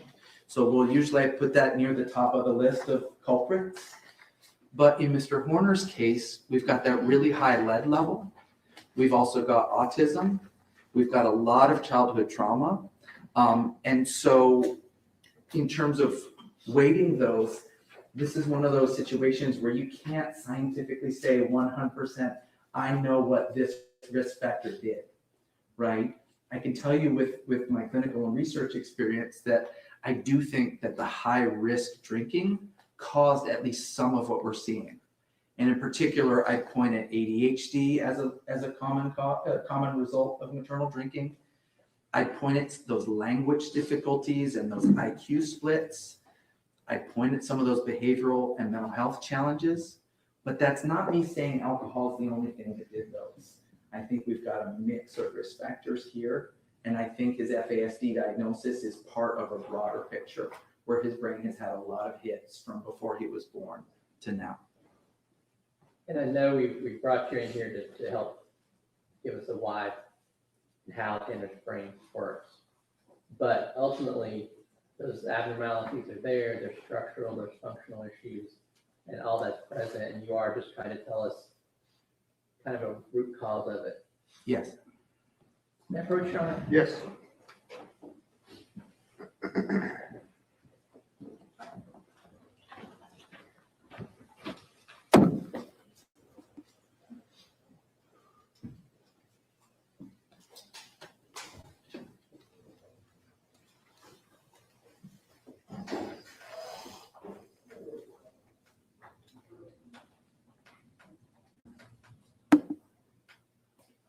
And apologies to you, Dr. Davies, and the jurors, that I did not get this document before. Can you identify it?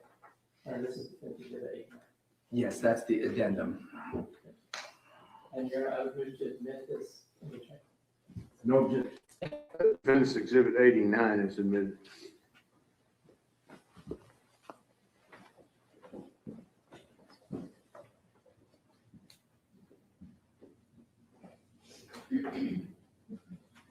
I have nothing else here. I'll pass with this. Let's take a short break and then we'll call you back in, okay? About 10 minutes, all right? Yes, sir.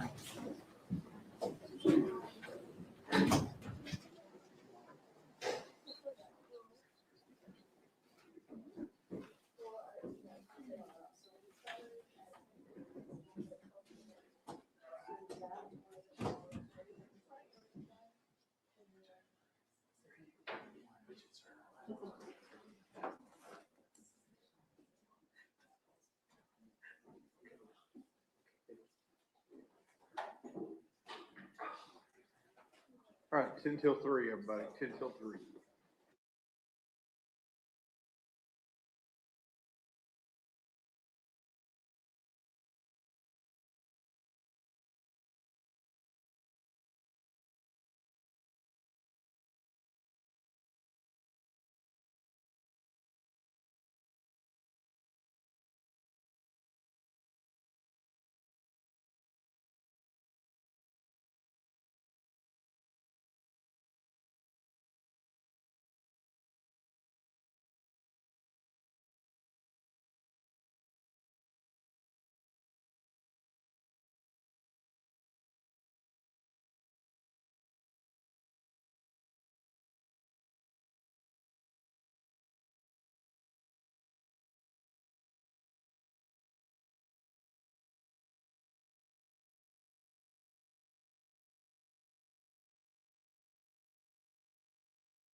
I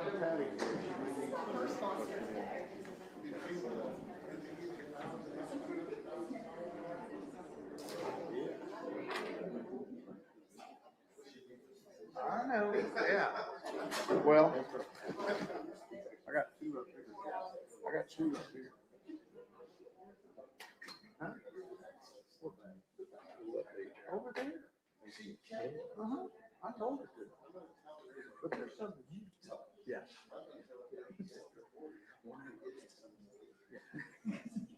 Go, yeah, do that, see if she does. All right, both sides ready for the jury? Well, I lost Carrie.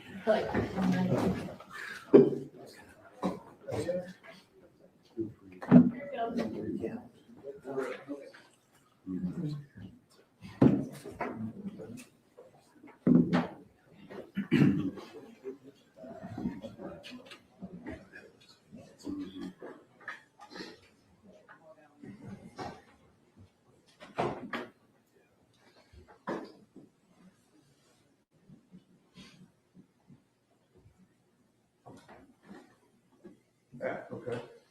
Yes, sir.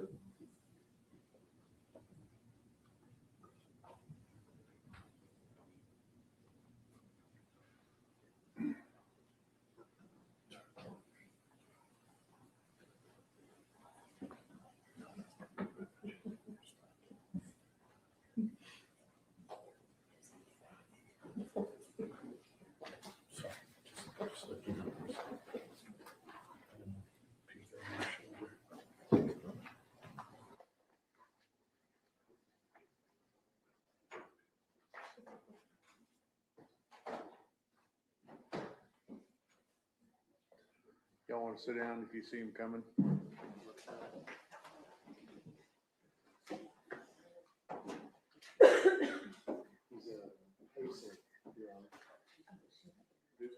Who is? Oh, there he is.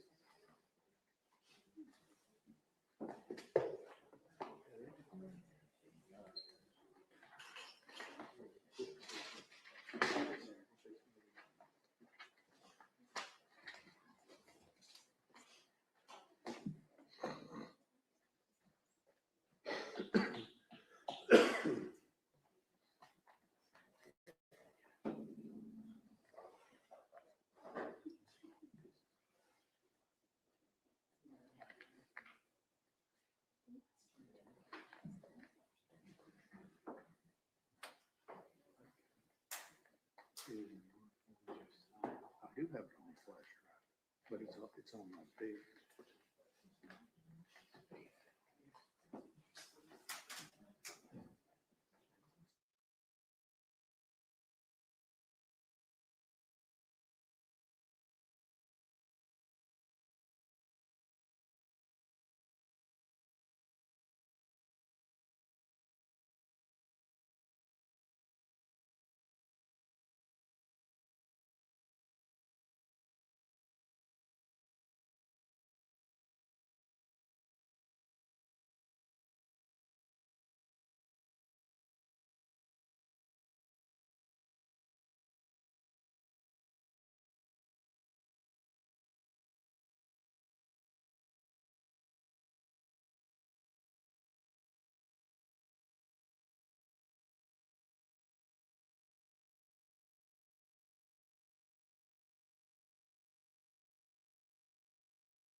All right, everyone may be seated. Cross-examination, Mr. Berry. Thank you, Ron. Good afternoon, Dr. Davies. Good afternoon. Welcome back to Texas. Thank you.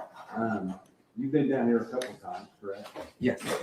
You've recently testified on a capital murder, correct? Yes. Here in Tarrant County. Yes. And at that time, I think you were more testifying on your expertise related to adoption services and things like that. It was both. There was FASD question and international adoption questions. Understood.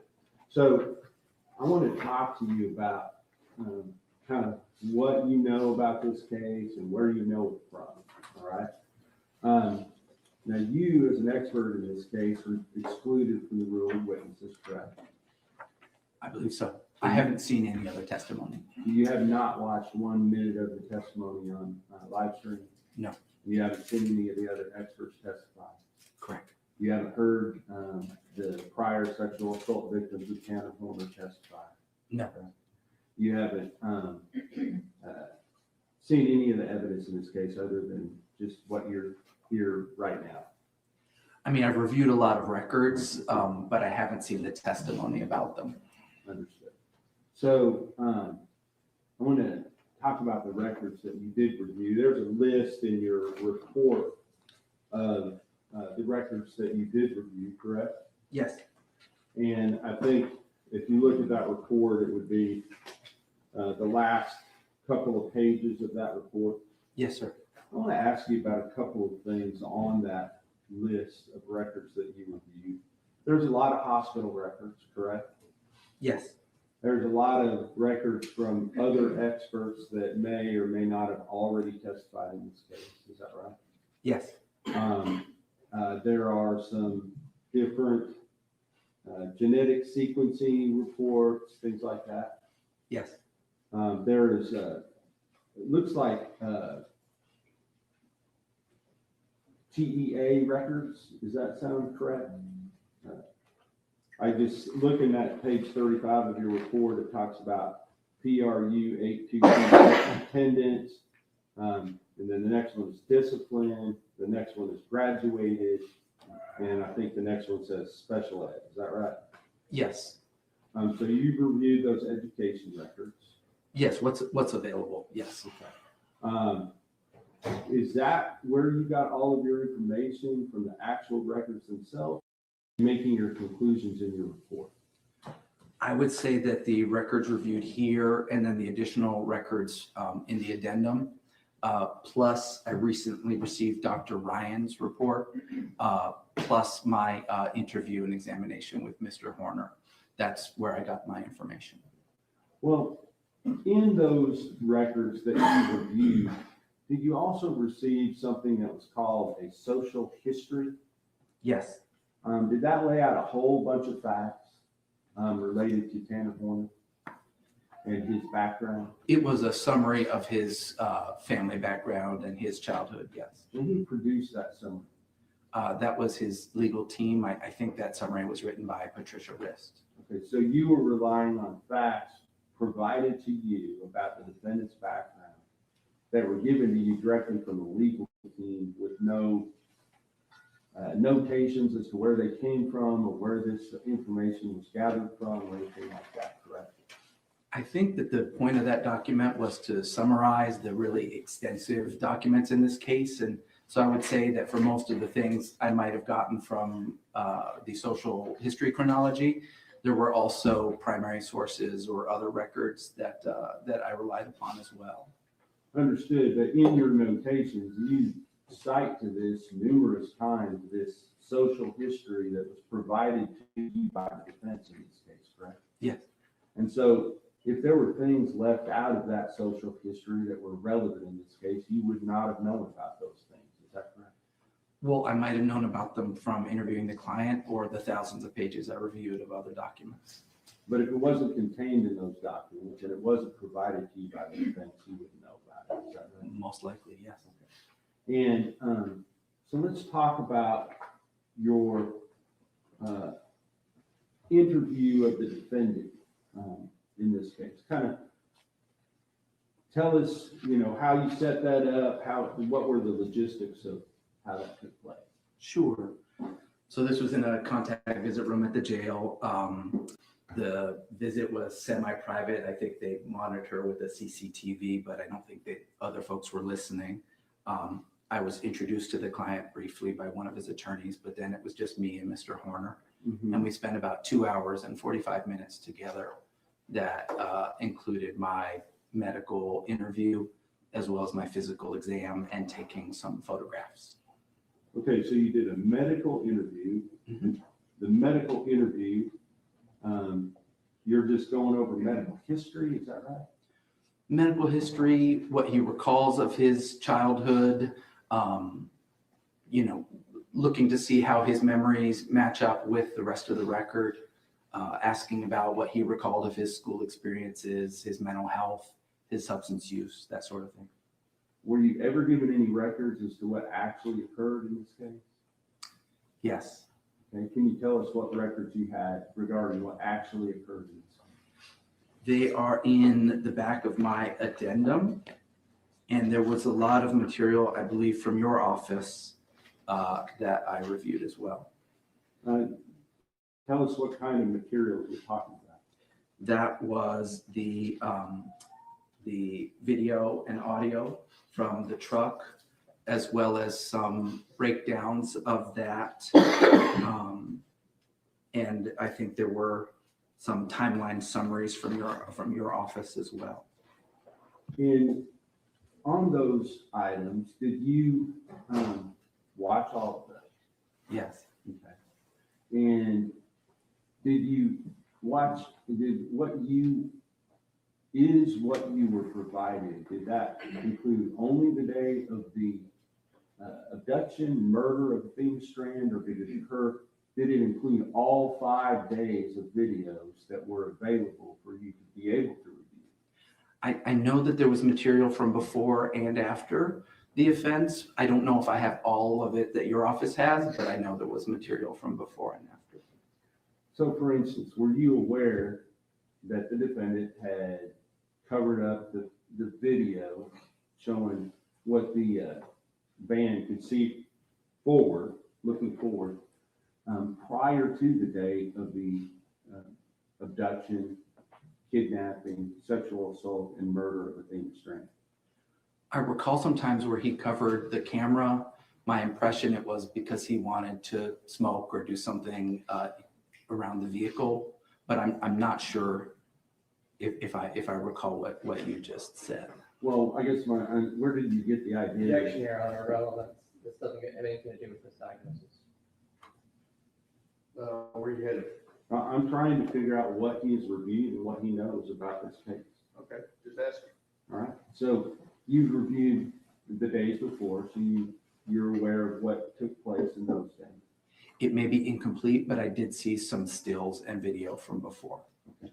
And then as far as the days after, as far as what he did on those days after in those videos, meaning December 1st, December 2nd, today he was arrested, did you review those as well?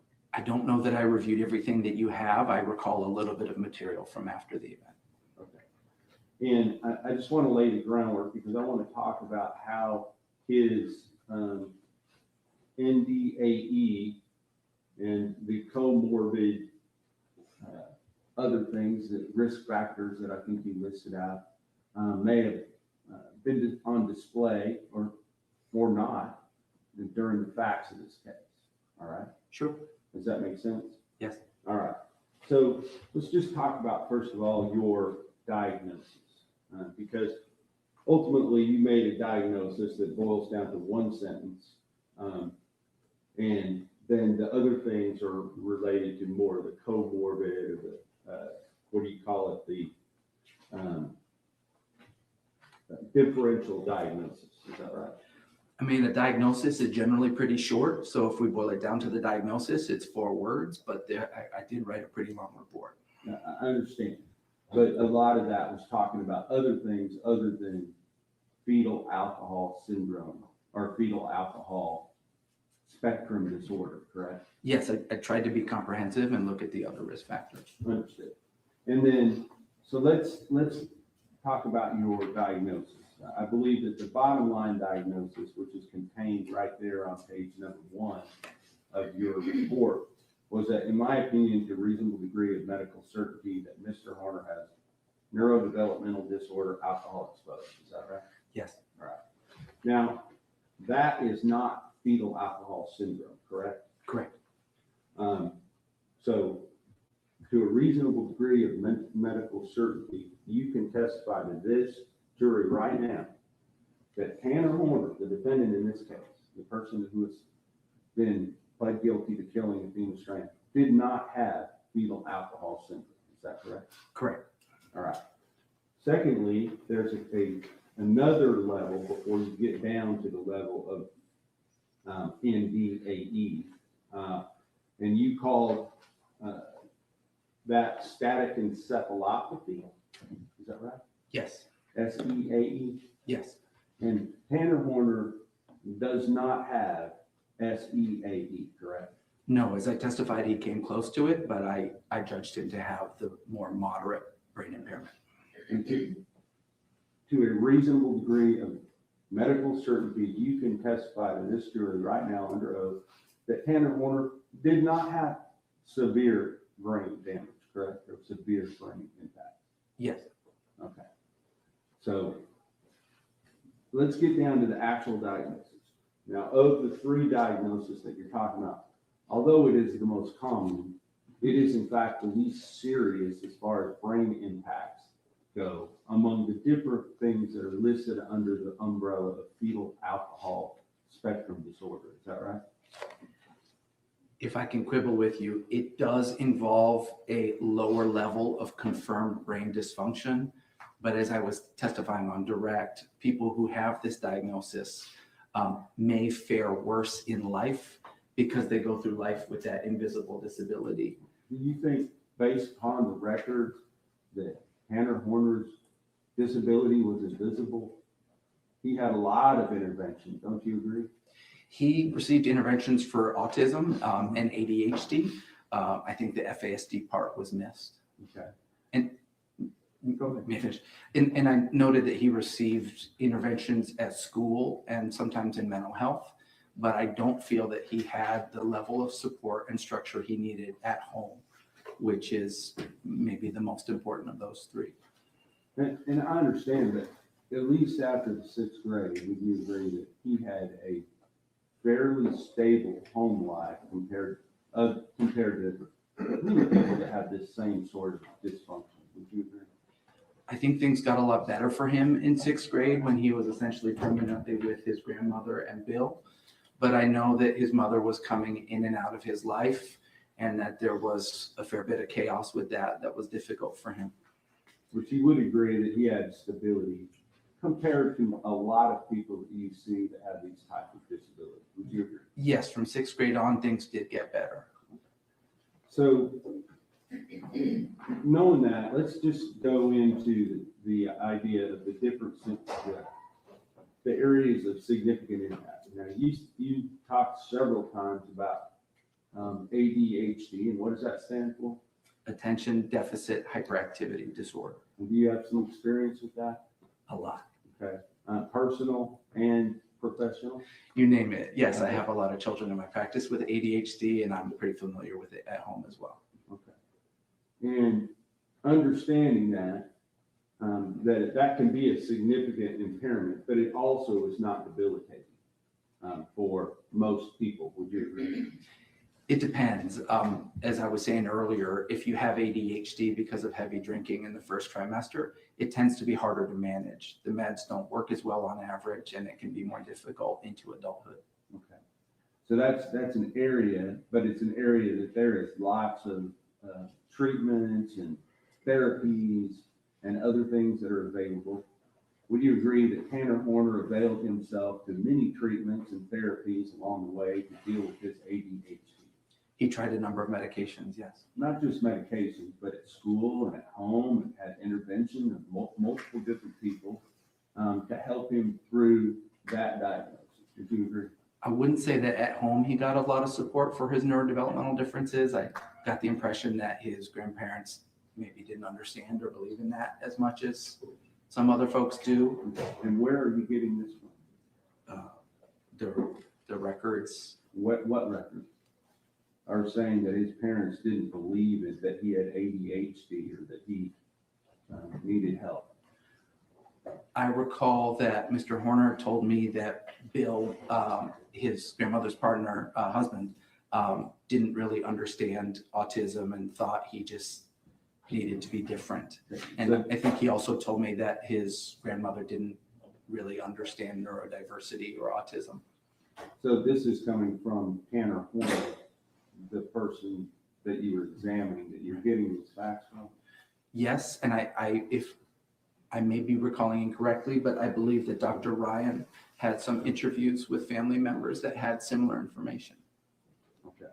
So, but you didn't talk to any collateral sources? No. And what you had at your disposal, other than the records that you went through, was this social history written by the defense?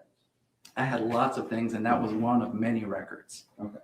So with regard to the areas of significant impairment, Tanner Horner was tested for IQ when he was 18 or 19 years old, is that correct? Yes. All right, and at that time, would you agree that was part of a determination as to whether or not he was still going to be eligible to receive benefits based upon his previous diagnosis of Asperger's? Yes, it was a social security disability evaluation. I don't know if it was to rule in or rule out Asperger's, but I know it was to determine whether he should continue to receive benefits as an adult. And you also know that as a result of that examination, at that time, that the United States government decided that. Objection, testifying. Let me hear the question. Do you know as to whether or not his benefits were denied based upon that evaluation? I did read that evaluation, yes. And were they denied? They were.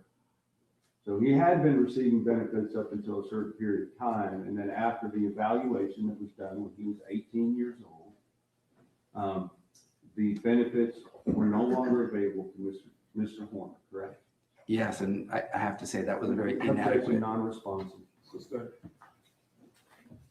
With regard to that, at that time, there was a report issued by Dr. Cleves regarding her examination, correct?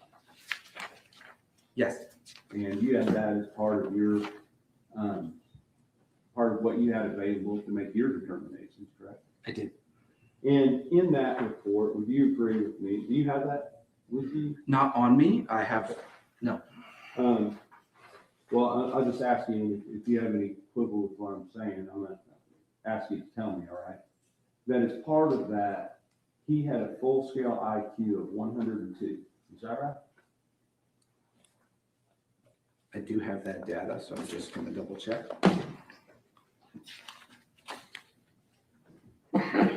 Yes. And can you tell us whether or not that is higher or lower than the average person? That is right in the middle. But it is, average is 100, is that right? Yes. So he had 102. Sure. Did you retest him? He was retested by Dr. Kaufman in 2025. Okay, so since between the time of this offense and today, he was retested again. Did his IQ go up or down? The trouble with the summary score is the significant splits I talked about. Objection, non-responsive. All right, we approach.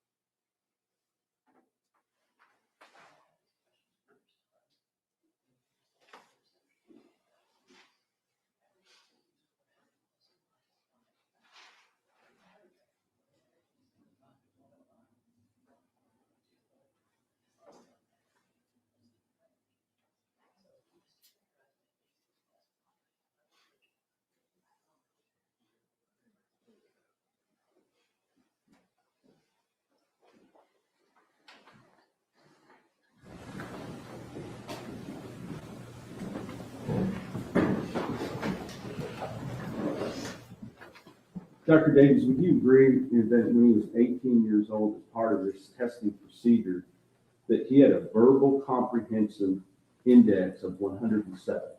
Yes.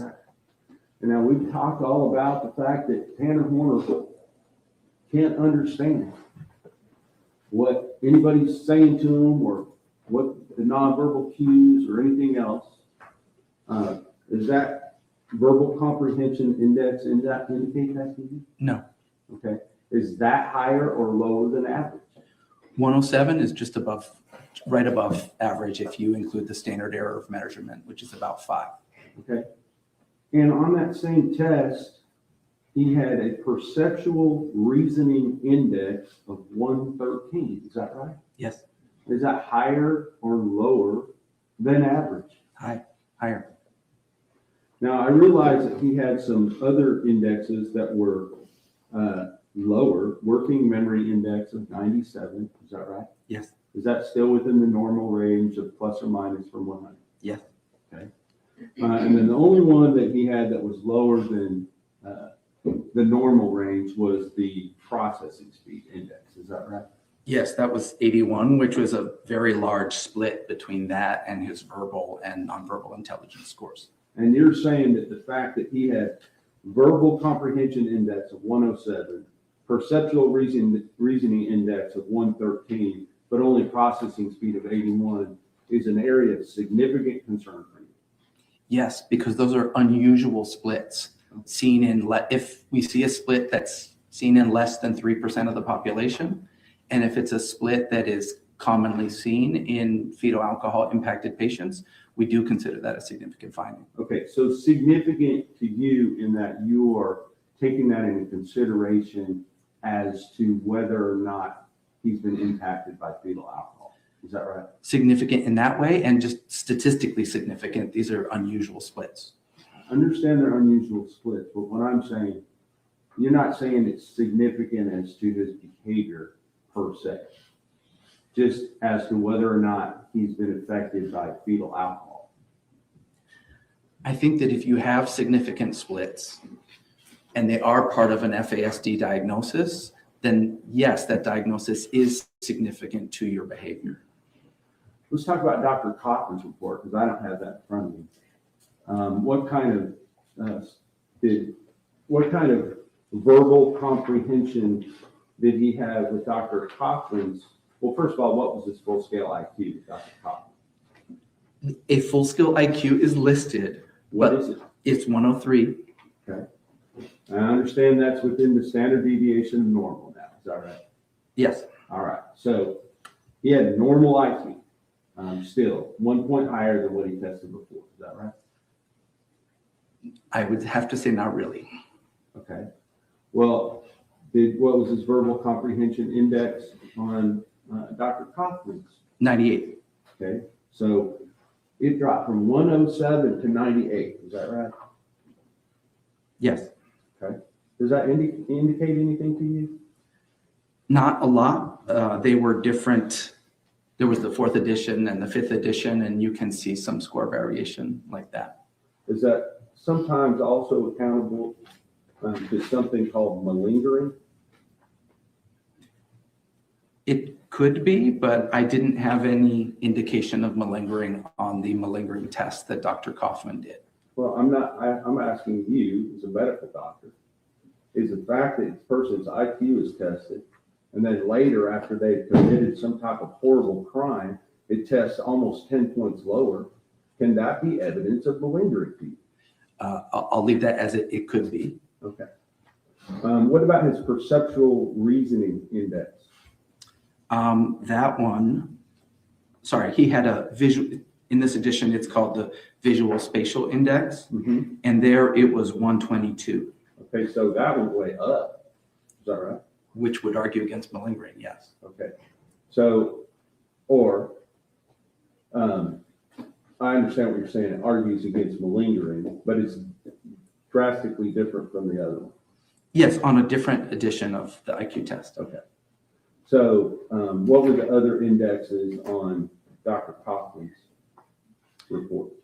The fluid reasoning index was 105. Working memory was 106. Processing speed was a lot lower, again, at 89. Okay, so, but it was higher. It was 89 versus 81. Is that, could it be from the different tests? Is that right? Yes. But it's a lot closer to normal in that test than the other ones, right? Is that right? Yes, and again, I'm more focused on the very large and unusual splits. And I think you've explained that, but bottom line, the defendant has a normal, if not above average IQ. His IQ tests aren't normal because of the splits, and the psychologists that I work with routinely wouldn't give a full scale IQ when you have a large difference between the verbal and nonverbal IQ. That's just what I've been trying to share. We have two different psychologists, Dr. Gleaves and Dr. Kaufman, that both have given a full scale IQ. Is that right? Yes. Okay. So that was the next thing. Then those were the areas of significant impact. So ADHD and the unusual splits in his intellectual functioning test, but you amended that later. Is that right? Right, with the additional confirmation of autism by multiple experts and the additional in-depth language testing from Dr. Fritz. So you moved that one down from significant impairment, the multiple splits one, Yes. to borderline. Correct. All right. And then you moved up Asperger's / autism spectrum disorder level 1 to the more significant level based upon Dr. Fritz's report. No, not just autism. It's autism and language. And it was based on Dr. Fritz's report and the reports of Dr. Spence and Imhoff, who also diagnosed autism. Did you put a notation in your report that Mr. Horner's functioning in the domains of ASD or Asperger's was not clearly impaired on neuropsychological assessment? I don't recall writing it that way. What I was communicating in my original report was that we had records of autism diagnoses during many years during his childhood, but unfortunately the original diagnosis records no longer existed. And so I could tell that he'd been receiving services for autism through the school district for the second half of his school career, but I didn't yet have the adult autism evaluations that I now have when I wrote that.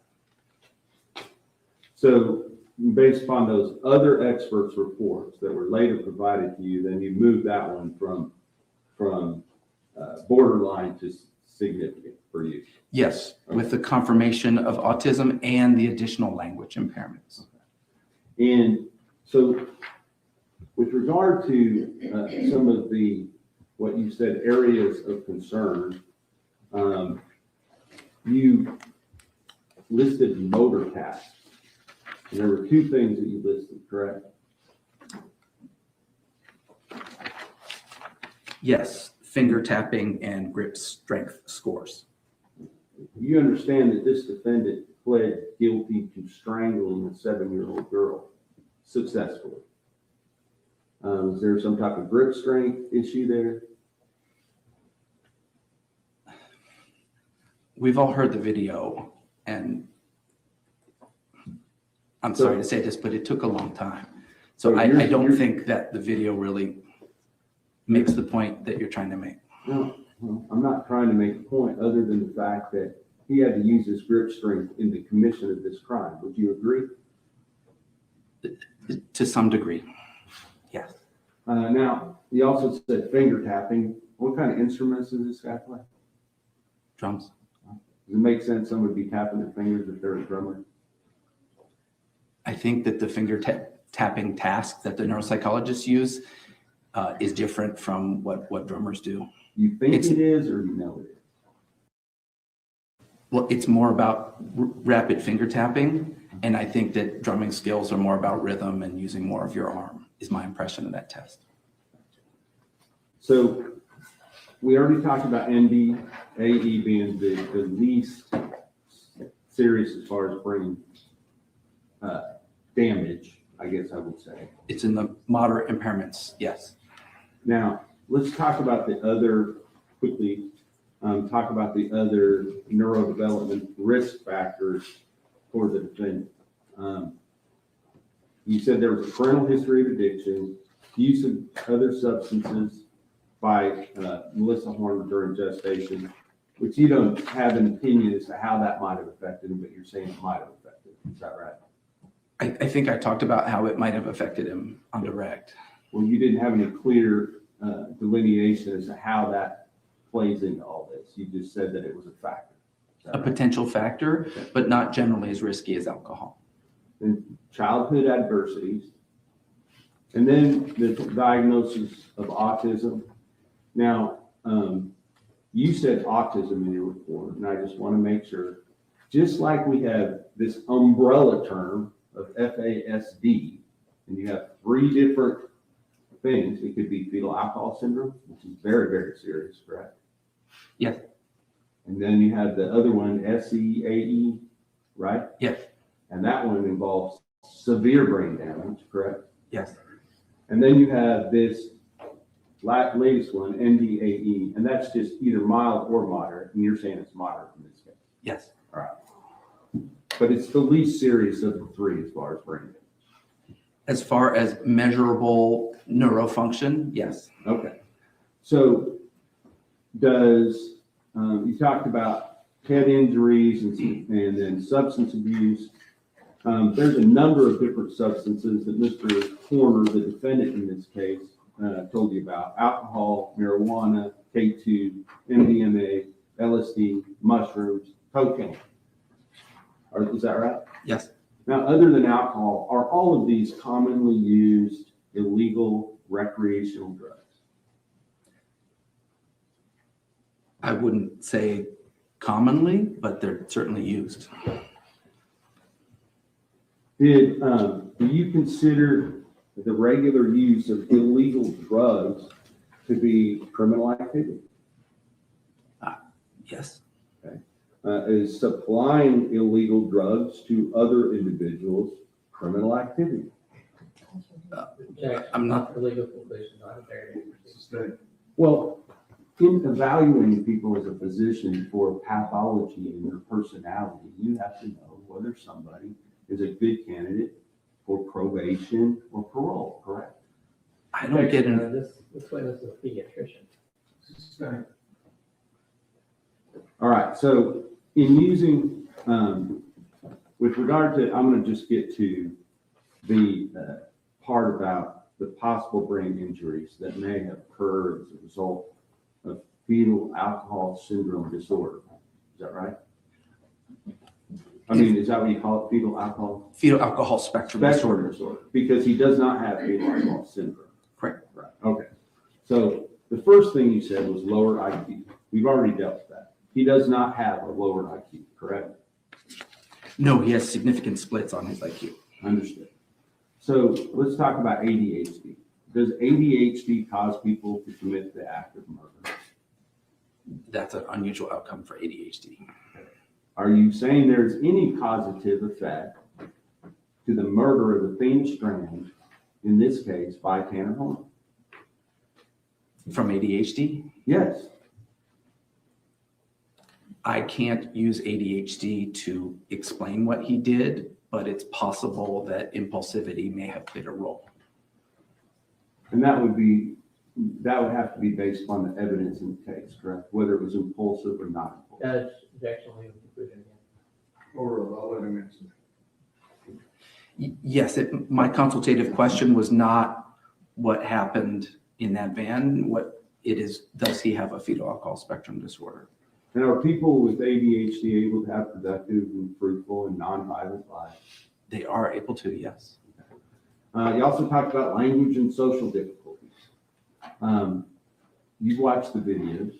Does it take language and social skills to convince an unsuspecting gas station attendant to loan him some cleaning supplies to clean up the Objection. van? Relevant. I'm sorry? Relevant, he's also calling for speculation and also calling for legal conclusion. Speculation is a statement. Okay. Would you agree with, on those videos, throughout them, all 5 days of them, that he exhibited multiple times of using his language and social skills correctly to accomplish goals that he wanted to accomplish? I didn't see a lot of evidence in that, in the videos. I don't think asking for towels is a high level use of language or social interaction. What about calling your boss and making arrangements to make sure you still have control of the crime scene the next day? It uses language, but I don't know that taps some of his deficits. Now, you talk about learning disabilities. He did have the diagnosis of autism. What are the specific learning disabilities that you saw in the education record? Have I talked about learning disabilities? Well, yeah, I believe that it was mentioned in your report. Sure. In my report, what was notable from his school records is that his first category of qualification was for autism or Asperger's, but his special education services were also under learning disorder. And unfortunately, we didn't have enough detailed records. I think some were destroyed, that I don't know where that came from. So I included that in my report as, part of having learning being a possible area of concern, but I don't have the data that came from. And you talked to Tanner Horner about that, and he told you that he didn't have any learning disabilities, correct?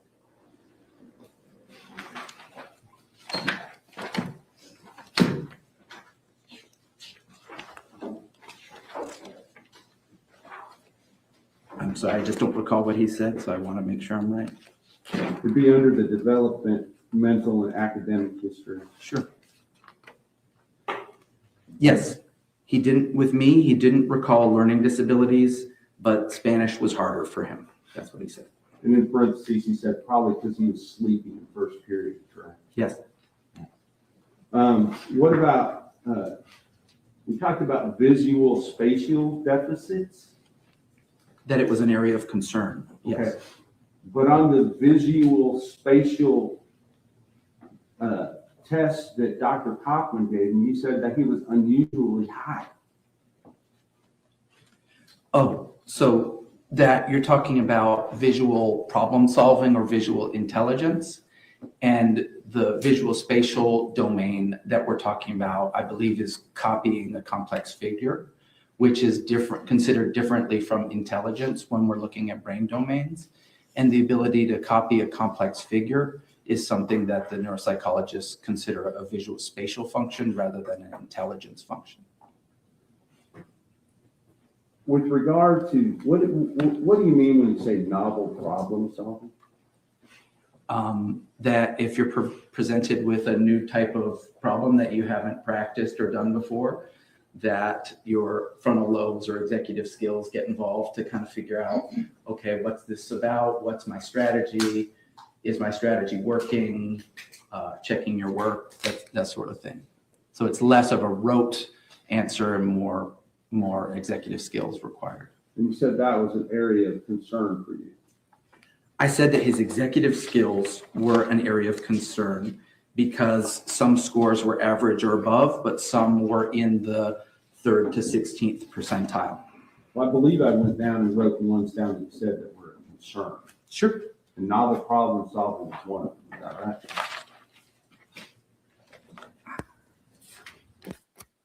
I think you might be getting that from the FASD background part of my report where I'm talking about general areas of difficulty. Okay, so this is not specific to Tanner Horner. No, he had other executive skills that were in the area of concern range. But novel problem solving was not one of Tanner Horner's problems, is that right? On the testing that I reviewed, no. And throughout this case, he's presented numerous different lies to meet different types of evidence as they came forward. Would you agree? I think so. I haven't reviewed as much of the police interview type of history of the case. Well, I mean, the fact that he told them that he backed into her and then freaked out because of his autism, that's a novel problem solving. Would you agree? It's an excuse that didn't hold up. But it was one that he tried. It was a way that he tried to solve that problem, correct? He did try to lie about what happened, and the video didn't back that up. And you're aware now that he's also saying that now he has a reason for covering up the videos because he was using cocaine. I'm not aware of that. Oh, I thought you said you had some indication that's why he was covering up the video. Oh, I thought he was smoking cannabis on one of those, but maybe I'm wrong. Well, you saw him smoking cannabis on one of those, correct? I think so. Yeah, so that was on the video, Okay. right? There was never any cocaine on the video, would you agree? Not that I recall, but smoking cannabis on video isn't great problem solving. Yeah, I understand that. But making up a story to cover new evidence is problem solving, would you agree? It's lying or it's problem solving, and I think we're here today because it wasn't effective. The last thing I want to talk about is zero, because you're, as a physician, you know what malingering is, correct? Yes. And that is making up some type of psychosis as an excuse to mislead or gain some favor with the police. Is that right? Objection, counter testifying. I don't think any of the experts would define malingering that way. Well, you define malingering. Malingering is either exaggerating psychiatric symptoms for gain or faking bad on neuropsychological testing, things like that. So if you get caught for murdering a 7-year-old girl after you sexually assaulted her, and you make up this alternative personality to show that you're just crazy, so that maybe they might find you insane at some point, is that malingering? It's an attempt at malingering that I don't think was very effective. Okay, thank you. I'll pass. Thank you, John. Dr. Davies, could you pull up the chart that Dr. Connor prepared? Sure. A couple of, let's start with kind of the basics of IQ. You mentioned something about a 5-point plus or minus. What were you talking about there? That when you do a psychological test and you get a score, there's usually a range of error where the psychologist might say he got a 102, but his score is probably somewhere between a 97 to a 107 type of thing. Okay, and a good example of that was we had 2 scores that were 9 points apart. Right.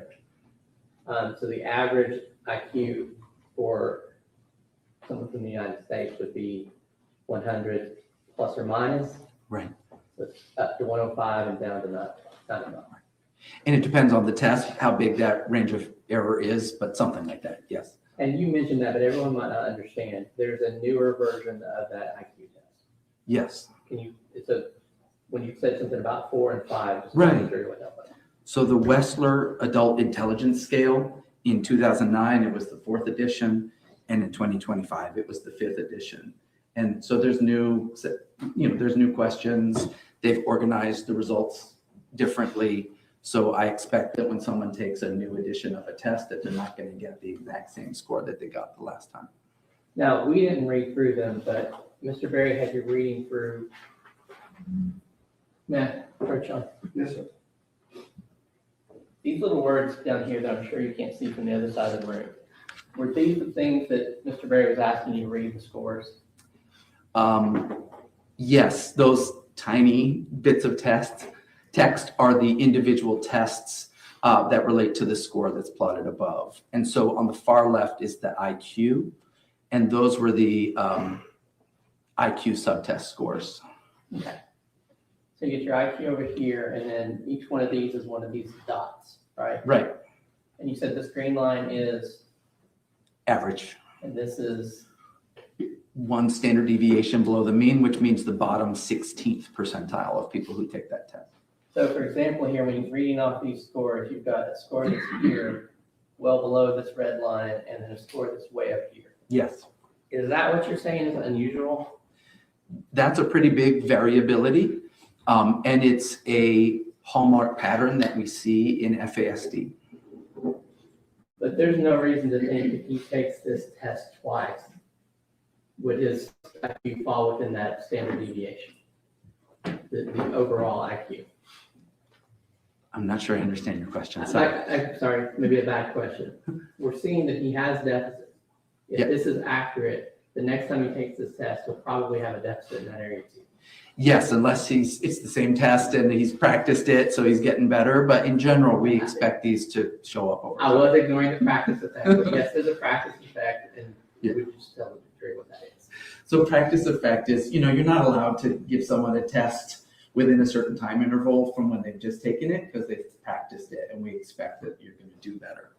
So ignoring the practice effect, if this test is accurate, he's going to be within that range over and over again, and his ACQ total is going to be within the range. Yes, plus or minus some points because we expect some variation, but the overall pattern would likely hold. And in the AE is under that umbrella of FASD, correct? It is broadly considered under that umbrella term, fetal alcohol spectrum disorders. And you actually have a clinic to treat FASD, Yes. and you have patients that are only diagnosed with in the AE who are coming to that clinic for help. Yes, and the people who come to the FAS clinic are coming for diagnosis and recommendations. The treatment part is happening in the community, and I have a number of those patients in my practice. And you said about what percentage of your practice are in the AE? Of people that come to us for diagnosis, just over 50% have ND.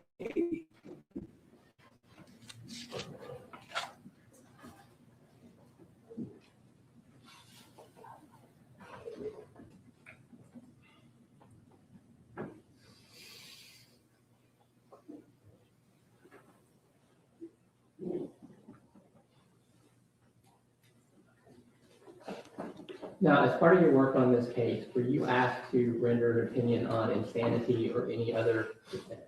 No. Were you asked to render an opinion on whether or not Tanner Horner has an FAS? Yes. That's what Michelle. Mr. Reardon. No further questions, sir. May Dr. Davies be finally? Yes, sir. Thank you, Doctor.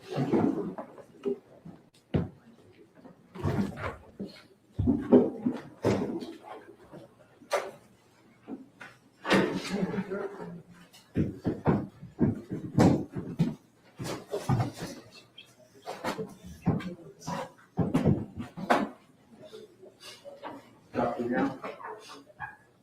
Okay, Dr. Young.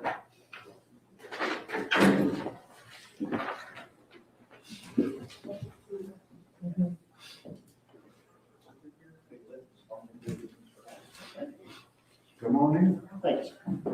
Ladies and gentlemen, this witness has been previously sworn to testify truthfully. Okay. Mr. Goldberg. Yes, sir. Good afternoon. How are you? Good to see you. A couple of questions. Can you tell the jury your name, please? Stephen Lee Yont, DO, And what is your profession? physician. Pull it a little bit closer. This one? So, there you go. Are we better? Yeah, thank you. Can you please review your educational background?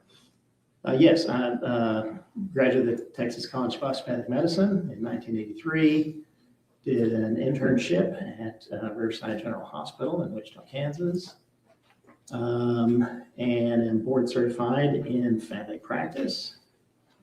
And I've been practicing medicine in Bastrop, Texas since 1991. And you currently hold any faculty positions? Yes, clinical assistant professor adjunct at Texas College of Osteopathic Medicine here in Fort Worth. And were you provided records to review for your work in this case? Yes. And what records were you provided? Got a list of things. Do you need? Just give me the general topics. Okay. What was relevant to your, well, let's start there. What were you asked to do? Were you asked to examine Tanner Horner in this case? Yes. And that's as a physician. Yes. What records did you review that were relevant to that task? Some records that were involved with his history, medical history as a child. I records from some testing that he has gone through since I saw him in 2023. And that's pretty much the important stuff. Now, you said you saw him in 2023. Did you do a physical exam of Yes. Athena? Very And thorough. what did that consist of? Beg pardon? What did that consist of, your examination? Very, very comprehensive history taking, and a head-to-toe physical exam. These exams that I do in these cases are typically at least 3 hours, and we try to be as thorough as possible. As part of your examination, did you take any sort of samples? Yes, we had blood and urine. Blood and urine, did you send those for processing in the normal course of your? Yes, Okay. through LabCorp. To LabCorp? Yes. Can I approach you? Yes.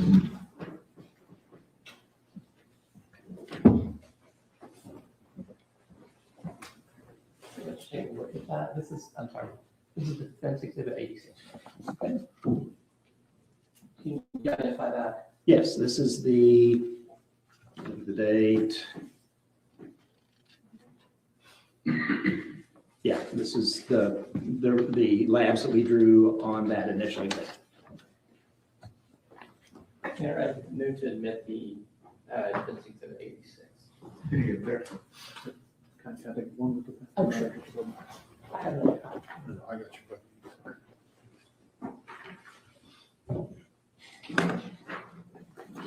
No objection. State that. Fence 86 is in there. Now, Dr. Yon, can you tell me if any of the results of those lab tests were significant? Yes, there's significant abnormalities of his testosterone levels. Low, quite low. And does that include, now that includes testosterone level, we're going to talk about that one first. What is that? What numbers did you come up with, and what does that mean, and how does that differ from pre-testosterone? The testosterone, total testosterone level is the circulating hormone that is protein bound and is not active. The level here was low at 199. The reference interval is 264 to 916. So low for at that time, 32-year-old man. And what about the free testosterone?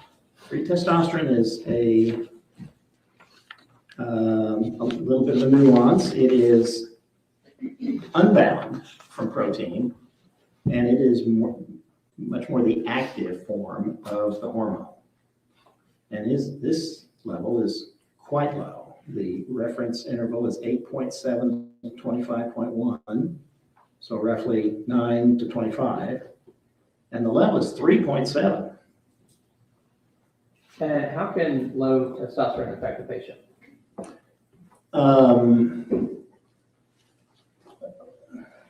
Can I approach that as to how high testosterone would affect a patient and then back up to low? Or would you? However you can best explain it, and you can Okay. tell the jury as we talk about it. So testosterone is a hormone that is the male sex hormone, androgen. Men and women have levels of it. Testosterone has not only properties for developing adult male characteristics, but it also has properties that have to do with the brain and therefore emotion and therefore behavior. So testosterone creates aggression by its stimulation of some of the deeper structures inside the brain in the we call it the subcortex.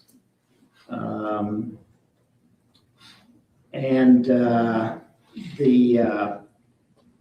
by creating that aggression, then aggression can find itself manifested as violent behavior. Now, high testosterone is what creates that. Low testosterone, therefore, would be less of an influence on those deeper structures to create violent behavior. Now, this is something that's, all mammals have testosterone.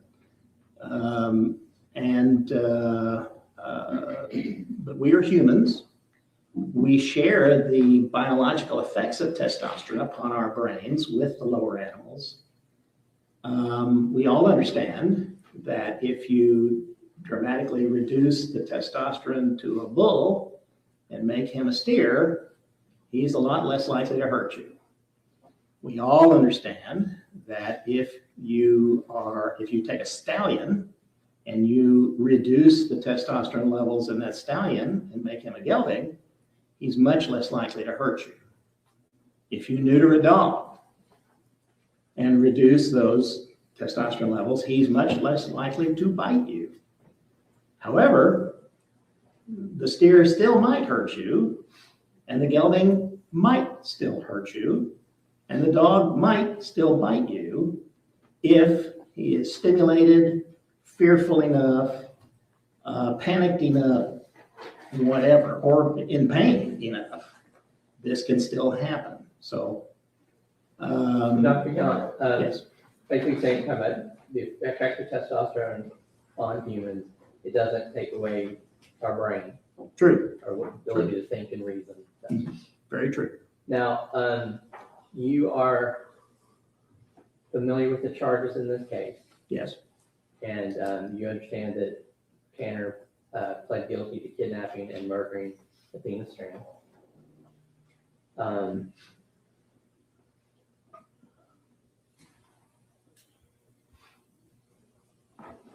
One second.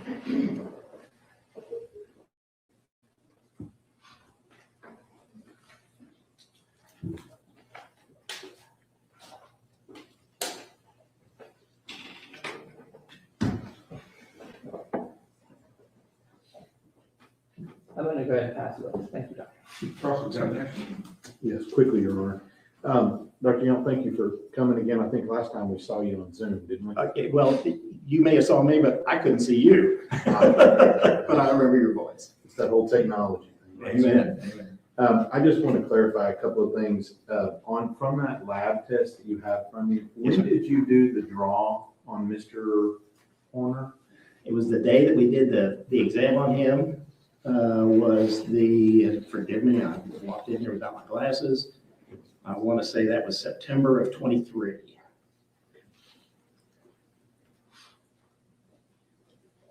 Now, of these lab results you got, do you have any reason to believe that any of those are any different back in November of the year before?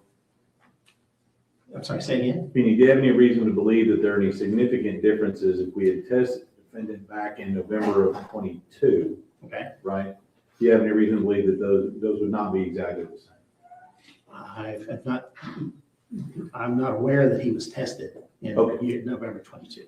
I guess what I'm trying to get at is you don't have any type of medical opinion that any of the numbers and all the labs would be any different than they are now. That would be guessing. Okay. I'm just trying to ask in your medical opinion. Sure, but it would still be a guess. All right. And that's really the only thing that, as far as in this case, that you're providing is that you did a physical exam. You say he's got, the lab say he's got low T. Yes. And that's pretty much it. Yes. That's what it's. Correct. One second.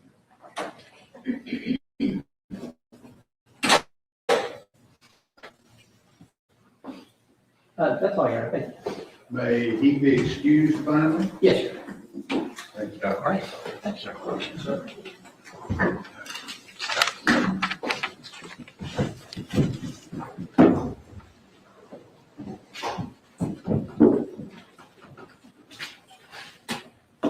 Okay, we're done for the day. Remember, in the morning, 10:30, so you get to sleep in a little late, all right? See you tomorrow.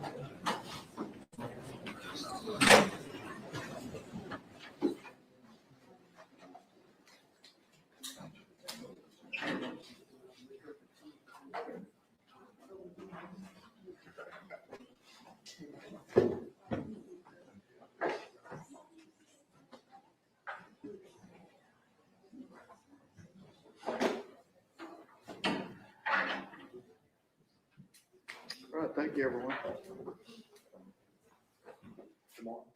What? Ready to go? Ready to go? James, before you leave, these are